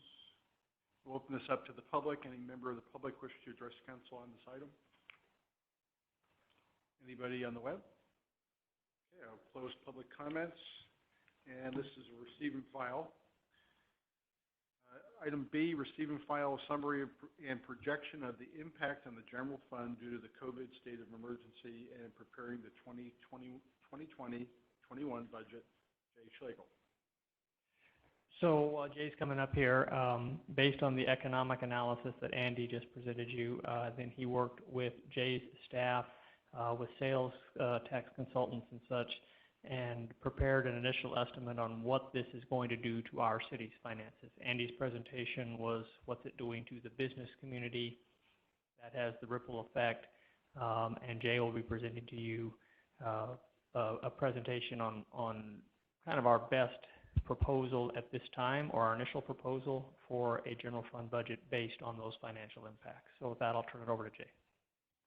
Good evening, Mayor, members of the council.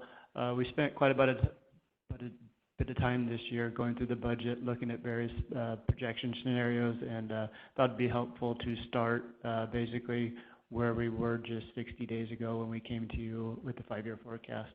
So if you'll notice here that basically we were projecting that we were going to end with approximately $3 million in the bank, and that we were going to be able to hold that level, balancing revenues and expenditures with the current constraints that we're well aware of. But that's where we basically were just 2 months ago. So with that in mind, as Andy indicated, COVID hit and stopped the world. The Great Recession had a duration of approximately 18 months. The GDP fell approximately 4%, and the unemployment rate peaked at 13%. Right now, they're projecting that COVID may last 6 months, but the GDP may drop 23%, and the unemployment rate may reach 20%. So Andy's numbers were local. These are national, but they do mirror very similar. So basically what we had to do was go through each of the revenues that are coming into the general fund and spend some quality time in them. So we reached out to our consultants, we reached out to our peers, our other cities, solicited information from them, and basically what we did at the end of the day was realize that the sales and use tax and TOT are falling drastically in the sky is falling scenario. So basically what you look at here is that we've adjusted our revenues in the estimate to close for almost $3 million, and we also adjusted next year by $7 million. But that $7 million is a little deceivious because you'll notice that last line there, street lighting gas tax. That was a decision made by Luke, and I'll let him elaborate on that. But basically what we did was we moved gas tax monies that we traditionally spent on street projects, and we brought that in to pay for street lighting. So that was a decision that was not easy to make. We have always funded the bulk of our street lights with discretionary revenue. Recently with the passage of SB1, we have more gas tax, more street dollars coming in, and we have to maintain a certain level of effort. We can't substitute everything, but maintenance of effort is what it's called. That they're saying you know you have to keep spending your money on what you were spending it before this new gas tax came in. But even with that, we were spending more than necessary, more discretionary dollars than necessary on street lighting. We knew that was a potential source of savings and discretionary spending. I was hesitant to ever pull that trigger. That was, you know, I've kind of talked to council in the past how every time we go through one of these downturns, it becomes the new normal. And the last time we cannibalized our fleet funds, we put off a bunch of maintenance projects. This was kind of the last bullet in the gun that I had hoped to save for the financial downturn that would occur in the next city manager's tenure. I did not get that lucky. So we are going to shift $800,000 of gasoline taxes, a highway user tax, to street lights, which will free up $800,000 in discretionary funds that we can spend elsewhere. Now that comes at a cost. It means that there will be $800,000 less dollars of street maintenance repair projects than we currently have. But these are desperate times, and that's kind of the last bullet in the gun, and that's our recommendation. If we chose not to do it, then we would obviously have to make up that fund someplace else. And I'll let Jay get through his presentation, but there's not really a lot of ways to make it up. So I'll turn it back over to Jay now. So I just wanted to point out as well that some of the numbers, sales tax next year, you know, 22%, that was basically looked at on a month-over-month basis as we attempted to estimate us crawling out of where we are today. Some of those taxes, transit occupancy tax, those dollars, while they're gone, will never come back. So as those folks are not staying in our hotels, they can't go stay twice as much tomorrow in order to make up that difference. So this is a realistic picture, I think, of where we're at on the various revenues, and it's quite telling as far as how bad it is. So just kind of give you a visual of what I just basically gave you in data form.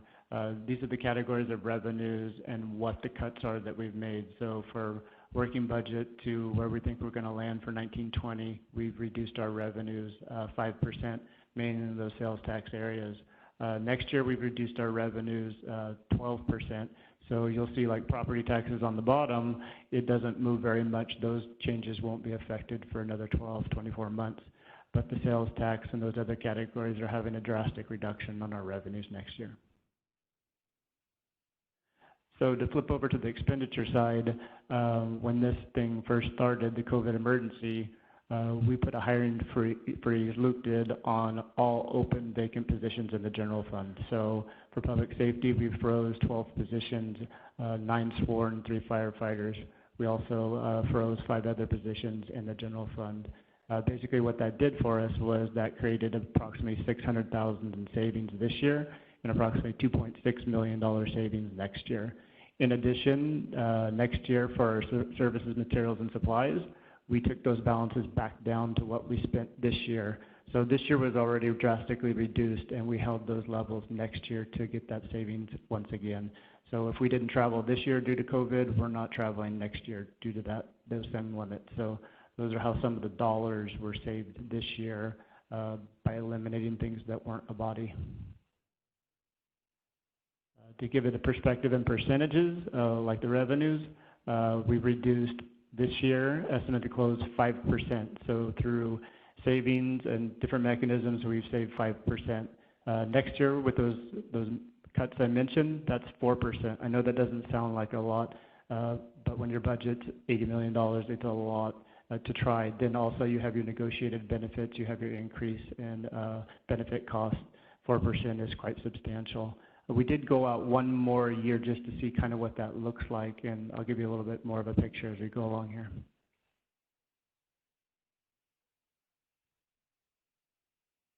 So basically, tonight, this is where the budget is that we've proposed to bring to you.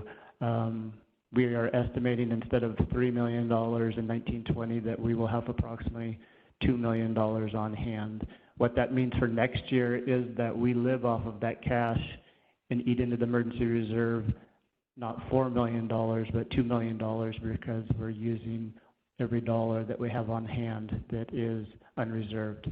So if that $2 million number misses the mark a tad and we come in lower, then of course that would mean, in theory, additional emergency reserve would need to be used and or additional cuts mid-year.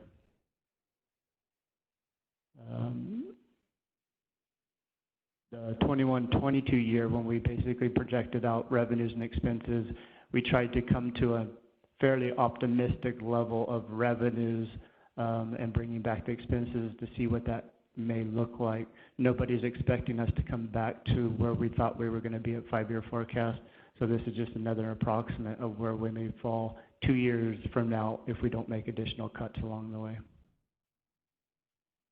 So basically what I'm asking tonight is for council to basically consider the use of the emergency reserve and allow us to do that so we can continue with the budget, and just realize that we're not meeting our emergency reserve goals of 15% of expenditures.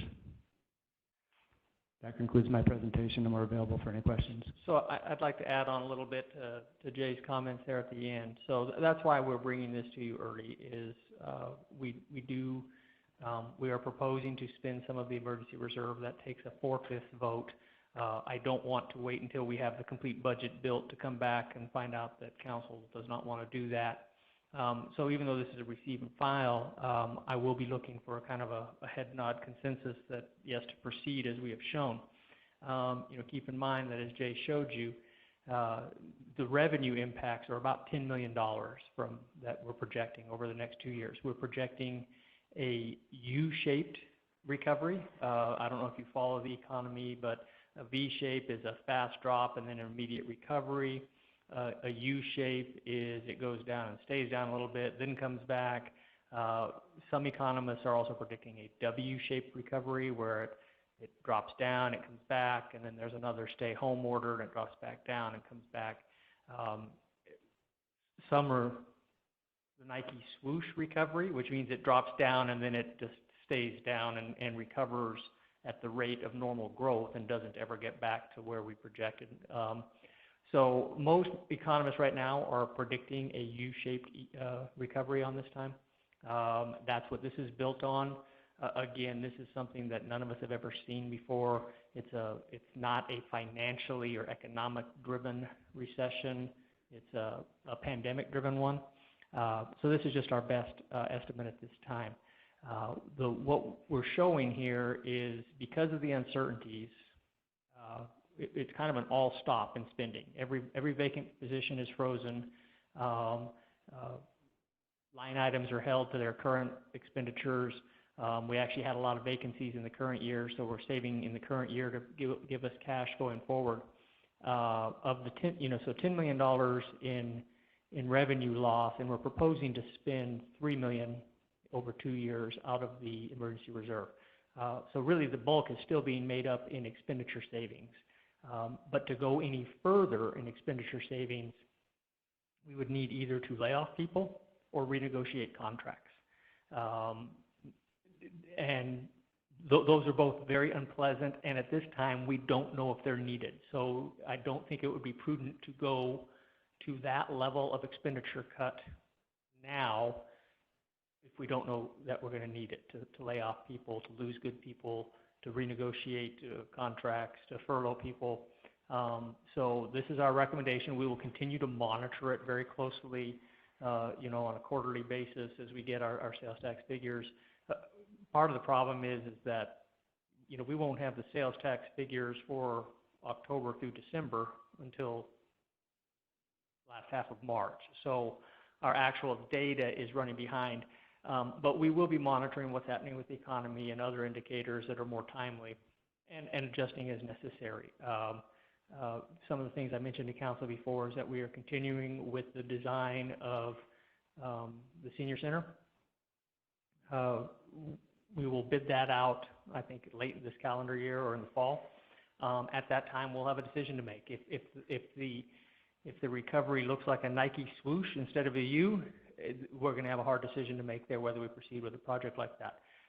We are continuing with the design and bidding for the Fire Station 6. We absolutely need that to provide coverage for that part of town. It's actually paid for out of development impact fees or bonds that'll be paid back through development impact fees. So there's not a lot of general fund or discretionary revenue that could be realized there. But we'll be looking at, potential staffing dates being pushed out even further if necessary. But this, I think, is the most prudent path at this point. It's significant savings again. And while we're not laying off people, I basically have to tell Chief Fleming, okay, those 9 vacancies you have, they stay vacant. So again, the chief is at 100 sworn officers for a city our size, probably the lowest staffing around. The fire chief had, we were going to hire one of the current vacancies and had 2 more in the next fiscal year to hire to start bringing firefighters on to prepare the staffing for opening Fire Station 6. And I told them, no, you don't get those. We stay where we're at. So it's, that's 12 positions in public safety that are going unfilled just to get here. Now, part of that is because public safety is such a large percentage of the discretionary spending. Any cuts that are of significant magnitude have to come from there. But the decision to expand emergency reserves is not taken lightly. It's just that if we don't want to do that, we're going to have to lay people off right now. So with that, we're open for questions. I don't have any questions. I just want to give you a head nod. I think the city's been very disciplined in their spending over the last years. I think the Great Recession taught us a wonderful lesson. It was a painful one, but that we needed to get our emergency reserves up for the next one that hits us. So I think if you're talking about up to $2 million drawn from the emergency reserve, then I think that's what they're there for. And this is an emergency. I mean, we've declared it that way, so might as well utilize it. Jose? I'm also okay with that. There's talk of more bailouts and stuff for cities. Is it gonna come down to cities our size, or is it just those big cities that were bankrupt even before this started? So we're still hopeful. There's numbers being bandied around.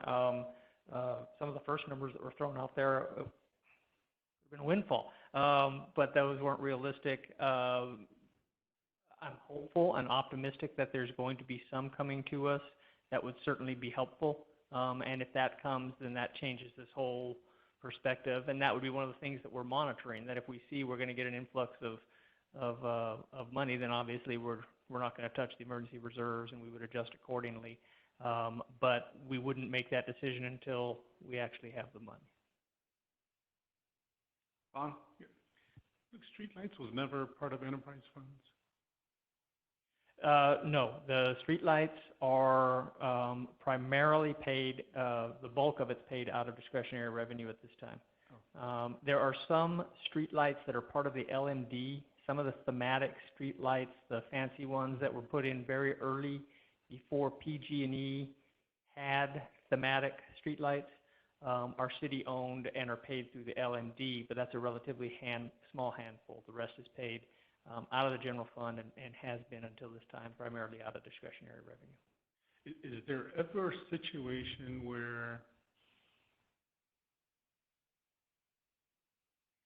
enterprise funds can ever be used for other cities? Is there ever, you know how right now there's a COVID, all the rules are being broken to do this and that. Is there ever anything for enterprise No, funds? we could borrow, internally borrow, if we have reserves in an enterprise fund that we don't need right now. We could borrow that for another purpose, but it's to be paid back. And we might be doing that kind of internal borrowing for something like the new fire station, because it gives us more flexibility that if we have a good year, we can pay it back faster than a bond.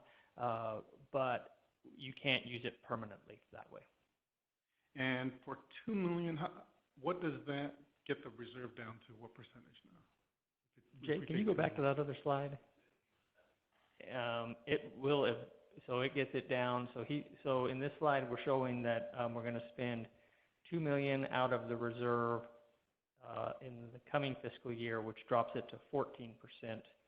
And then another $720,000 the following fiscal year, which would drop it to 12.2, and that is below our 15%. You know, we have a goal of 25%, but I think we had a policy of 15%. So. And you are bringing each one individually, or you're asking for sort of the whole projection at once? Well, this is the whole thing really at once, because this is what we're looking at this is the best we can do without, you know, further cuts. And if council says nope, keep that at 15%, or nope, don't spend that much emergency reserve, or don't spend any, then we have a couple weeks to go back and figure out what other slashes we need to make to avoid that expenditure of emergency reserves and to keep that number above 15%. In other words, what you're really asking is to get down to 12.2. Yes. Not the 14, not just the 2 million. And again, we're a lot surer of this coming year than we are the following year. This is a U-shaped projection that shows us, you know, with a flat for this current quarter and flat at the depressed level for this quarter and the coming quarter, and then a pretty steady, robust recovery after that. So that would be a U-shaped recovery. If it's better than that, then great. If we get money from, you know, another federal stimulus package, great, things look better. If it turns into a longer U-shaped or a double U or a Nike swoosh shape, then we would be back saying, okay, not only are we not filling those positions, but we're taking X measures to cut further. There's no such, this is bad. I've never seen things so bad they couldn't get worse.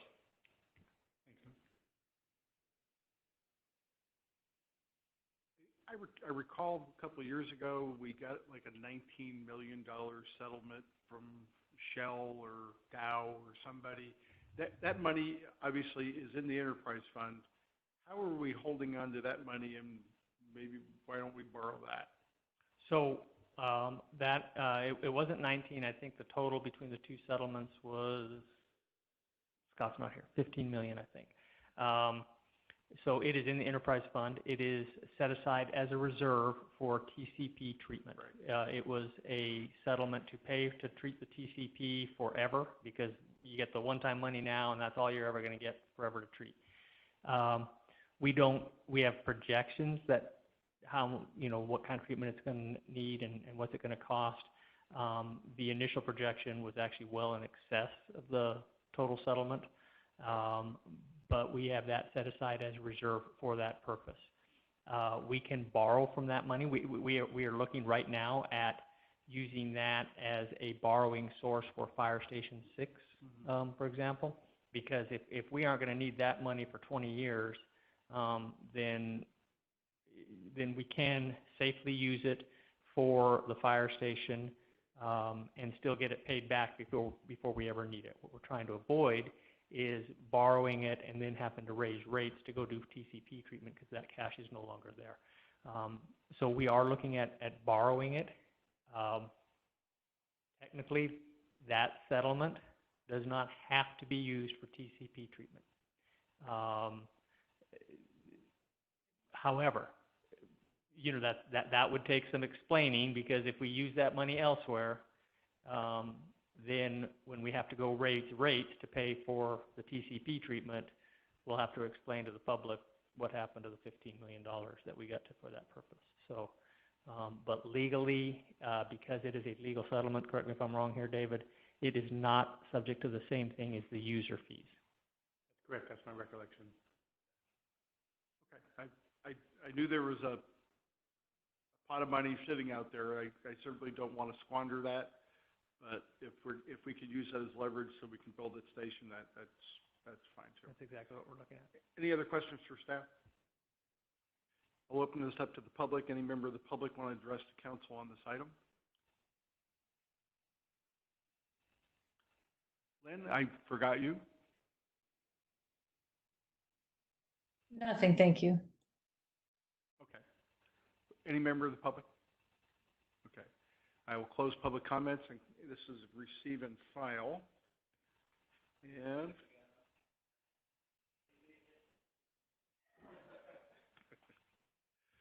okay, city manager comments. Luke. I've got nothing, thank you. Council comments. Robert. Lynn. Nothing, thank you. Vaughn. Jose. And I have nothing. Meeting's adjourned. Thank you.